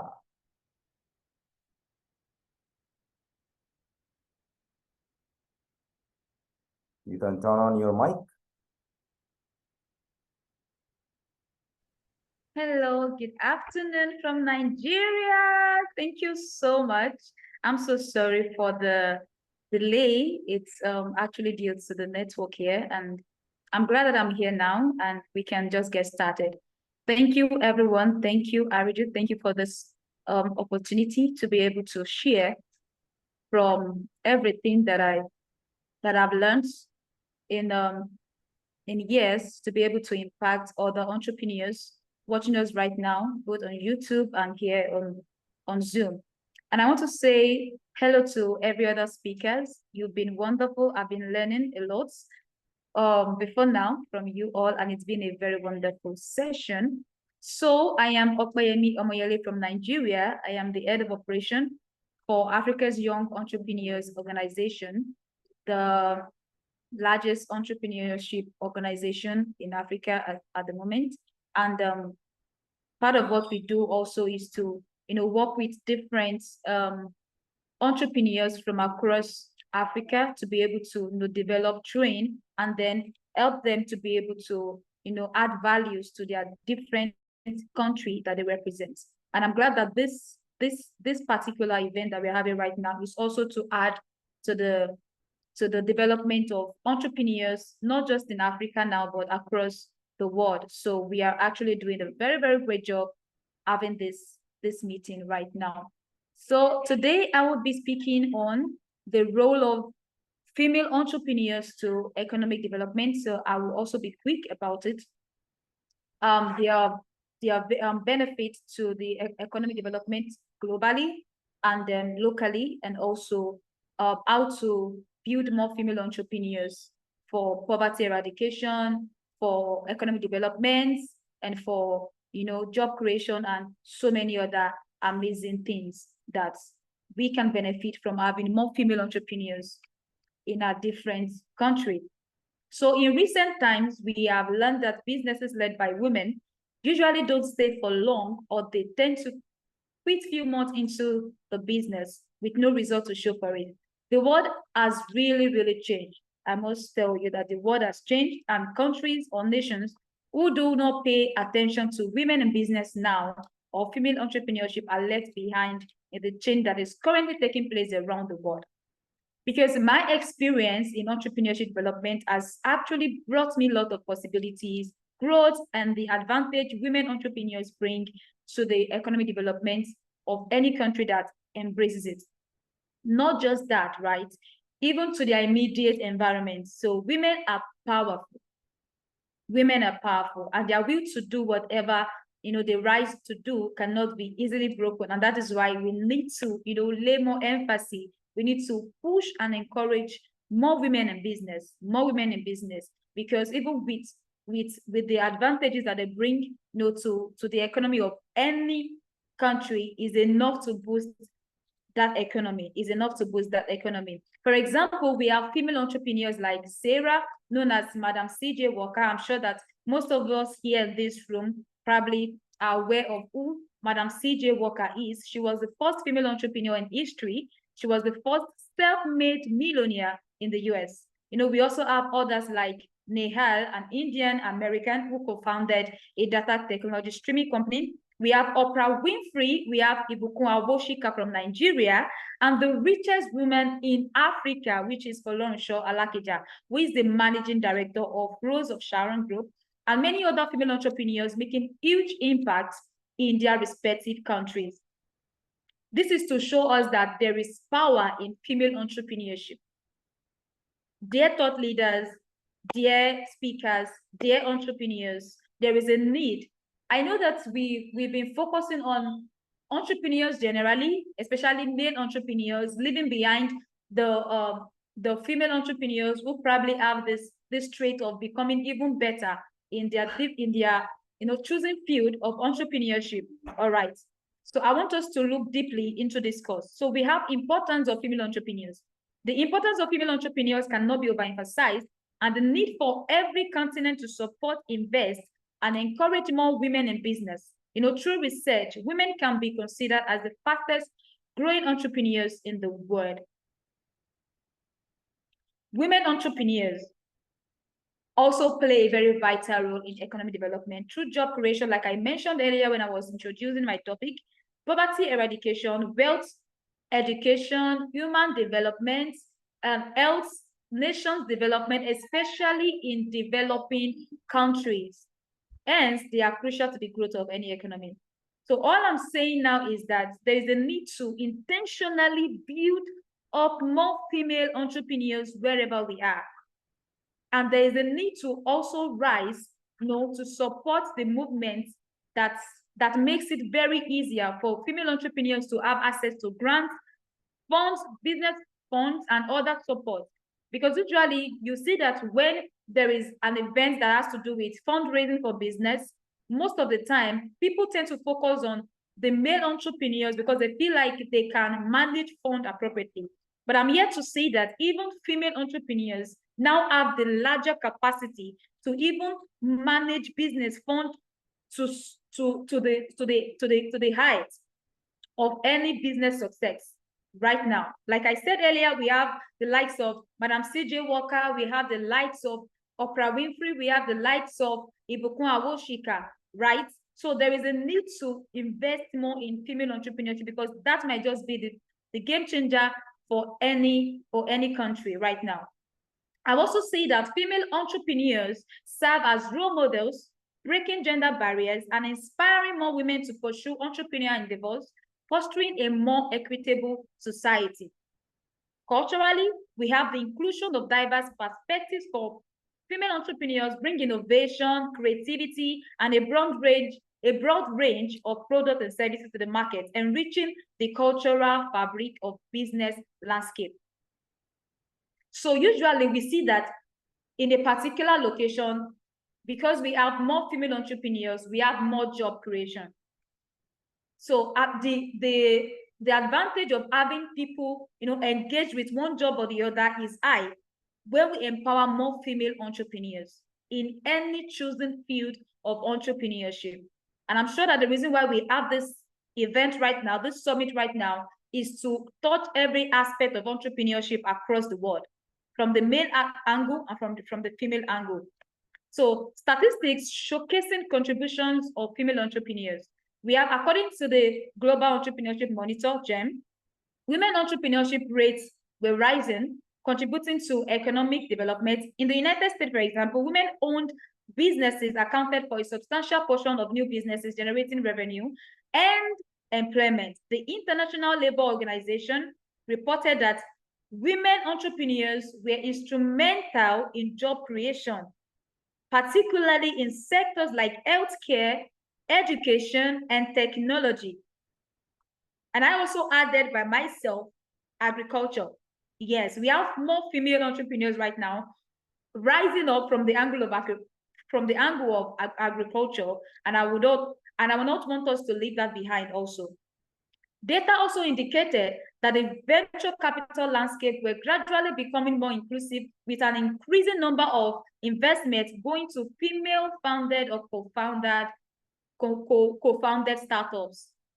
So this is actually to make us know that a lot is happening, a lot, when it comes to the female entrepreneurship. And that is why we need to take it even more importantly, we need to focus on that aspect. So from the angle of innovation, we have studies suggested that diverse firms, including those led by women, tend to foster more innovation, contributing to technological and social advancements. It's actually very, very interesting to see women, managing tech companies, and advancing it and building it up to the level whereby you almost think that this tech organization is probably owned by a male entrepreneur. Meanwhile, it's being managed by a female, to show that it is not just about male now. We also have female who have proven that they are capable, like myself, to undo any business, to manage any territory and become successful. Another major thing to note is that female entrepreneurs often initiate businesses with a social impact focus, addressing with social issues such as sustainability, health, and education. So we have also the illustration of female entrepreneurship positive impact on GDP. I'm sure that we all know what GDP is. As we all know that gross domestic product is a key economic indicator that measures the total value of all goods and services produced within a country's border over a specific period, usually annually or quarterly, just to remind us of what GDP is. Female entrepreneurs positively impact GDP by contributing to economic growth through increased business activities. As women create and expand businesses, they also stimulate production and consumption, directly influencing GDP. Additionally, job creation is a notable outcome, as these entrepreneurs generate employment opportunities within their enterprises by fostering diverse and inclusive work environments. Dear listeners, female entrepreneurs contribute to a more robust and dynamic labor market, further enhancing overall economic prosperity. So right now, dear world leaders, right here in this room, I just want to encourage us to support and inspire female entrepreneurs across the world, because by doing that, it is crucial for fostering innovation and economic growth. I also want to encourage us to, to mentor more female entrepreneurs wherever we are and wherever we are right now, having this program or speaking from or listening from. I want to encourage us to engage in more mentorship programs in our respective countries, networking events, educational workshops, especially tailored towards aspiring female entrepreneurs.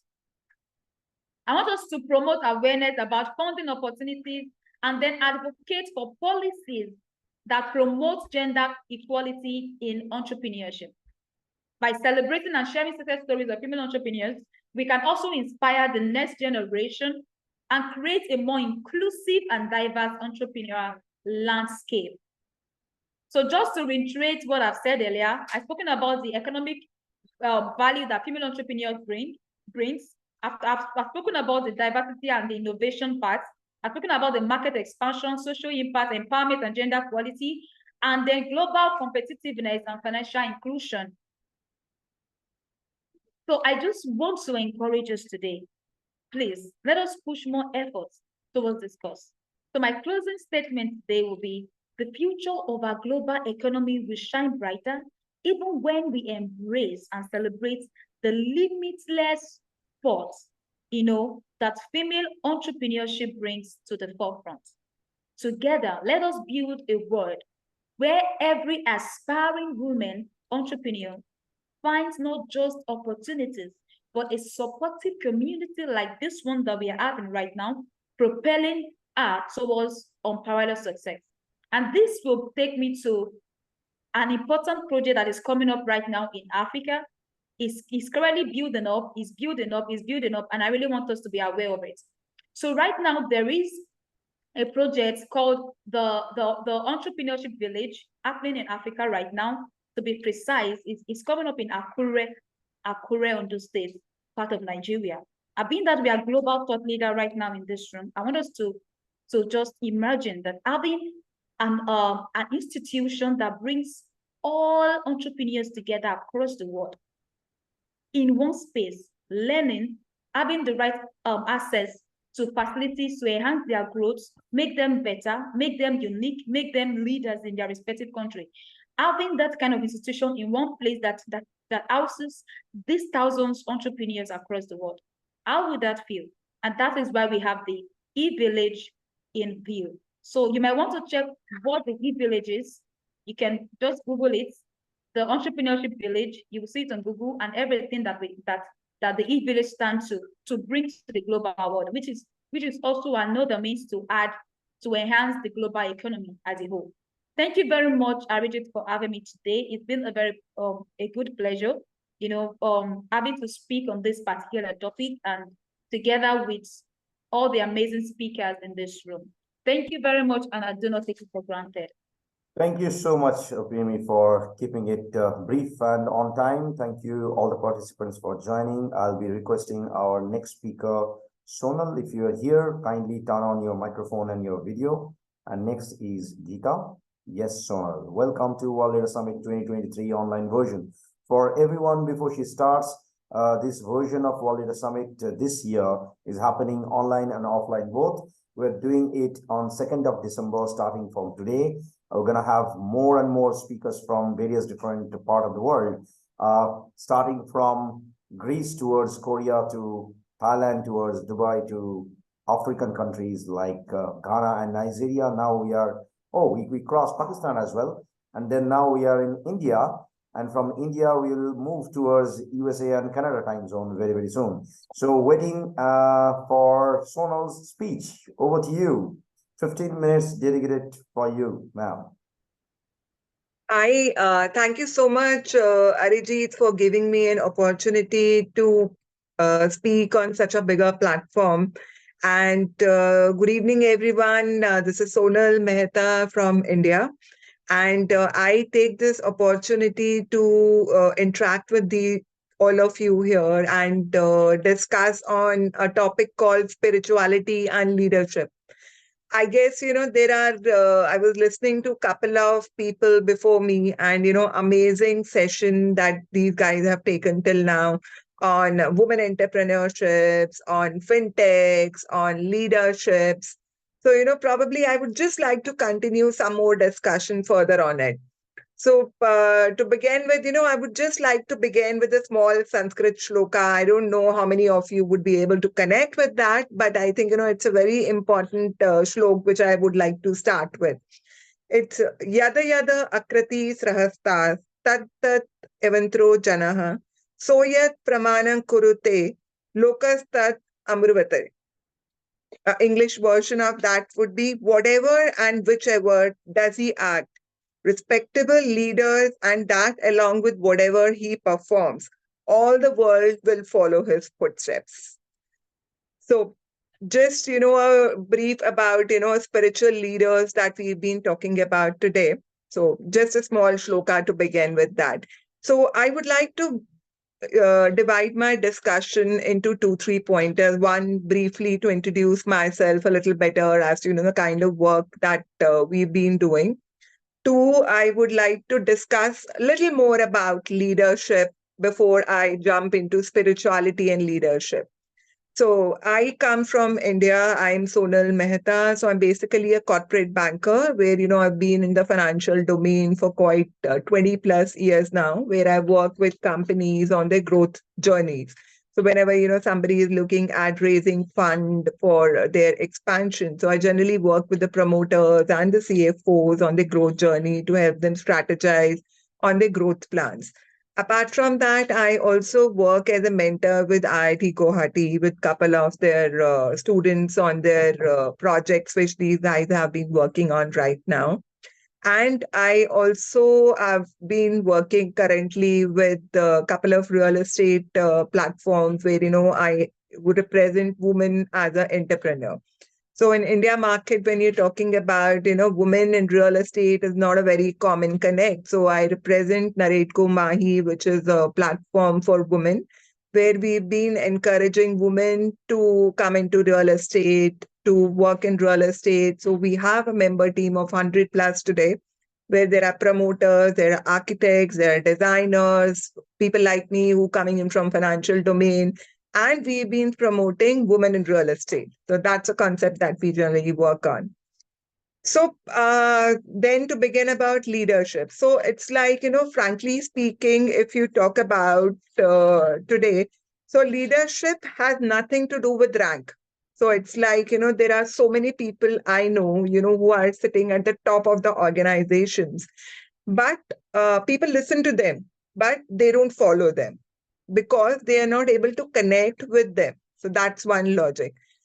And similarly, there are other people I know in the organization who are not at a leadership role but they are still respected, and people really get motivated looking at them. For the simple reason, they look at people at their left, they look at people at their right, and they do things to motivate them, to grow them by their action, whatever is taken up by the leaders. So as a leader, it becomes your responsibility to work with the team, to work for the welfare of the team, to motivate them, to take them to the next level. So whenever you're hiring somebody, you should have in mind what is the growth plan that you're talking about them. It's not a 1-year plan, it's not a 2-year plan. So whenever you're hiring somebody, so you should have a plan for them as to, what is your growth plan for them for next 3 to 4 years. Unless and until you have that clarity in a person when you're hiring, I think, you should take a call on it, whether you should hire this person or not. Because, any organization when you're talking about is known by its people. And if you cannot motivate and grow a person, then you are failing as a leader. That's my personal thought that I talk about. So generally, we can choose to be leader. We wish we had. So whenever we are reaching a certain stage in your career, so you often think about, oh, if I had this opportunity, I would have done better. Oh, if I had this leader, I would have done better. So I would say, instead of just complaining, now is the time you should set an example for others to follow. So be the leader that you wanted always to be there in your life. You should be a leader for that person to be. And then I would also say, that leadership is not a one-day journey. So being a leader, you have to be a student and you have to keep learning every day. Learning could be from books, from articles that you're talking about, from talks that we've been having today, these kind of talks. So it's like always been a leadership journey, it's always been a learning journey, I would say. And there is never a perfect leader. Like there is never a perfect parent, so there is never a perfect leader. So you have to keep brushing your skills every day to make yourself to the next level. So, and people would certainly respect you only if they can learn something from you. Otherwise, it'll be just a scenario where you are talking, they will do yes, yes, no, no, but there is nothing a learning or a growth plan that they can talk about from you right now. I have also seen leaders, who are backbenchers. Generally, people, when they're talking about leaders, they talk about their vision, they talk about their charisma that they carry with them. But frankly speaking, I personally know I've been interacting with so many founders, I've been interacting with so many CEOs on and off basis. I know so many leaders today who are media shy, who are backbenchers, but they are very successful leaders for the simple reason they have the courage. They have the courage to stand by the people that they work with during the good times, during the bad times. They also have the courage to stand up for the decisions that they have taken, be it the right decision, be it the wrong decision, but they have the courage to stand back by that. They have the courage to stand by the vision that they started the company with. See, it's a business has their own ups and downs.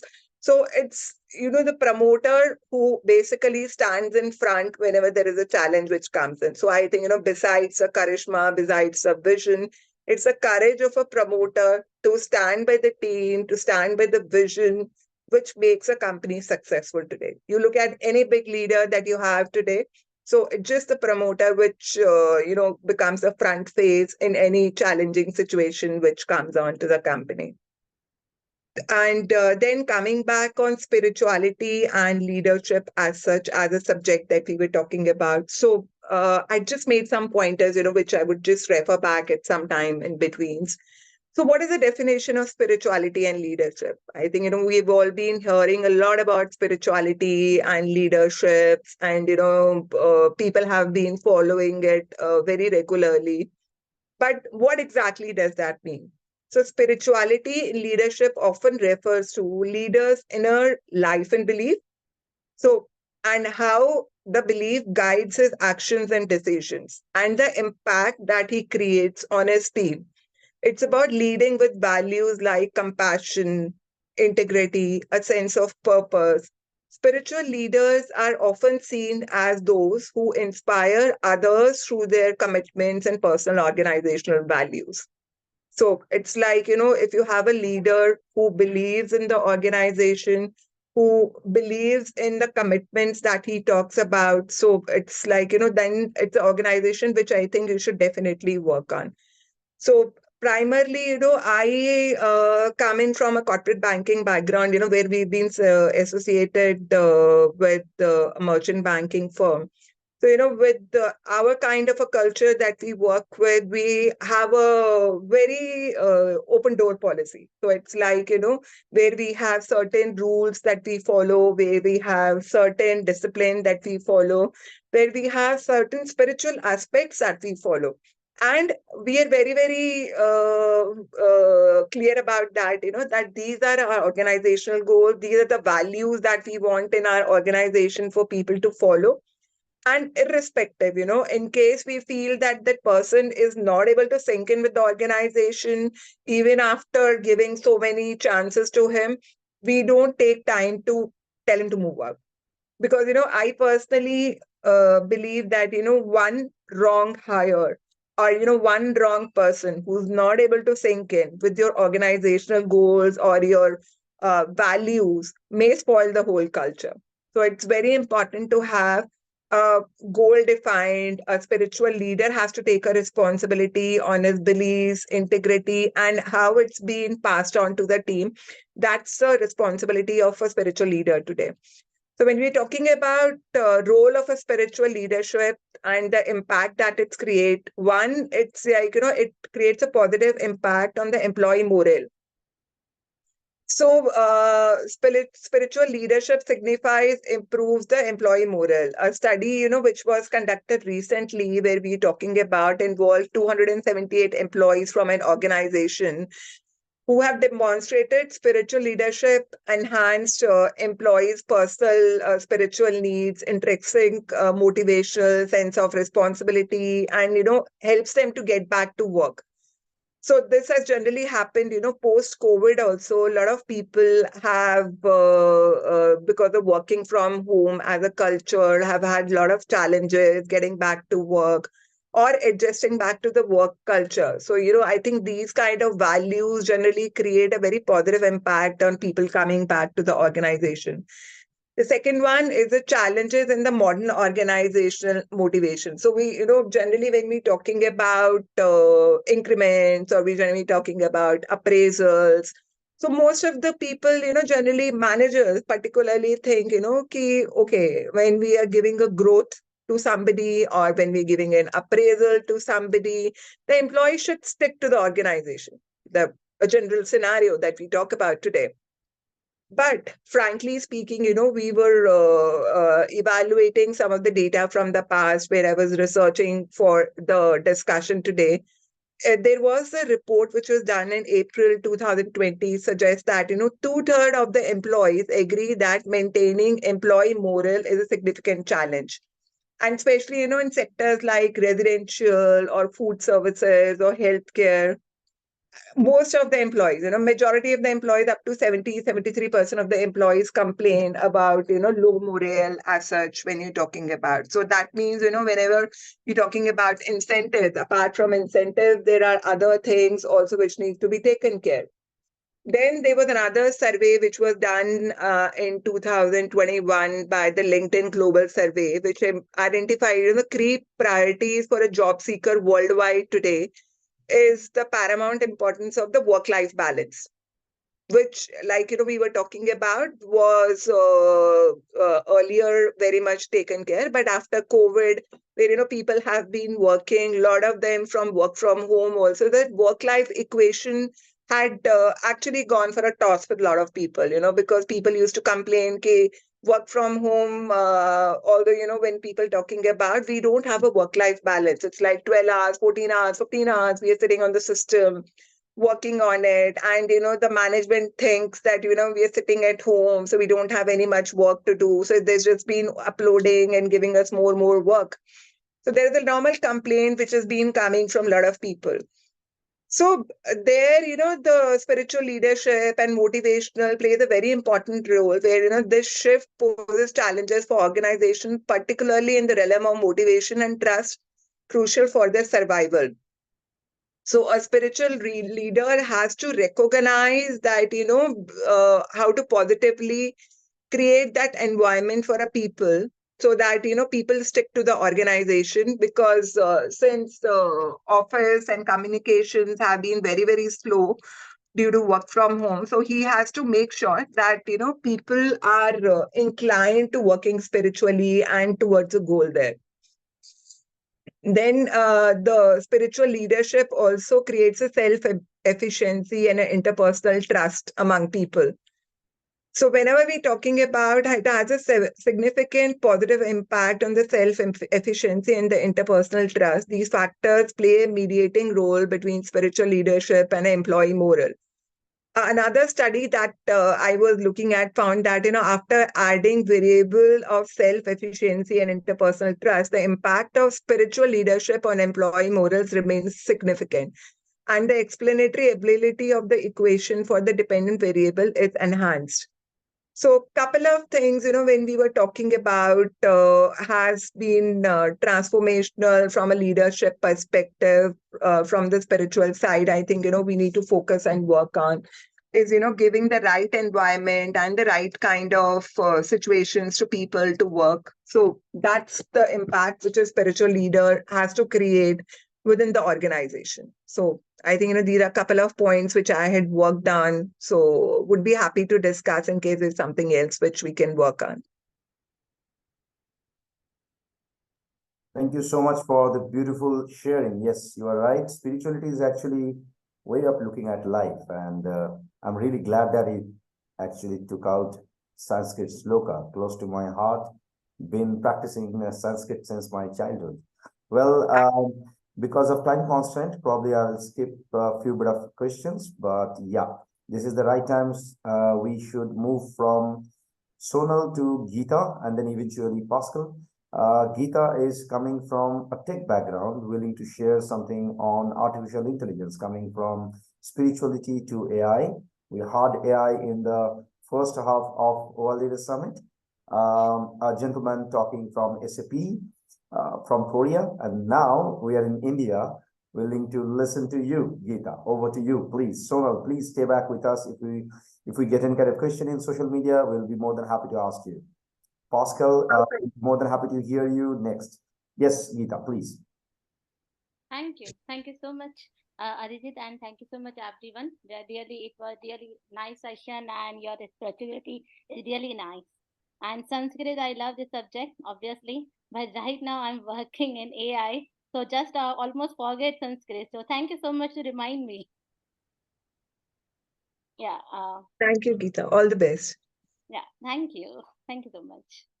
Yeah. Can I share my screen?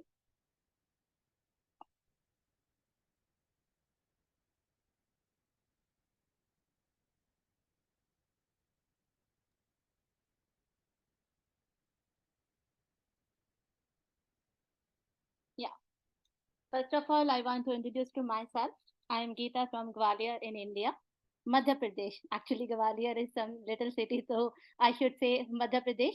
And I'm the CEO at Kanishka IT. I'm a data scientist, and I'm an organizer of Google Developer Group in Gwalior and brand ambassador of the Women Tech Maker. So actually, I'm a data scientist. So obviously, I'm passionate about the AI, data science, information, machine learning, deep learning, and etc. But 20 plus years, I have experience. I'm doing work in this line. So I have done many projects using AI, and obviously AI impacting in all over the area in our daily life. If we play game from childhood, you can see if we play game and other things, mobile filled a lot of with AI applications. So obviously AI surrounding us and obviously impacting to our each area of life.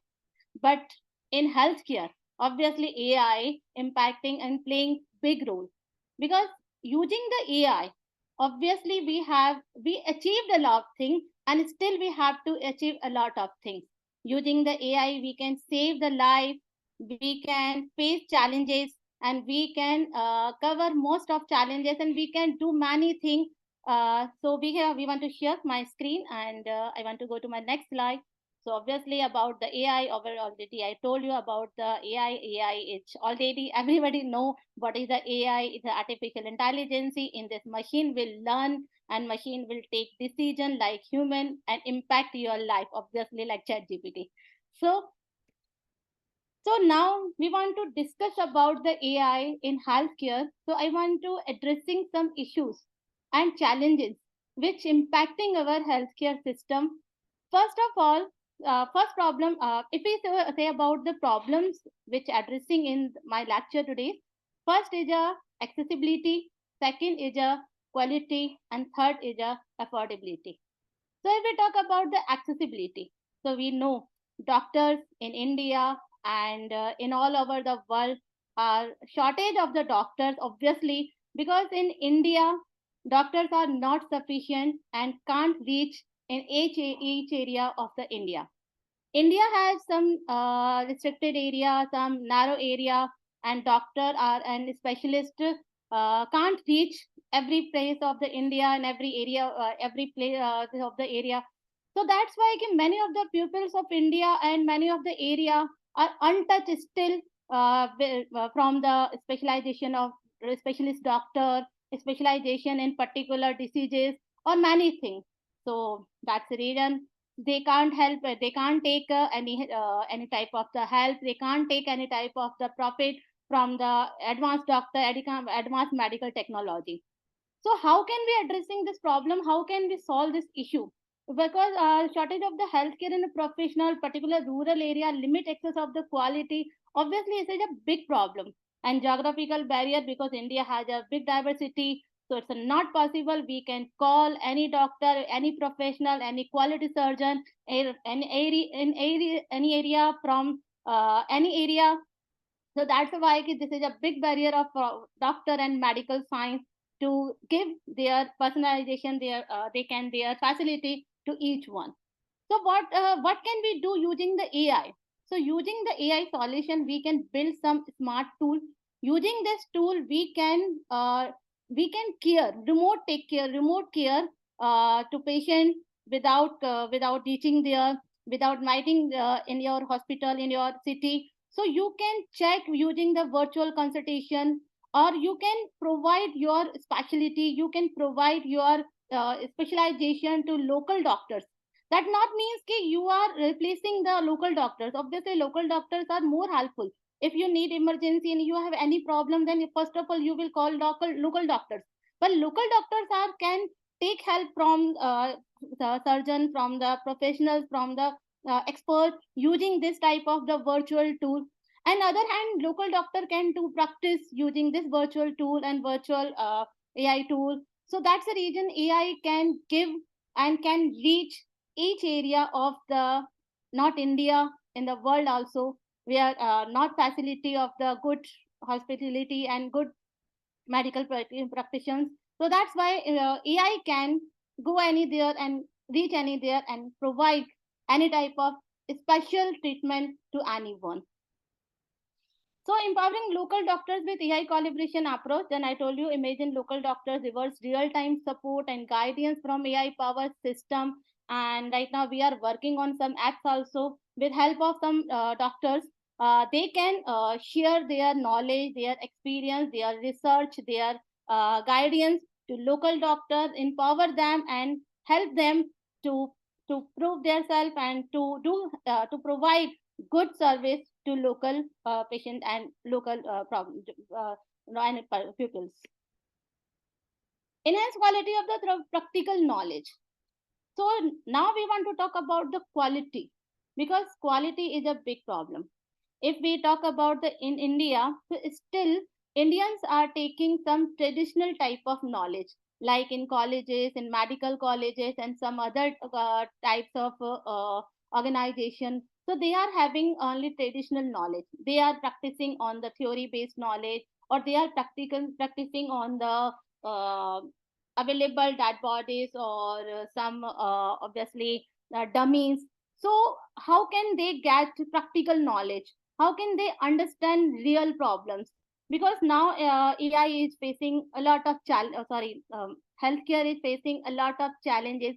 So this is a very important. Doctor must be coming doctors or aspiring doctors must be cover and ready to all type of challenges. So this is a very important. They should take practical knowledge. So using the AI, we can do this. How? So robotic surgery is a leap quality education. Actually, robotic surgery is a big help in healthcare. Using robotic surgery not means that doctor will not be available there. Robotic surgery can help big surgeon to reach any we can say any particular area where doctor can't reach there, doctor can't take immediately action. So robotic surgery will help to surgeon and professional to take action and take analyzing in this condition, and after record the all session without interrupting privacy of the patient, because obviously patient will not disclose their identity, but robotic surgery will record everything. And after this operation, other doctor can learn this record section without interrupting timing. And obviously experts have no time to they can teach, they can promote doctor, they can give their time to teach them. So recording session, the live recording session obviously can help to the new doctor, and doctor can learn from them and can improve the quality. And this type of delicate operation, they can improve their personality and their knowledge also.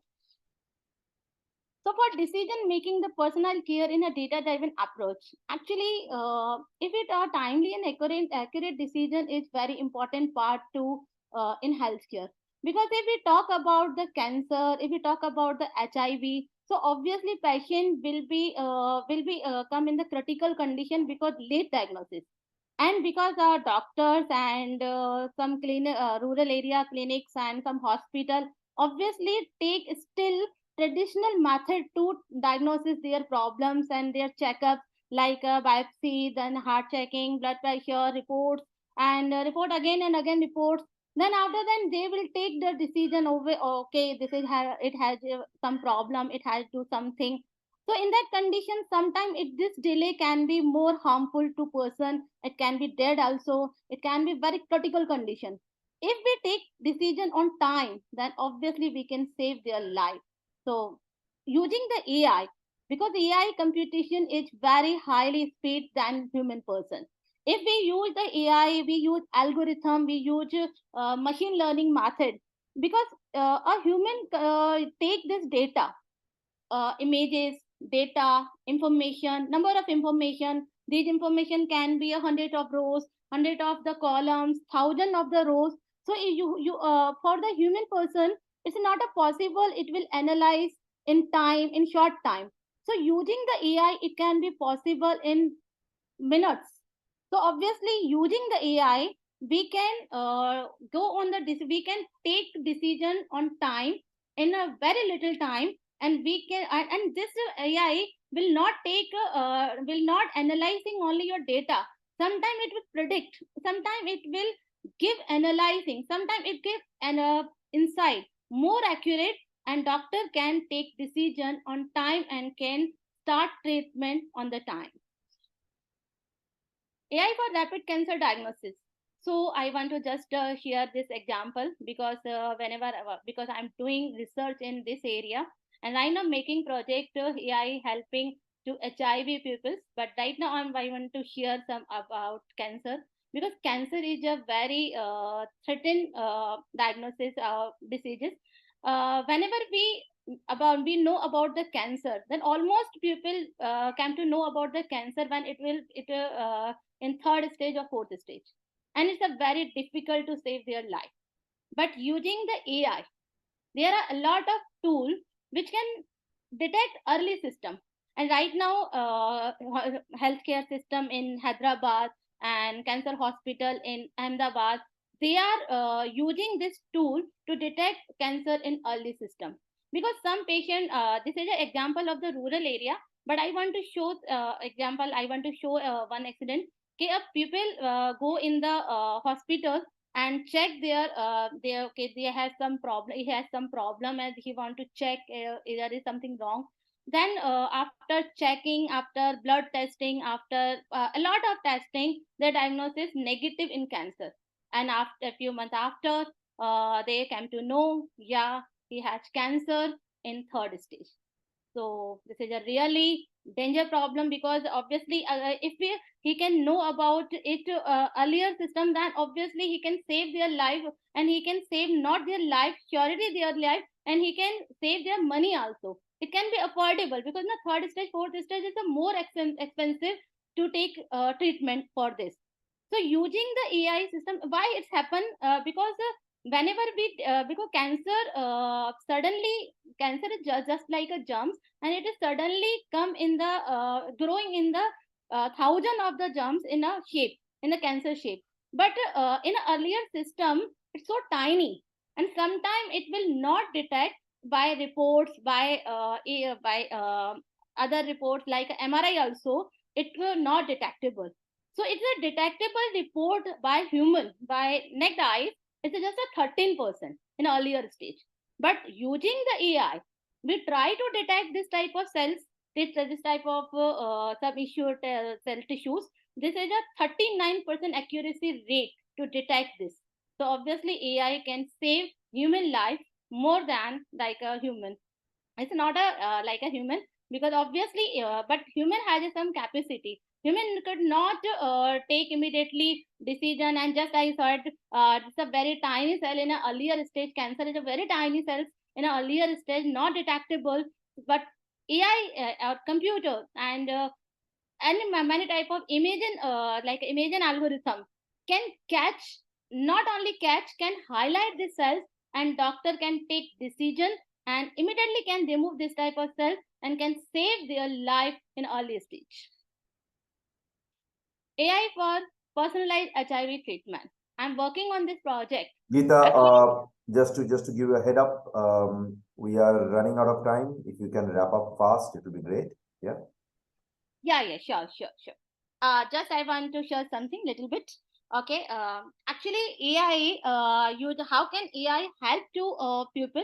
In many ways, AI can help in HIV treatment, but most we are using some tool which can monitor people if you have a HIV, and we are creating some bot also which can treat, which can give education, which can write consultation, which can write treatment to people. So using this bot, we can help many HIV people.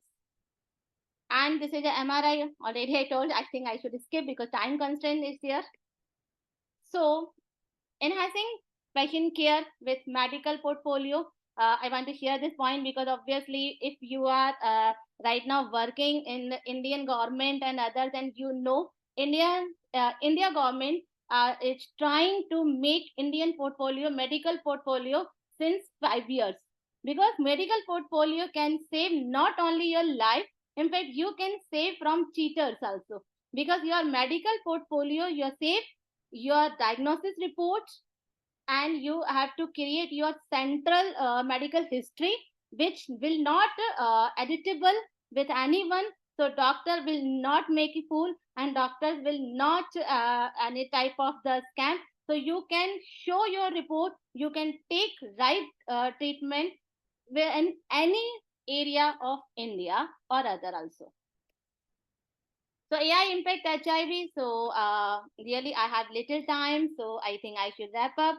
So I just want to say, I was on the conclusion. So AI can save your life using the making the fast treatment, and monitor your health like heart diseases, diabetes, or earlier diagnosis, or monitor can your body, your case study, your body data can analyze, and we can understand what type treatment can be better for you. And obviously not it will give you only diagnosis support, it will give you mental support, emotional support, without disclose your privacy. Using the chatbot we can encourage you, educate you without any human interruption. Thank you so much.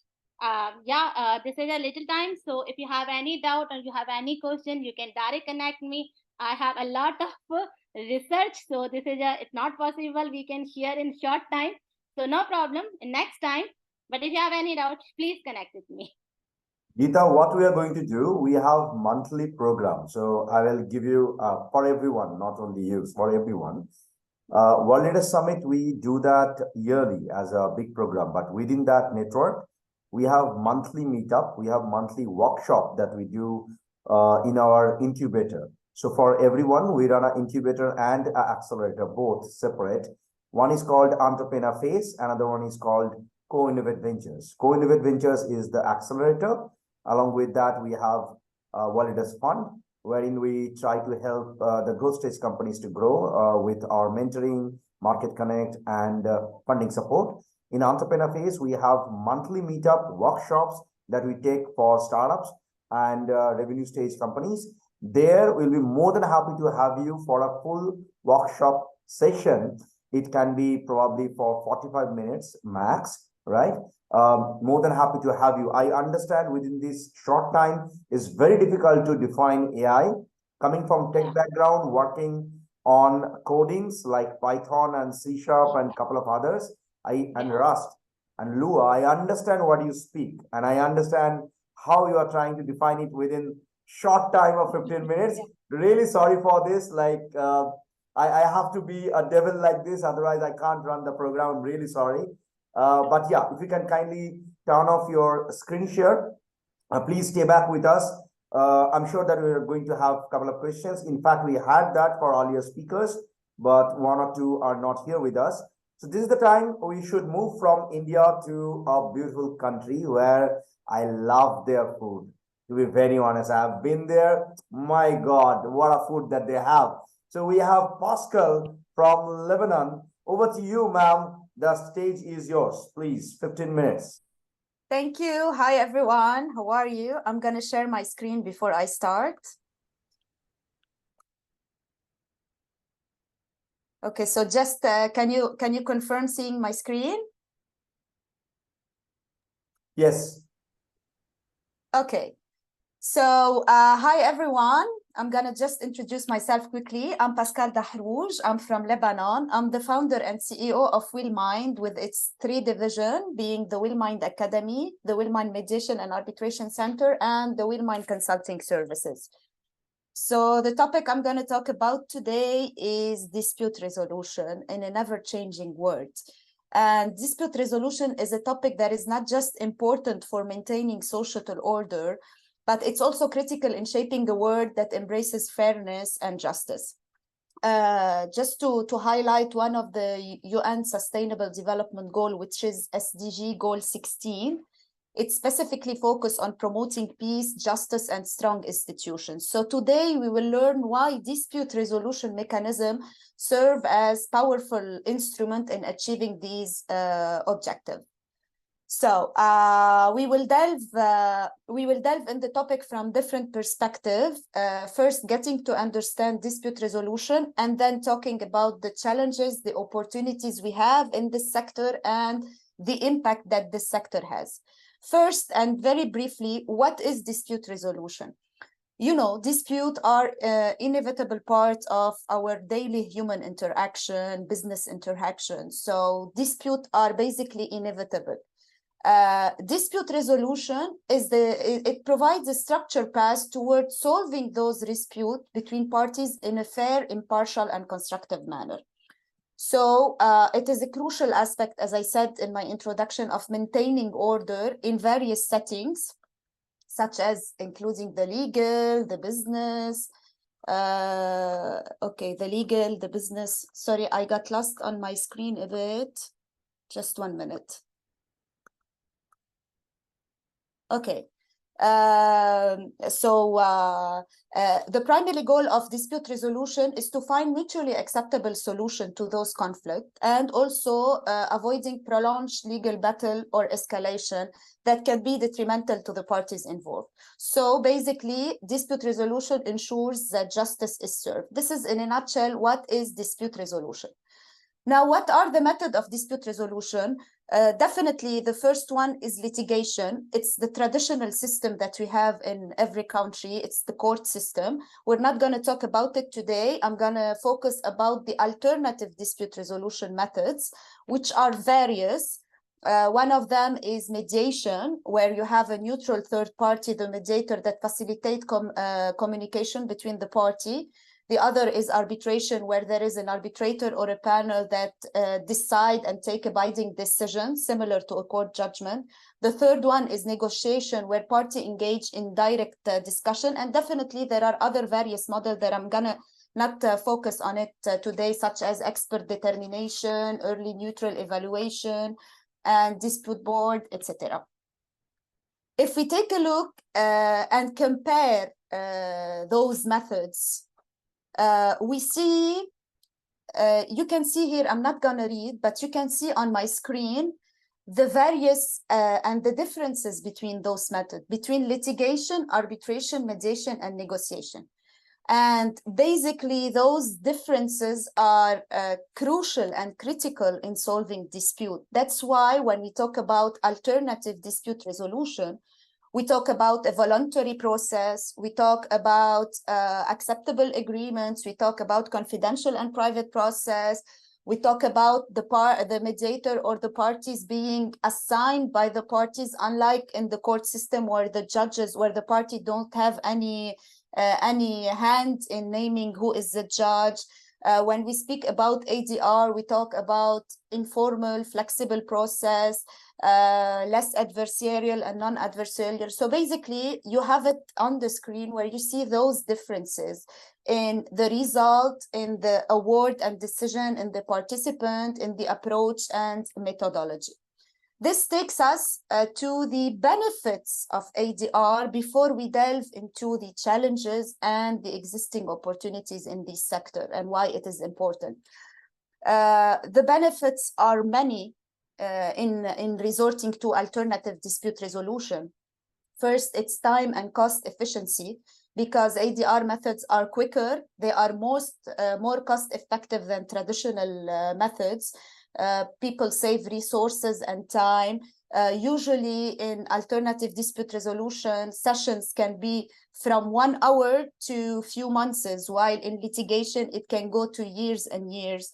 Then the second benefit is preservation of relationship, because through ADR, we find common ground. This is how we can preserve relationship between the party, and we can foster future cooperation through the settlement agreement that is reached.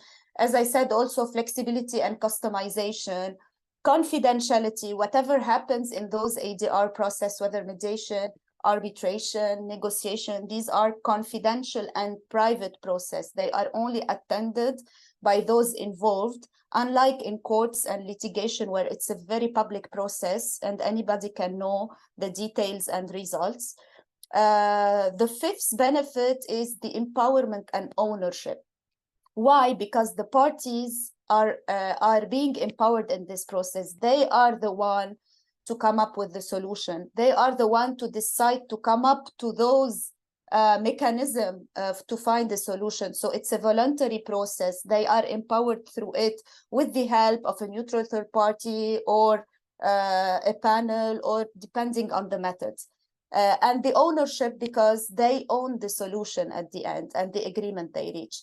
Then you have definitely the reduced emotional stress. When you go through all these legal battles and dispute, there's this emotional stress that goes on with you.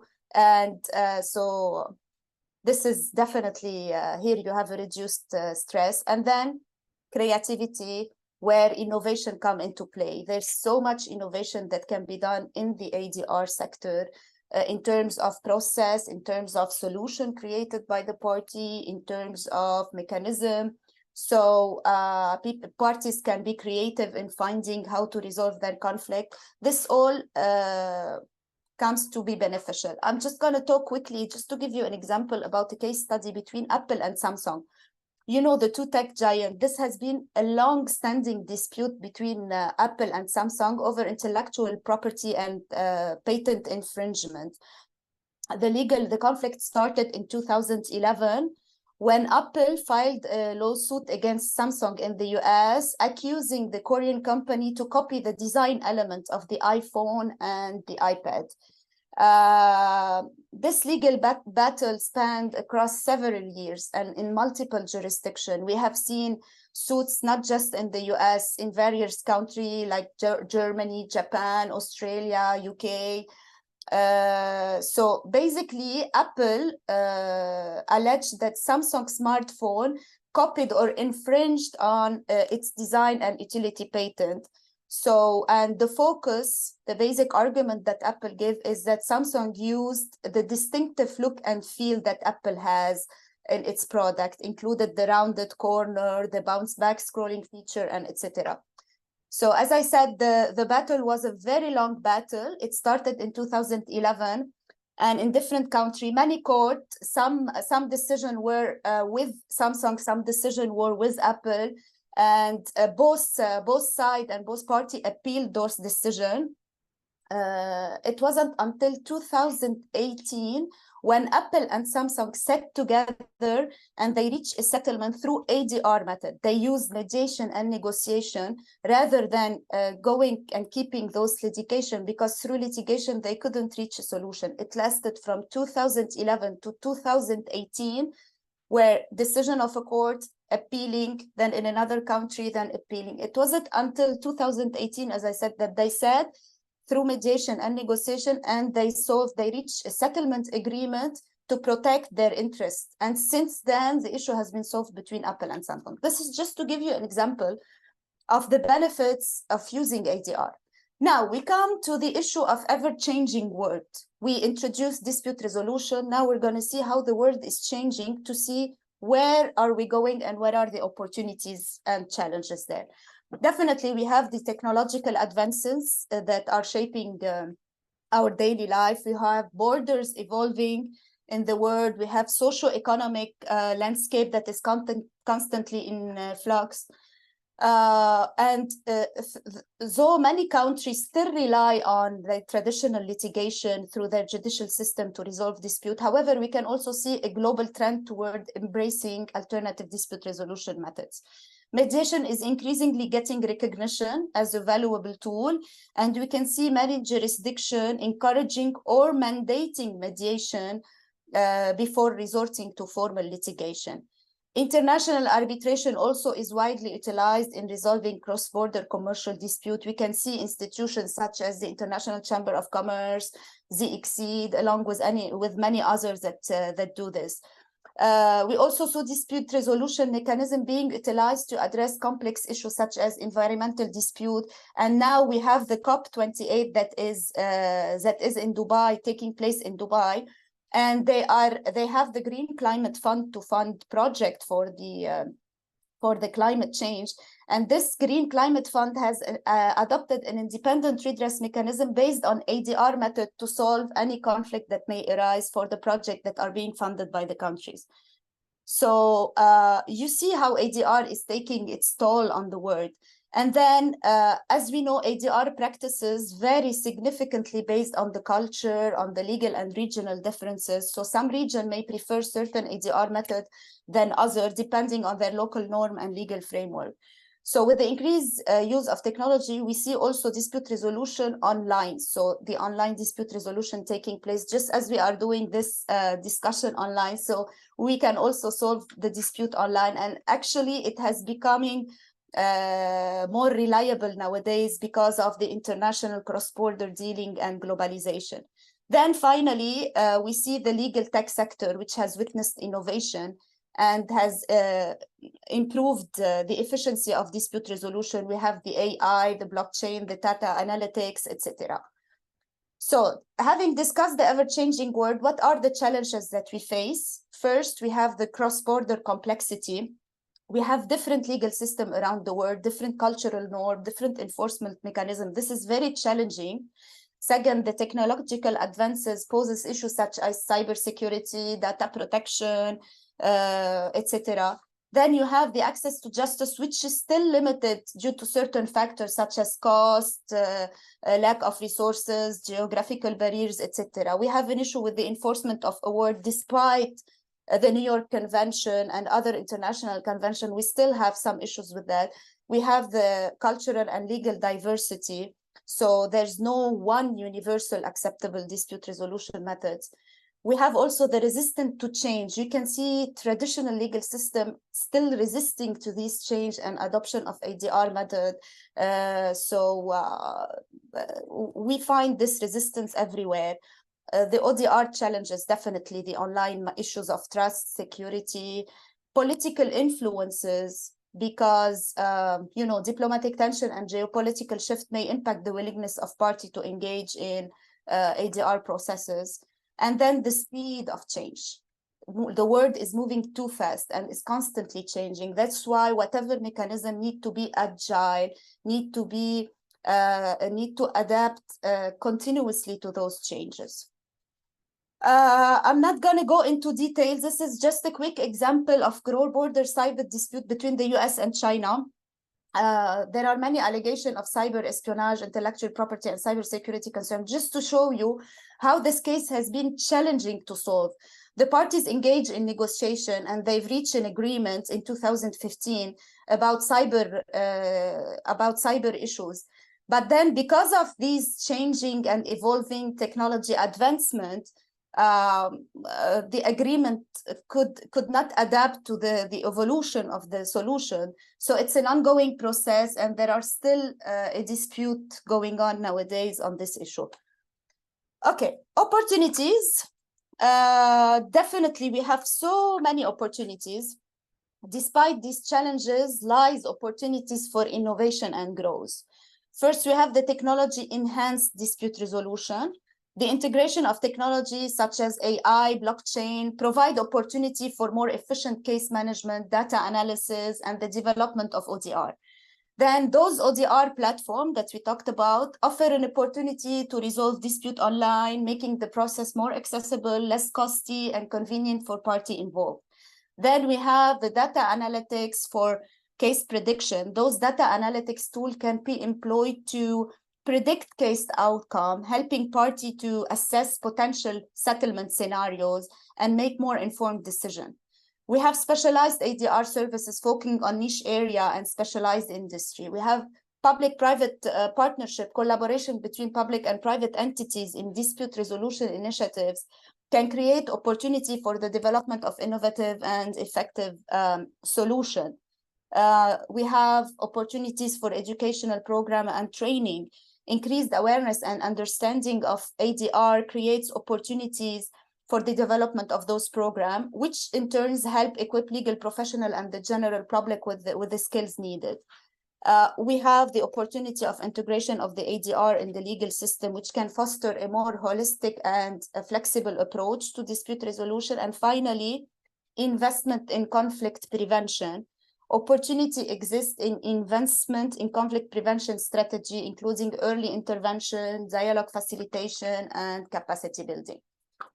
Finally, the impacts and why dispute resolution is important. So embracing the opportunities we have allow us to redefine and innovate the dispute resolution methods, ensuring they remain relevant and effective in the face of this ever-changing world. So the impacts of effective dispute resolution are significant and far-reaching, influencing individual businesses, communities, and even international relations. We talk about few impact, but those are the major ones. First, the social harmony. Well, dispute resolution fosters social harmony by providing mechanism to address conflict peacefully. Resolving dispute through dialogue and mediation, for example, provides understanding, reconciliation, and the preservation of relationship within families, communities, and broader social context. Second, in the business and commercial sector, efficient dispute resolution contribute to economic security and growth, stability and growth. So swift resolution of business dispute ensure that resources are not tied up in prolonged legal battles. Then we have the preservation of relationship we talked about. Then we have global diplomacy, resolving dispute peacefully, contribute to a stable global political landscape. For example, you can see the Iranian nuclear deal. We're not going to talk about it today, but this could be a good example of global diplomacy. Public confidence in the legal system. Effective dispute resolution process enhance public confidence in the legal system. And access to justice, because ADR method contribute to broader access to justice. Thus, you can see that the impact of ADR are multifaceted, spanning across social, economic, and diplomatic dimensions.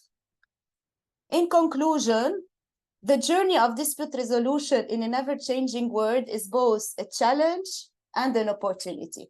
So it is a call for collaboration, innovation, and adaptability.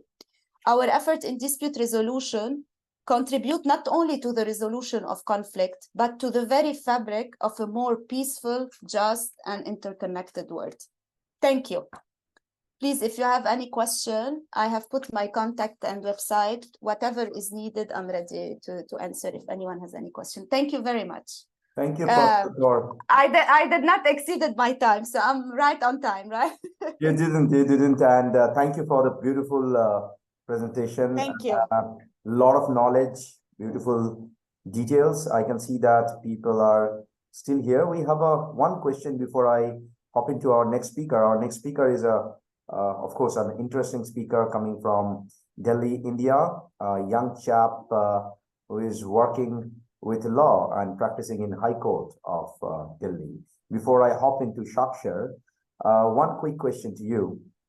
Well, there is a myth that usually happens in the world, that when you talk about data and when you try to feed any kind of intelligence system with data, the data feeding mechanism cannot be decentralized or can be decentralized. So what's your take on this? Is it like, what do you prefer? You want data to be like accessible to the MNCs, or you want this data to be accessible to only government and then go for an encryption and then ask people to access it? What is your take?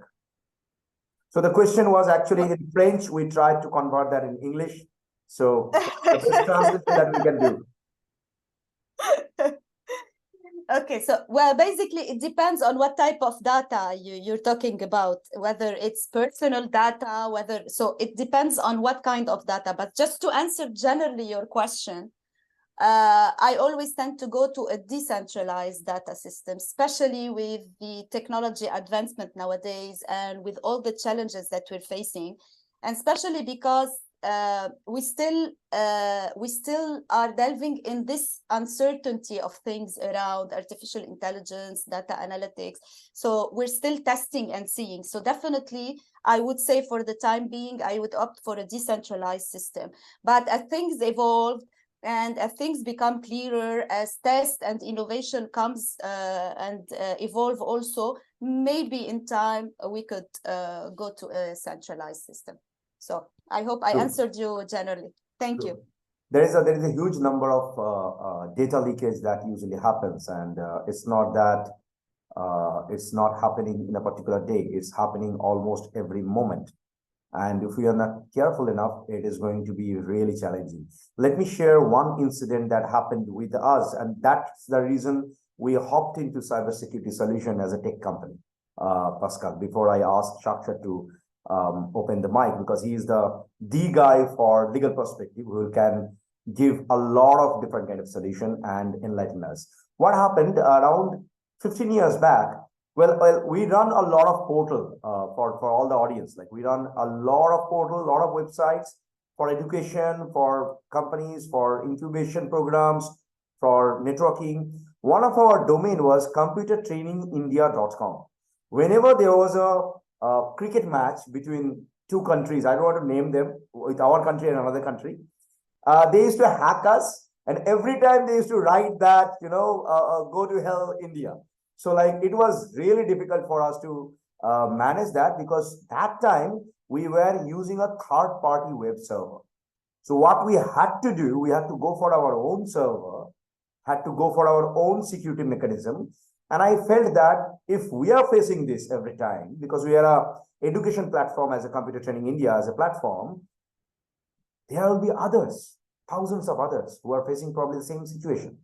So we started giving solution on data security and encryption. From that time onwards, 15 years back, we faced that challenge. And probably that time I met a gentleman, I respect him a lot, who is Dr. Pavan Duggal. He's again coming from Delhi, and we started chatting with each other how to solve these things. They run an amazing platform, and Shakshar is the right here who is going to share his own perspective coming from a very strong legal background. Shakshar, over to you. If you are there with us, I can see you. If you can kindly unmute yourself. And rest of the speakers, please stay back. I have 2-3 more questions. I will float that after Shakshar is done. Then Abhishek, you. Thank you. Thank you so much, sir, and greetings, everyone. First of all, I'm delighted to speak at this wonderful platform where different people from different backgrounds, but one thing is similar, that they all have the passion to share their respective expert areas. Now, coming to the legal side of technology, well, we have two phases. One is the pre-COVID times. Yes, in pre-COVID times, we had things like online financial frauds, data breach attacks. That's fine. But suddenly COVID happened. Once COVID happened, two things were clear. One, internet is here to stay. It's a need for every single person. And two, that whenever internet is there, cyber criminals will always be present. That was the first part. Second, coming in November 2022, that's where the game-changing thing happened, which was when OpenAI came with this mischievous technology, which I call ChatGPT. Earlier, ChatGPT was, it never created a huge buzz initially, but suddenly, within a week, we saw a massive increase in the use of ChatGPT. And why? Because at the end of the day, one thing was clear, which is that the story that artificial intelligence is going to change the world, earlier it used to sound really good. I mean, a lot of people used to say that in 2050, artificial intelligence will come and change our lives. But suddenly, we saw ChatGPT actually doing that in the real life. There were some researchers in 2017 which said that artificial intelligence has the power to supersede human intelligence, and by 2050, it will supersede human intelligence. But hold on. Again, this research happened in 2019, but now the figures changed. In 2019, they said that no, it's not 2050, it's 2040. But that's still fine. But then COVID happened. And suddenly we saw a huge increase in the tech space. And after COVID, Mr. Elon Musk says, no, please hold on. It's not 2040. It's just around the corner. It's 2035. And after that, suddenly, Sam Altman comes and says, I'm sorry to say, but OpenAI is working on a new project, which is known as super intelligence. Where OpenAI actually says that give us 3 to 4 years, and we will present to you this massive technology which has all the potential to surpass human intelligence. So 3 to 4 years means less than 2030. Now, with all these developments, this sounds quite fascinating, right? I mean, artificial intelligence is actually paving way for new innovations in different sectors altogether. You just name the sector: healthcare, banking, manufacturing, anywhere. AI or any such technology is there to stay. But on the other side, there comes the regulatory and the crime side. Unfortunately, we as human beings have never been at par with technology. Yes, with our knowledge, somewhere people who are working in this industry have been able to make up to this challenge.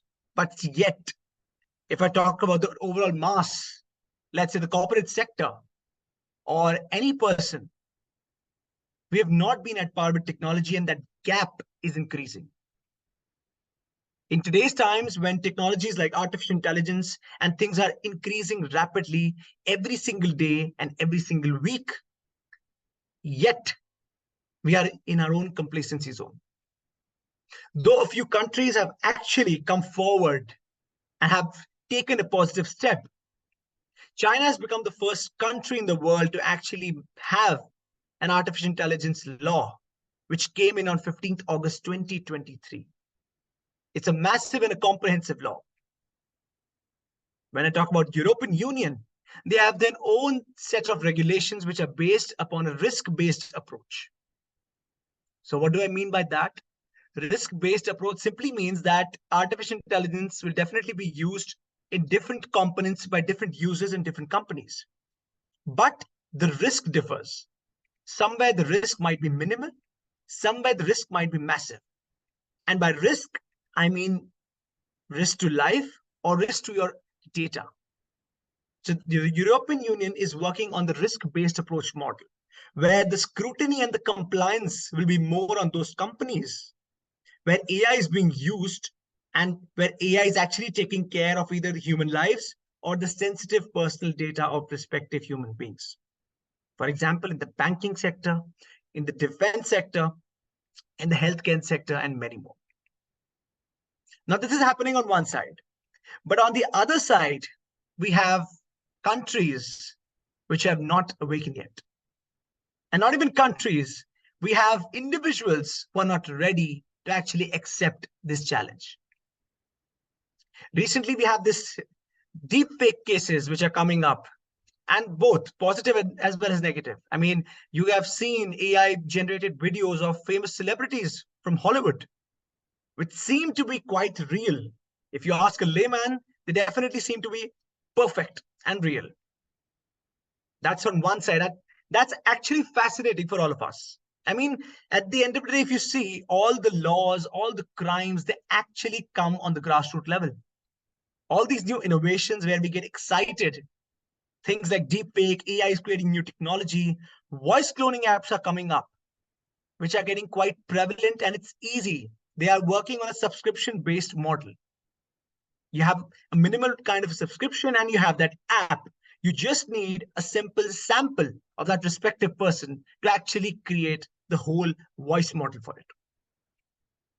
But if we see the other side of the coin, there are a lot of huge ramifications which can take place. And yet, we are not ready. Are we? I'm not sure, because on our individual level, if I talk about the skill set, again, that gap has increased. And it's getting increasing, because technology will not stop. It will never stop for human beings, that's for sure. And AI has created a pure example of that. I mean, it's just been a year when AI has gained the prominence, though work in artificial intelligence has been happening more than a decade. Yet we can see how it's been a year, yet it has created a huge buzz around the corner. And the speed at which it's growing, it's massive. And no one can actually predict it. If you ask people from the technology industry, I'm sure they would have also not predicted this kind of developments taking place. And as I mentioned earlier, things like super intelligence, I mean, we have to wake up. Now coming to the other side, let's say, for example, the liability and transparency side. Now, what are these concepts all about? Liability, transparency, biasness. These sound quite ethical, but coming to the technology space, coming to things like metaverse or artificial intelligence, these things, these ethics, the concept of liability becomes extremely important. If you talk about the metaverse, yes, people might it actually sounds funny. If let's say today I'm using Facebook, right? So today I have, it's very easy to create a fake profile of any other person. And people do it. I mean, it's common practice these days. If we talk about the metaverse, anyone can create any profile. I mean, there are no regulatory aspects to it. What I'm trying to say again and again is technology is moving at a rapid pace, but yet we lack regulatory aspects.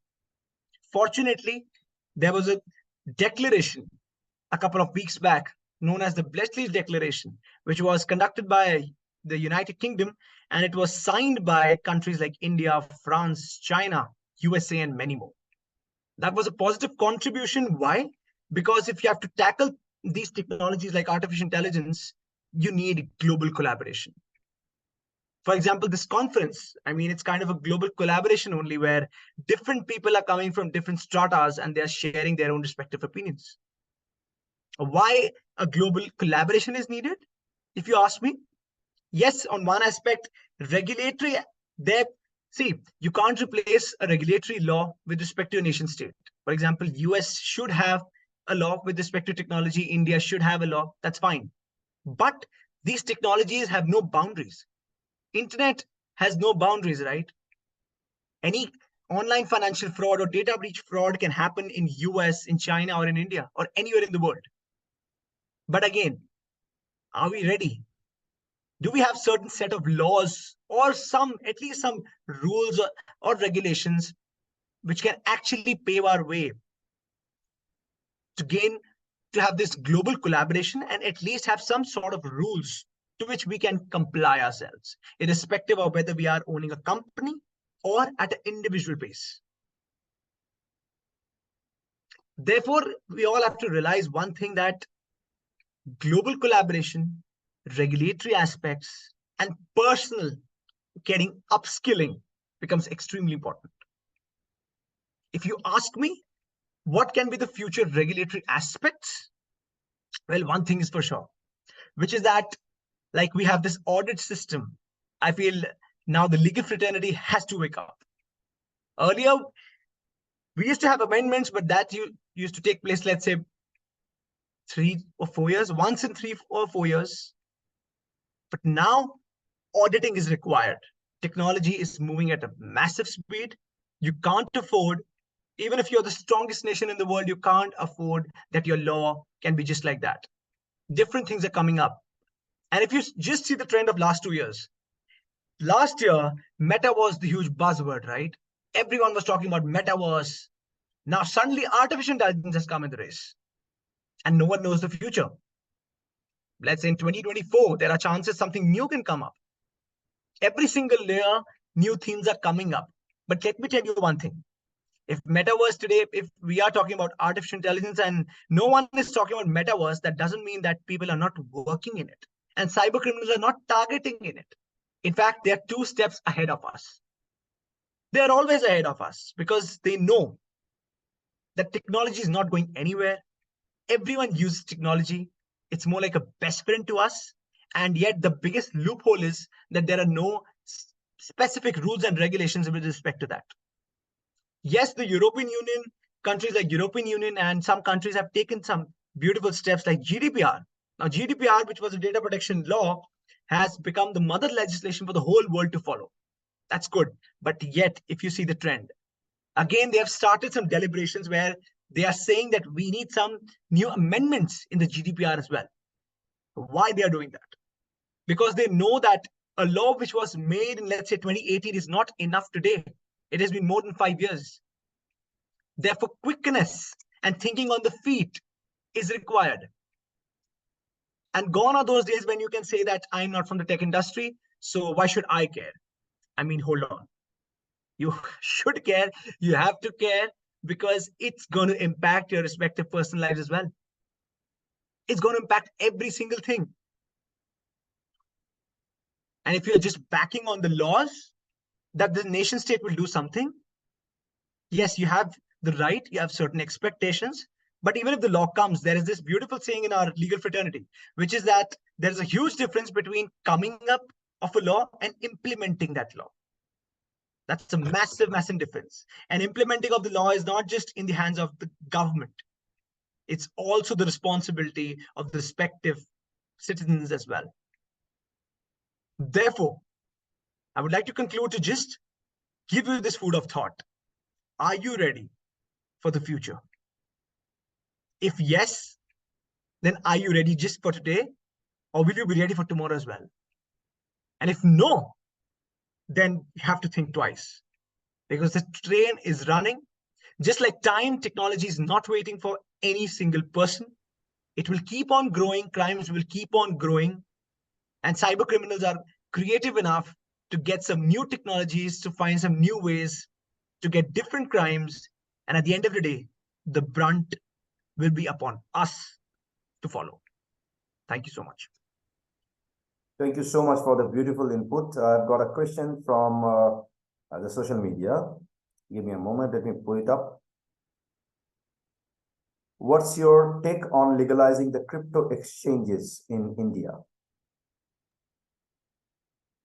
Well, thank you so much for the question. First of all, definitely I agree that legalization of cryptocurrency should happen. I mean, whatever the currency of anything is there without, let's say, as I gave the example of metaverse. Metaverse, it's wonderful, it's beautiful, but if you don't have regulations in it, then misuse will be bound to happen. Same goes for crypto. A lot of people earlier, initially when crypto came, yes, they were interested. A lot of people have put their money as well. But if it's not being recognized legally, then honestly, it has no value. Why no value? Because any day, any cyber criminal can just, let's say, for example, if your crypto account gets hacked or any misuse takes place, you have nowhere to go. It's your hard-earned money that you have actually put in crypto. And one fine day it goes, where to report? That's why we always say that whenever as I mentioned, that new technologies are coming, but creating legal aspects. Okay, I understand law takes a lot of time, but at least some rules, some regulations can be in place, which can be a guiding force for respective individuals and respective corporates to follow. And at least the crypto ecosystem can be relieved with this factor that at least now we are legally recognized. And therefore, if a thing like crypto, it's a form of currency, is getting legally recognized, then only users or people who have put money in crypto will get a sense of relief. Thank you. Thank you for the lovely answer. Now I will ask everyone else to please be with us. Time to call upon our next speaker, Abhishek, and eventually I'll be asking Stan to come after Abhishek. Stan is logging from Canada, long way from India. But yes, we'll keep ourselves within India and then moving towards another country. Just a small request to all the other speakers. This is only the speaker only link. So like if you have any friends who really want to watch it or want to join, please share them our social media. It is there live. You can ask questions over there. We keep very, very concise for our speakers only link. So yeah, thank you. Over to you, Abhishek. Yeah.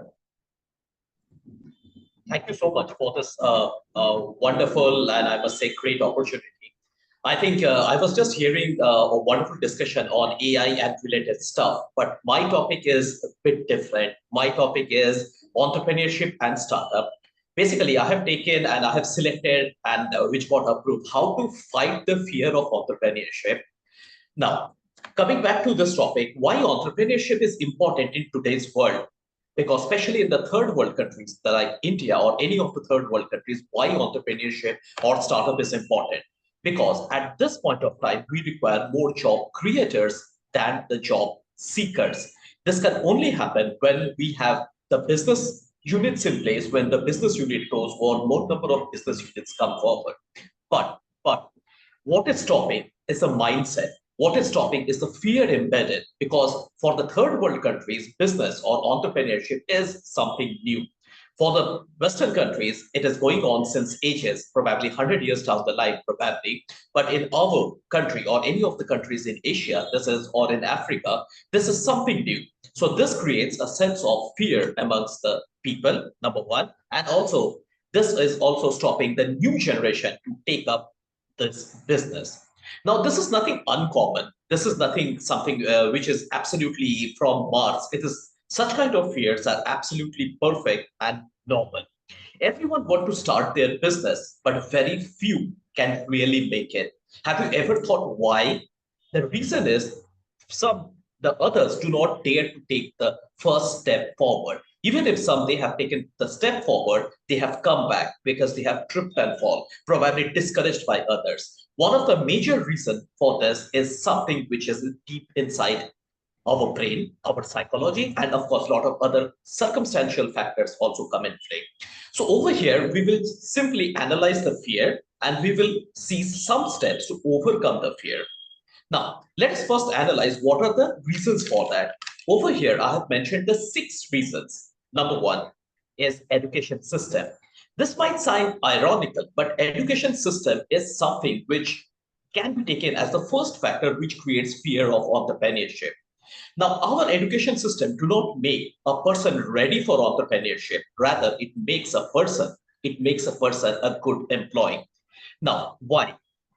In very brief, because we are not taught about 2 factors. Number 1 factor is innovation, which is not there in the today's curriculum, number 1. And number 2 is the risk taking. Now, without these 2, do you ever think someone can take up business? Answer is big no, bold and clear, NO. So these are the vital aspects of entrepreneurship. And as a result, these are not there in our educational curriculum. So any profession which is based on these 2 factors, which acts as a pillar for business, people are hesitant taking that. So that is number 1. Our curriculum has not changed in over a period of time. Probably what is there, certain things did, some additions are there, but major change in curriculum is definitely needed in order to meet the future challenges. Now, students are marked on the consumption of knowledge, how much knowledge he or she is consuming. So they are marked on that. And of course, the exams are marked and they are given, the grades given on how much they memorize and how much the memorized items they write or say. So there is no scope of innovation and there is no scope of risk taking in today's world. So that is the factor number 1, which is creating the fear of entrepreneurship amongst people. Next is the uncontent society. Now, society in many parts of the world are not content. Many of the physiological needs, which can be the food, clothing, and shelter, are not met. Now, this forms the base of Maslow's hierarchy of needs. So they are stressed. Economically, they are stressed, and they are forced to earn using the conventional methods. Now, the biggest conventional method they can think of is getting a good job, and that's it. Such kind of situation make them devoid of innovation and risk-taking. Again, the 2 pillars of business. Now, launching a business in such kind of society is very, very tough. It's difficult because they have to work to make their both ends meet, right? So under such circumstances, do you expect a person to take up a risk-taking job or risk-taking assignment and do a little innovation to start a business? Answer is again no. Such kind of societies are insecure. That's point number one. They do not have any contingency planning. Number two, they have a low risk-taking ability. Number three, lack of innovation. Number four, engrossed in getting their physiological needs met. And last, they are surrounded by many low-income groups and low-income activities. So that's the uncontent society. Third is the adverse opinion. We all will understand that the people around us shape our thinking and mindset. If we are amongst the people who can encourage us and take us to the next level, we do well, and the vice versa. So adverse opinion of the society about business is also one of the factors people are reluctant to go for this business. We have the opinion that business people are dishonest, number one, they are tax evaders, unethical, profit-minded, etc., etc. Now, they are either self-imposed or they are injected by others, but these are all half-baked truth or half, little knowledge is a dangerous thing, that sort of situation. But in reality, business units are huge taxpayer. They are employment generators. They contribute to the gross domestic product of the country and do a lot of CSR activities which benefit society in some way or other. Now, fourth factor is the fear embedded in the mind. Now, fear embedded in the mind can be inherited, number one, or it can be because of a certain situation which came up during the course of time. Now, such kind of situations are difficult to handle and the root cause is very difficult to find out. Now, subconscious plays a very important role in this thing. Now, at times, superstitions, or I at times say OCD, obsessive compulsive disorder, plays an important role in that. The fifth point is the bad experience in past. Now, experience in everyone's life can be good and bad both. No one can say, I only had got a good experience. I never had a bad experience. That do not happen. Now, bad experiences most of the time are self-acquired and or injected by others by their opinion, words, and thoughts. Now, mostly these are psychiatric in nature and can be dealt with right counseling. Point number 6 here is one-way flowing society. Now, society flows in a conventional way in single direction. Now, if society is going in one direction and if I become the black sheep and say, okay, I will not go in this direction, I'll go in some other direction. Now, what happens? People start discouraging that people, and this creates a lot of phobia. Now, let me explain this with 2 short examples. In olden days, we have heard that people think that Earth was flat, right? They didn't knew the Earth was round. So they feared that they cannot sail much so that if, they have a chance of trip and falling from the Earth, right? But sailors in ancient times has broken that stereotype and they have gone ahead and find out such kind of trip and fall do not happen. So Earth was round. So that was one example. Second example, we all know, definitely Indians will know, is about Dr. Kadambini Ganguly, the first practicing lady doctor of India. She faced immense hurdle because at that time, medical or medicine was a profession of only boys or male person, not the females were not encouraged to get into that. She was the first practicing lady doctor of India. She faced immense hurdle. She was even discouraged by society, discouraged by her own classmates and so on. But she faced all this and became the first practicing lady doctor, female doctor in India. Now, next comes little analysis of the fear. The first point of analysis of the fear of entrepreneurship is the behavioral inertia. Now, what is a behavioral inertia? Behavioral inertia, just like the inertia concept of physics, is that people would like to stay in the state which he or she is. They would not like to go, anything new. People are very unwilling to go for. Now, it's difficult to handle such kind of situations because they are something which is there in their nature. Number one, this is there which is there deep inside their mindset. The problem is when inertia is fine, everyone it's a normal human behavior most of the time, but it is bad when this kind of inertia stops a person from taking something taking some step forward or starting something new. So second point is negative self-talk. We all talk with ourselves many times a day. Now the problem comes when the self-talk becomes negative. This is a killer. This is a very, very discouraging factor. Now such kind of problem, leads to, a lot of negative behavioral aspect. Not taking business or fear of entrepreneurship or any kind of fear could be one of the outcomes of negative self-talk. So we have to be very careful what we are talking to ourselves. Number three is comfort zone addiction. Now, the people who do business know that comfort zone is not for them. Comfort zone, and people who are there in their comfort zone, business is not their cup of tea. Next is procrastination. This is more of a habitual thing. People who procrastinate, it is said that business is not suitable for them. And fifth is an important thing is dance of denial. Dance of denial is something we know what to do, but we will not do. Okay, it is something like a student who hates math will study every other subject rather than studying maths. So it's the dance of denial. We dance just to know. So these are certain analysis of fear. Now, let us understand how we can deal with fear. Now, fear is something which has to be dealt by oneself. You cannot say someone else will come and relieve us from fear. That doesn't happen. We have to deal ourselves.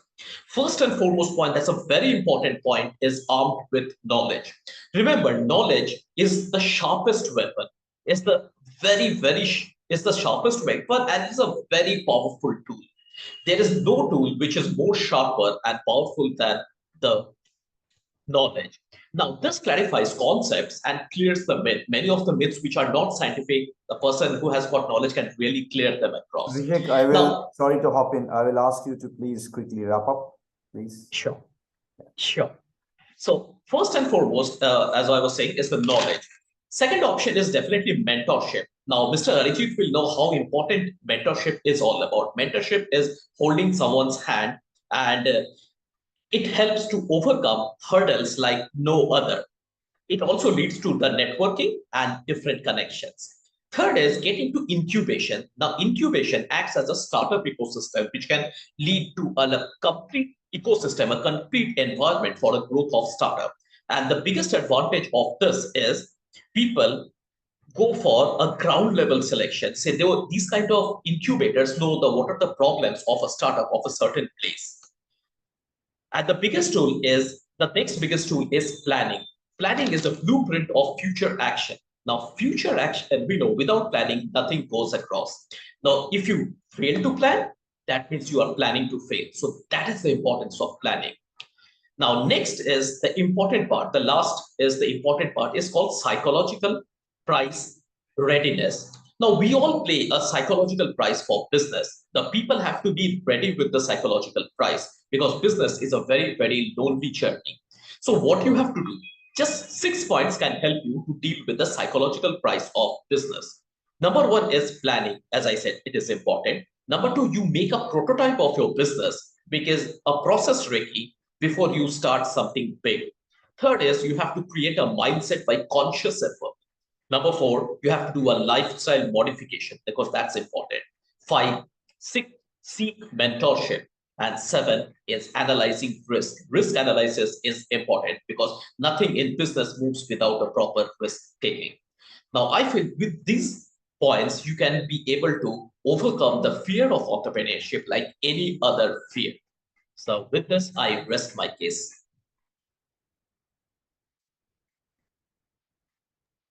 Thank you so much, Abhishek, for all the inputs and insights. Yeah.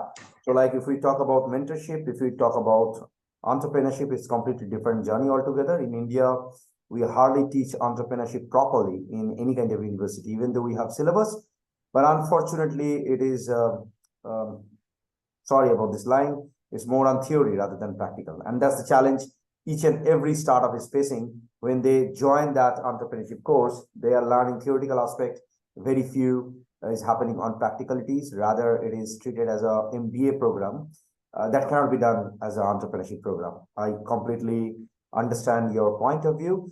With this note, let me ask you to please stay with us, and I'll be asking Stan, if you are here with us, kindly turn on your video and microphone. You have an amazing subject and you are coming here for the second time. I always love your inputs. So please grace us with your knowledge and wisdom. Stage is yours. Arjit, thank you.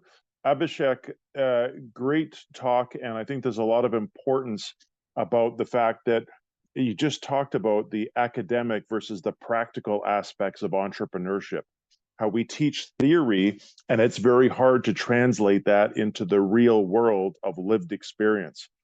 As an 8-time entrepreneur myself, I couldn't agree more. And the fact is, the very same thing happens in leadership. And so I'm here to talk today about what's wrong with leadership development and what we can do about it. Now, this talk I've given in an hour or more, and I know I'm going to condense that quite a bit here today. So Arijit, just let me know if I'm running short of time. The first challenge of leadership is just that. We think it's a set of principles or concepts or skills that we can identify, encapsulate, and teach, almost like in a vacuum.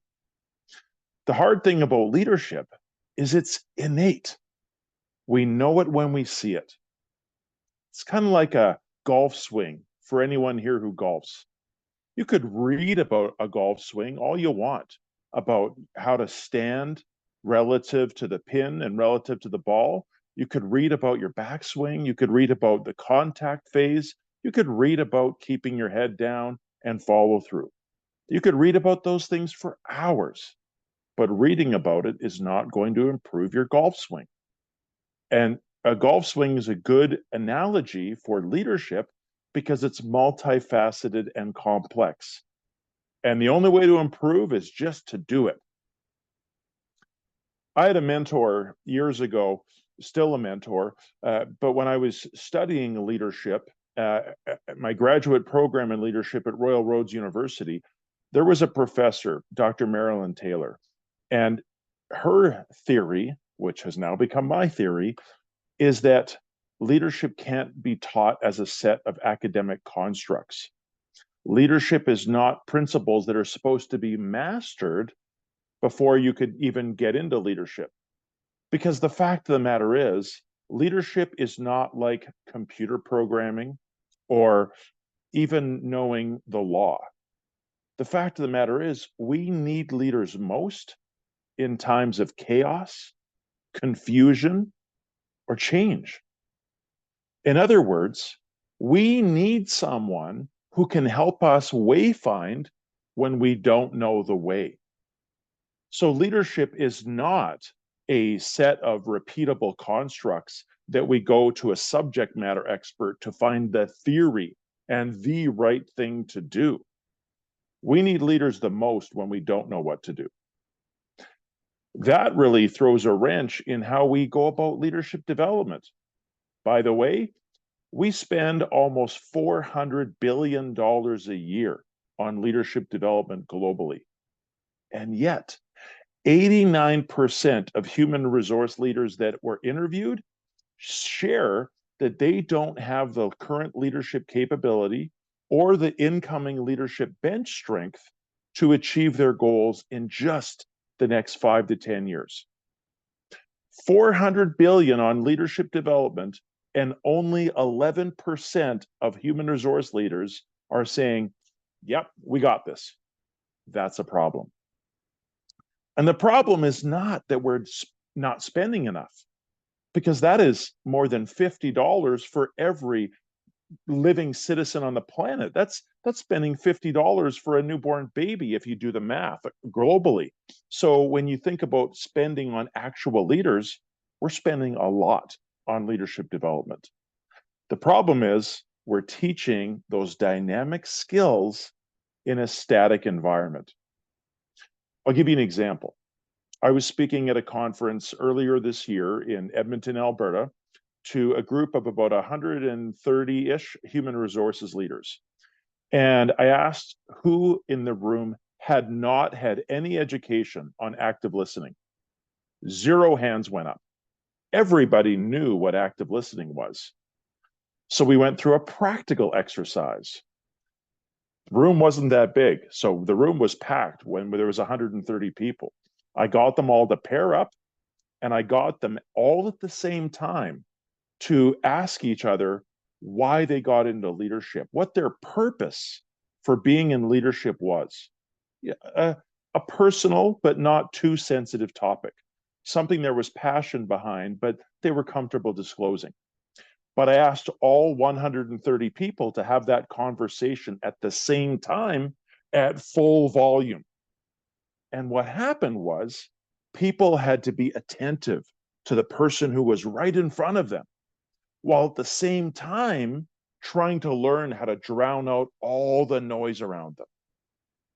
And I had people come up to me afterwards and say they learned more about active listening in 2 minutes than they learned in previous, years. And that is what we require with leadership, is we need to be able to shift how we teach these dynamic skills so that the applicability, the carryover, the functionality of these skills lands. By the way, when it comes to learning, the research shows that we forget 74% of what we learn if we don't apply it within a week. That's another reason why, even though we spend $400 billion on leadership, only 11% of organizations feel like they've got the leadership capability they need. We can't just go from the classroom to the boardroom and think that all of what we learned is coming with us. We need to break down those skills and put them into environments, the living lab, if you will, in the most dynamic environments possible, so that these skills actually become tools that we have in our leadership toolkit. The example of active listening is just one way of saying, well, how would we need this? How will I need this in a dynamic environment? And so leadership trainers, executive coaches, leadership coaches, human resources leaders, they can take the constructs they already have, but instead of sending it over email, or instead of putting it in an ebook or an online intranet, they can flip it and put it into more role-playing or skill-building environments. That is one quick fix that anybody can apply today. And of course, you want to make sure that it is applicable. But the fact is, I always try to, every time I speak, I try to actually leave the audience with something they can do different the next hour. And so that is one shift that anybody here who is in leadership or who teaches leadership can make. There's a lot more. And I left my LinkedIn connection, my LinkedIn URL in the chat. In fact, there's a book that's coming out early next year all about this research.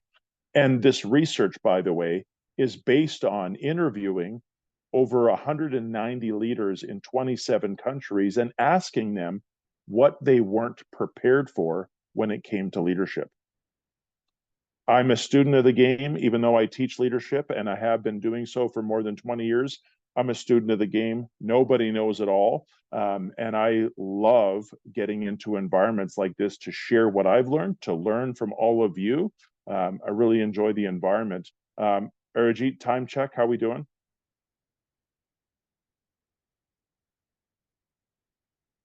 Are we good? Keep going?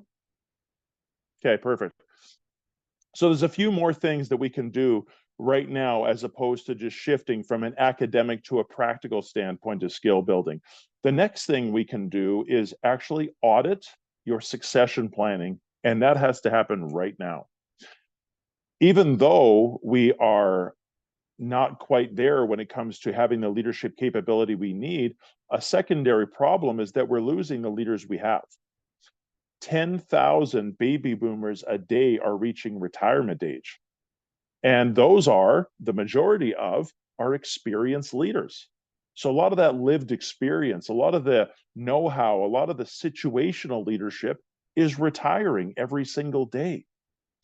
And if organizations have not identified who their key leaders are, what the key roles are, and who is ready to take those roles next, then we have this business succession problem where the people who are charged with leadership, they're going to move on and nobody's going to be ready to take their place.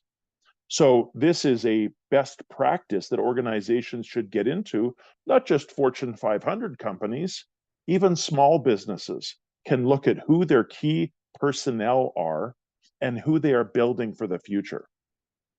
Because leaders are born, yes, leaders are also made. There's a lot of people who figure, oh, I'm not a leader, who could become great leaders. You don't need to be the charismatic person at the front of the room who inspires everybody with a rah-rah speech. There's a ton of research that shows that introverts often make better leaders.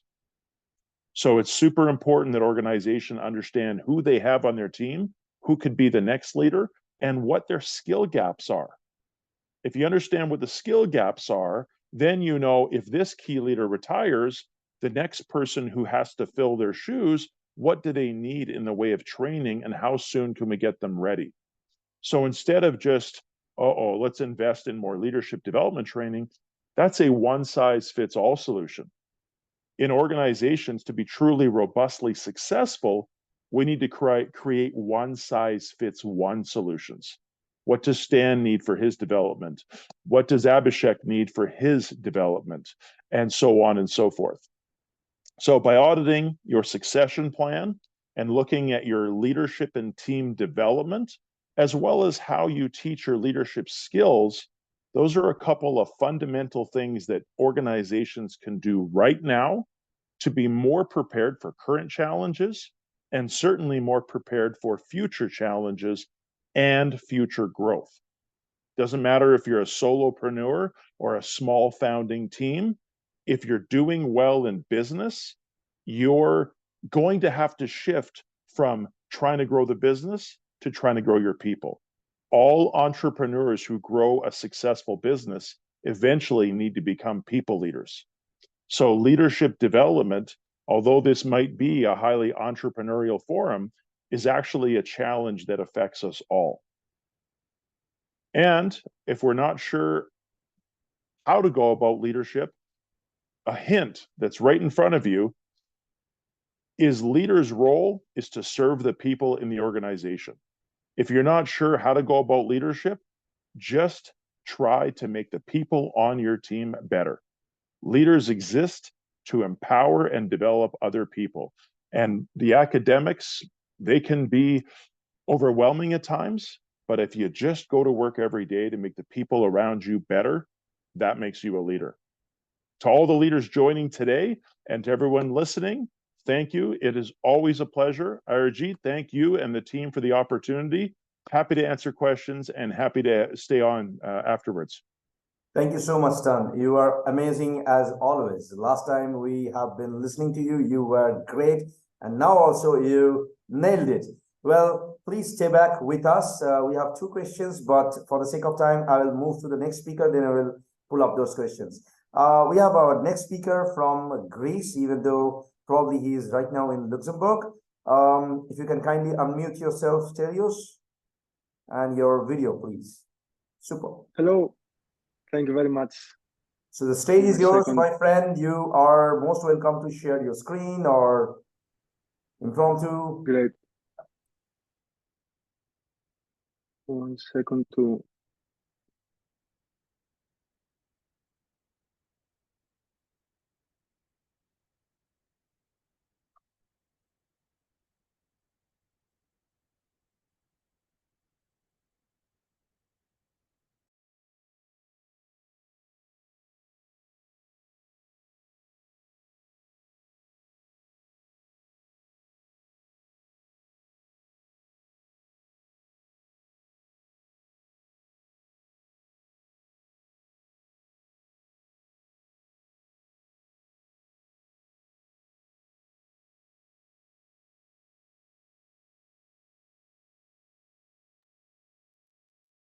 Please stay with us. I think he has got some issue in network.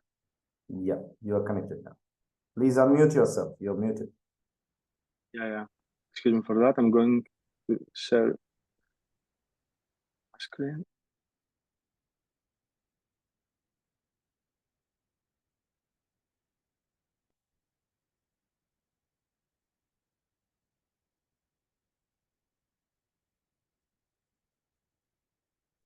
Great.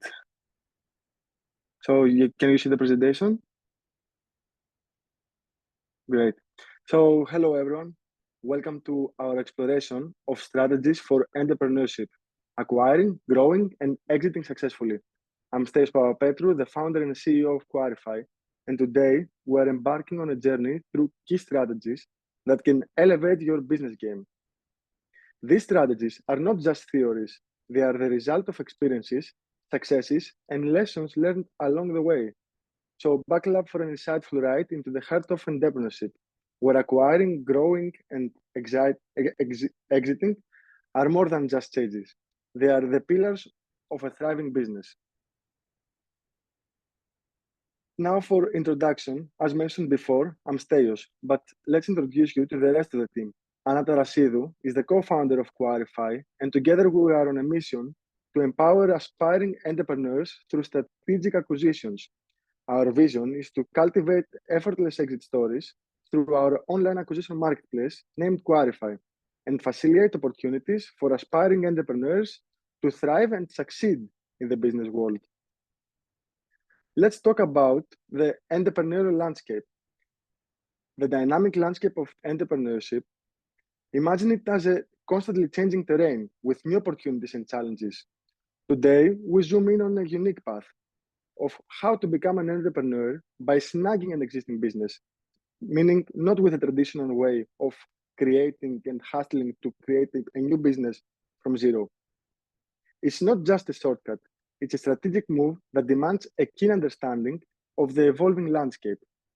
This, of course, comes with some pros and some cons of how to acquire a business to become an entrepreneur.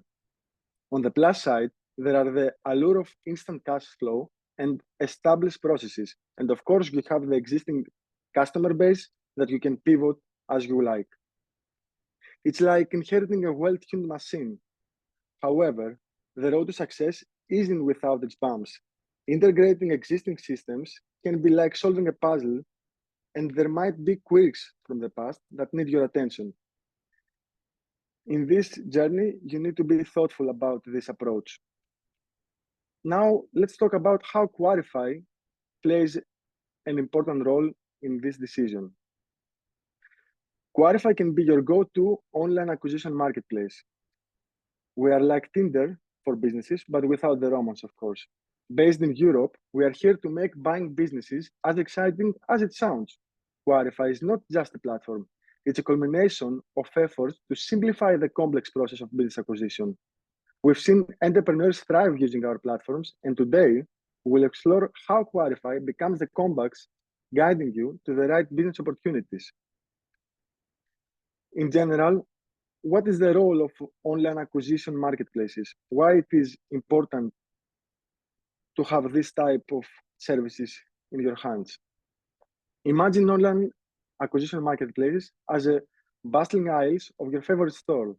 Similarly, our online acquisition marketplace is a hub of business opportunities, offering you a variety of choices. These marketplaces streamline the process, making acquiring a business as simple as adding items to your cart.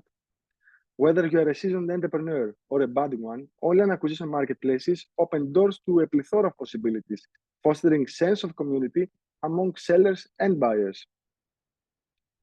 Now, how Quarify can simplify this process? Quarify isn't just a fancy website, it's your personalized GPS for finding the right business. Our advanced search and a variety of listings are like your navigational tools, ensuring you not only to find businesses, but discover opportunities that align also with your goals. We pride ourselves on secure systems, making your journey into business ownership not only efficient, but emotionally rewarding. On the other side, we can go to the approach of the seller side, how to have a successful exit strategy. Imagine you are planning a trip. You don't just pack up and go, right? The same goes for business. Planning an exit strategy from the very beginning is crucial. It's not about saying goodbye. It's about orchestrating a grand farewell that leaves you with a sense of accomplishment and a new chapter to explore. let's continue and talk about when it's time to say goodbye to your business. Platforms like Quarify step in to make the exit seamless. We're not just saying goodbye, we're helping you to find the perfect buyer. Our platform offers a broad pool of potential buyers, transparent valuation, and anonymity, so you don't get exposed of your personal data and your company's name in the public. Closing, I would like to share with you that acquiring a business using cool online tools like Quarify, it's a good approach for a successful exit. It's like a recipe for fulfilling business journey. As you reflect on these strategies, consider how might fit into your unique business adventure. Entrepreneurship is a dynamic ride, and with the right strategies, it becomes a thrilling and rewarding journey. Now I would like to give you the floor and ask me any questions or if you want to share any thoughts on this matter.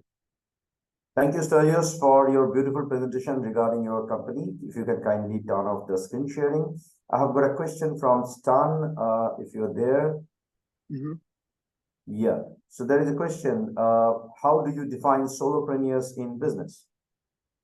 Oh, good question. Solopreneur would be an entrepreneurial founder where they are the only participant in the business. A lot of times when we start a business, it's just us. I've been there. There's some advantages. The old cliche is true. If you want to go fast, go alone. If you want to go far, go together. And I can personally say, even in a coaching and consulting business, working in a team helped me reach a pretty important revenue milestone more than 4 times faster. You're still an entrepreneur if you have a team because you can complement around your weaknesses. So as you grow, consider your gaps and think about what you might need in a co-founder or who you hire to help you grow past just yourself. But great question. Thank you for the beautiful answer. Next question, if Sakshar is there with us. The question is coming, if somebody wants to start a legal farm business, connecting the tech world with it, what is the best way? What do you suggest? I'll redefine this question. If somebody wants to create a tech-enabled law firm, how they can start a tech-enabled law firm? Your text on it, Sakshar, if you can hear me.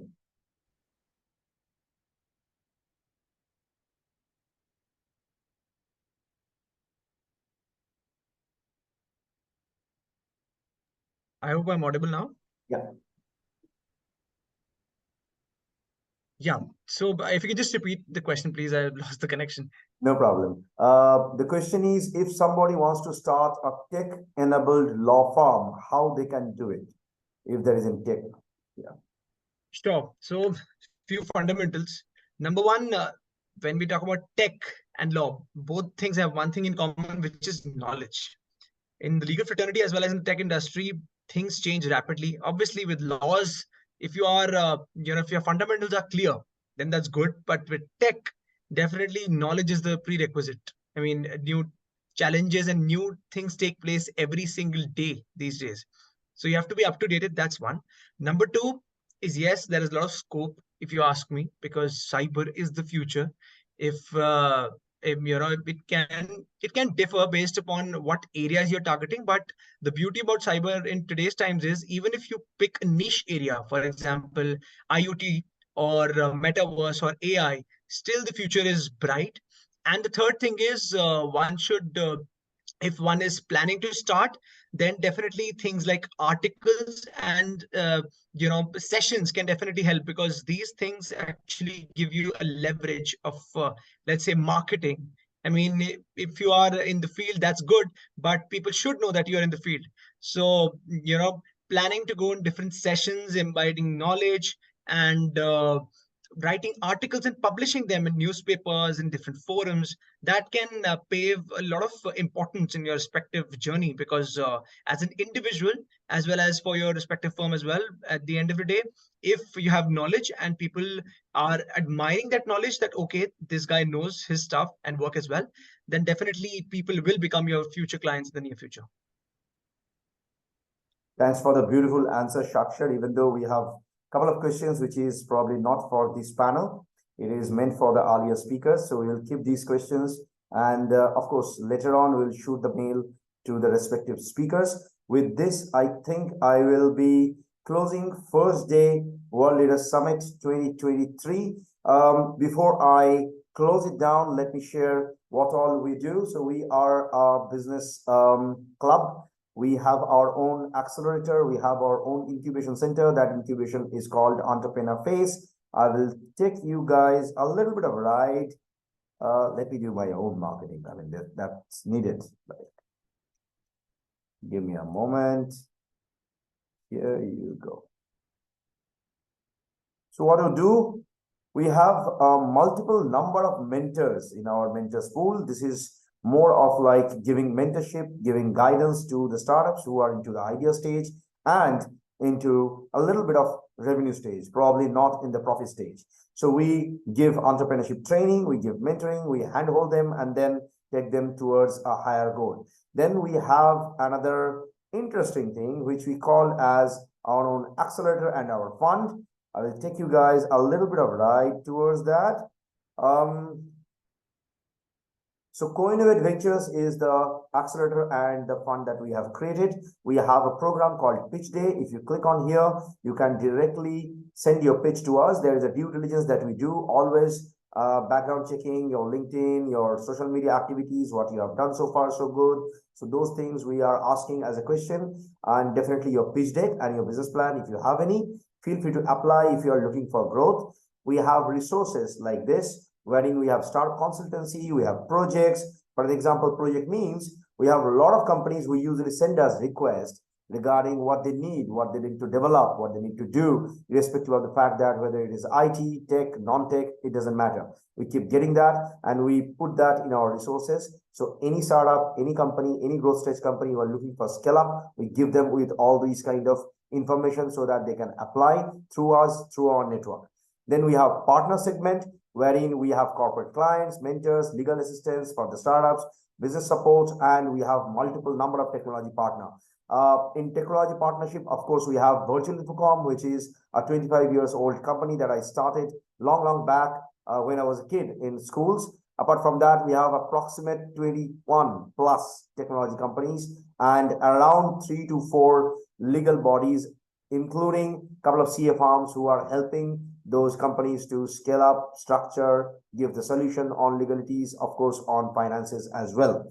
We have startup program that is there, wherein we go for our industry open innovation. We go for a lot of hackathon. We do that in a couple of universities and local colleges in each and every country. And here comes World Leaders Summit as a platform. So as a country ambassador or as a state ambassador, people usually communicate with the local colleges. They conduct all those small hackathon to encourage young people to go for a higher growth. They learn, they understand these things. We do it pro bono. We don't charge anything. We just need the partnership with the local college and the universities. So in your ecosystem, as a speaker or as a listener or as a viewer, if you feel that we can help any kind of college with our 97 plus countries network with multiple different industry problems, we'll be more than happy to take it forward.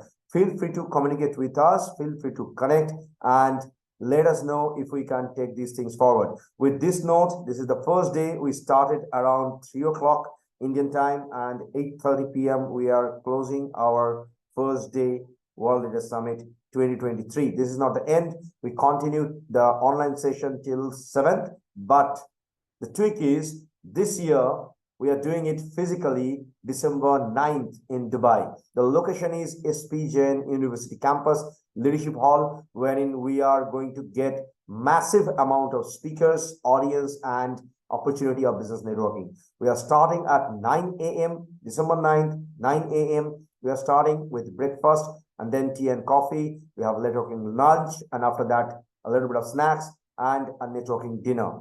So I love numbers. Last year, if you remember, we did 10th of March in Dubai with 10 startups and 10 countries startups and 10 investors. The concept was 10, 10, 10. And this year, it is 9th of December, that is 9-9, which is 9th December, 9 a.m.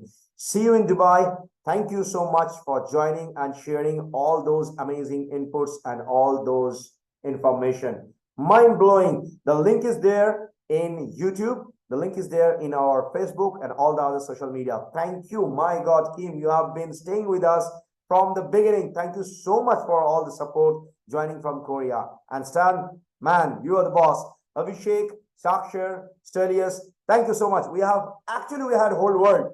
We traveled the 5 different continents from 3:30 till 8:30. Thank you. Sayonara. Thank you. Well, thank you very much. Bye. 안녕히 계세요. Thanks, everybody. Alright. Thanks, everybody.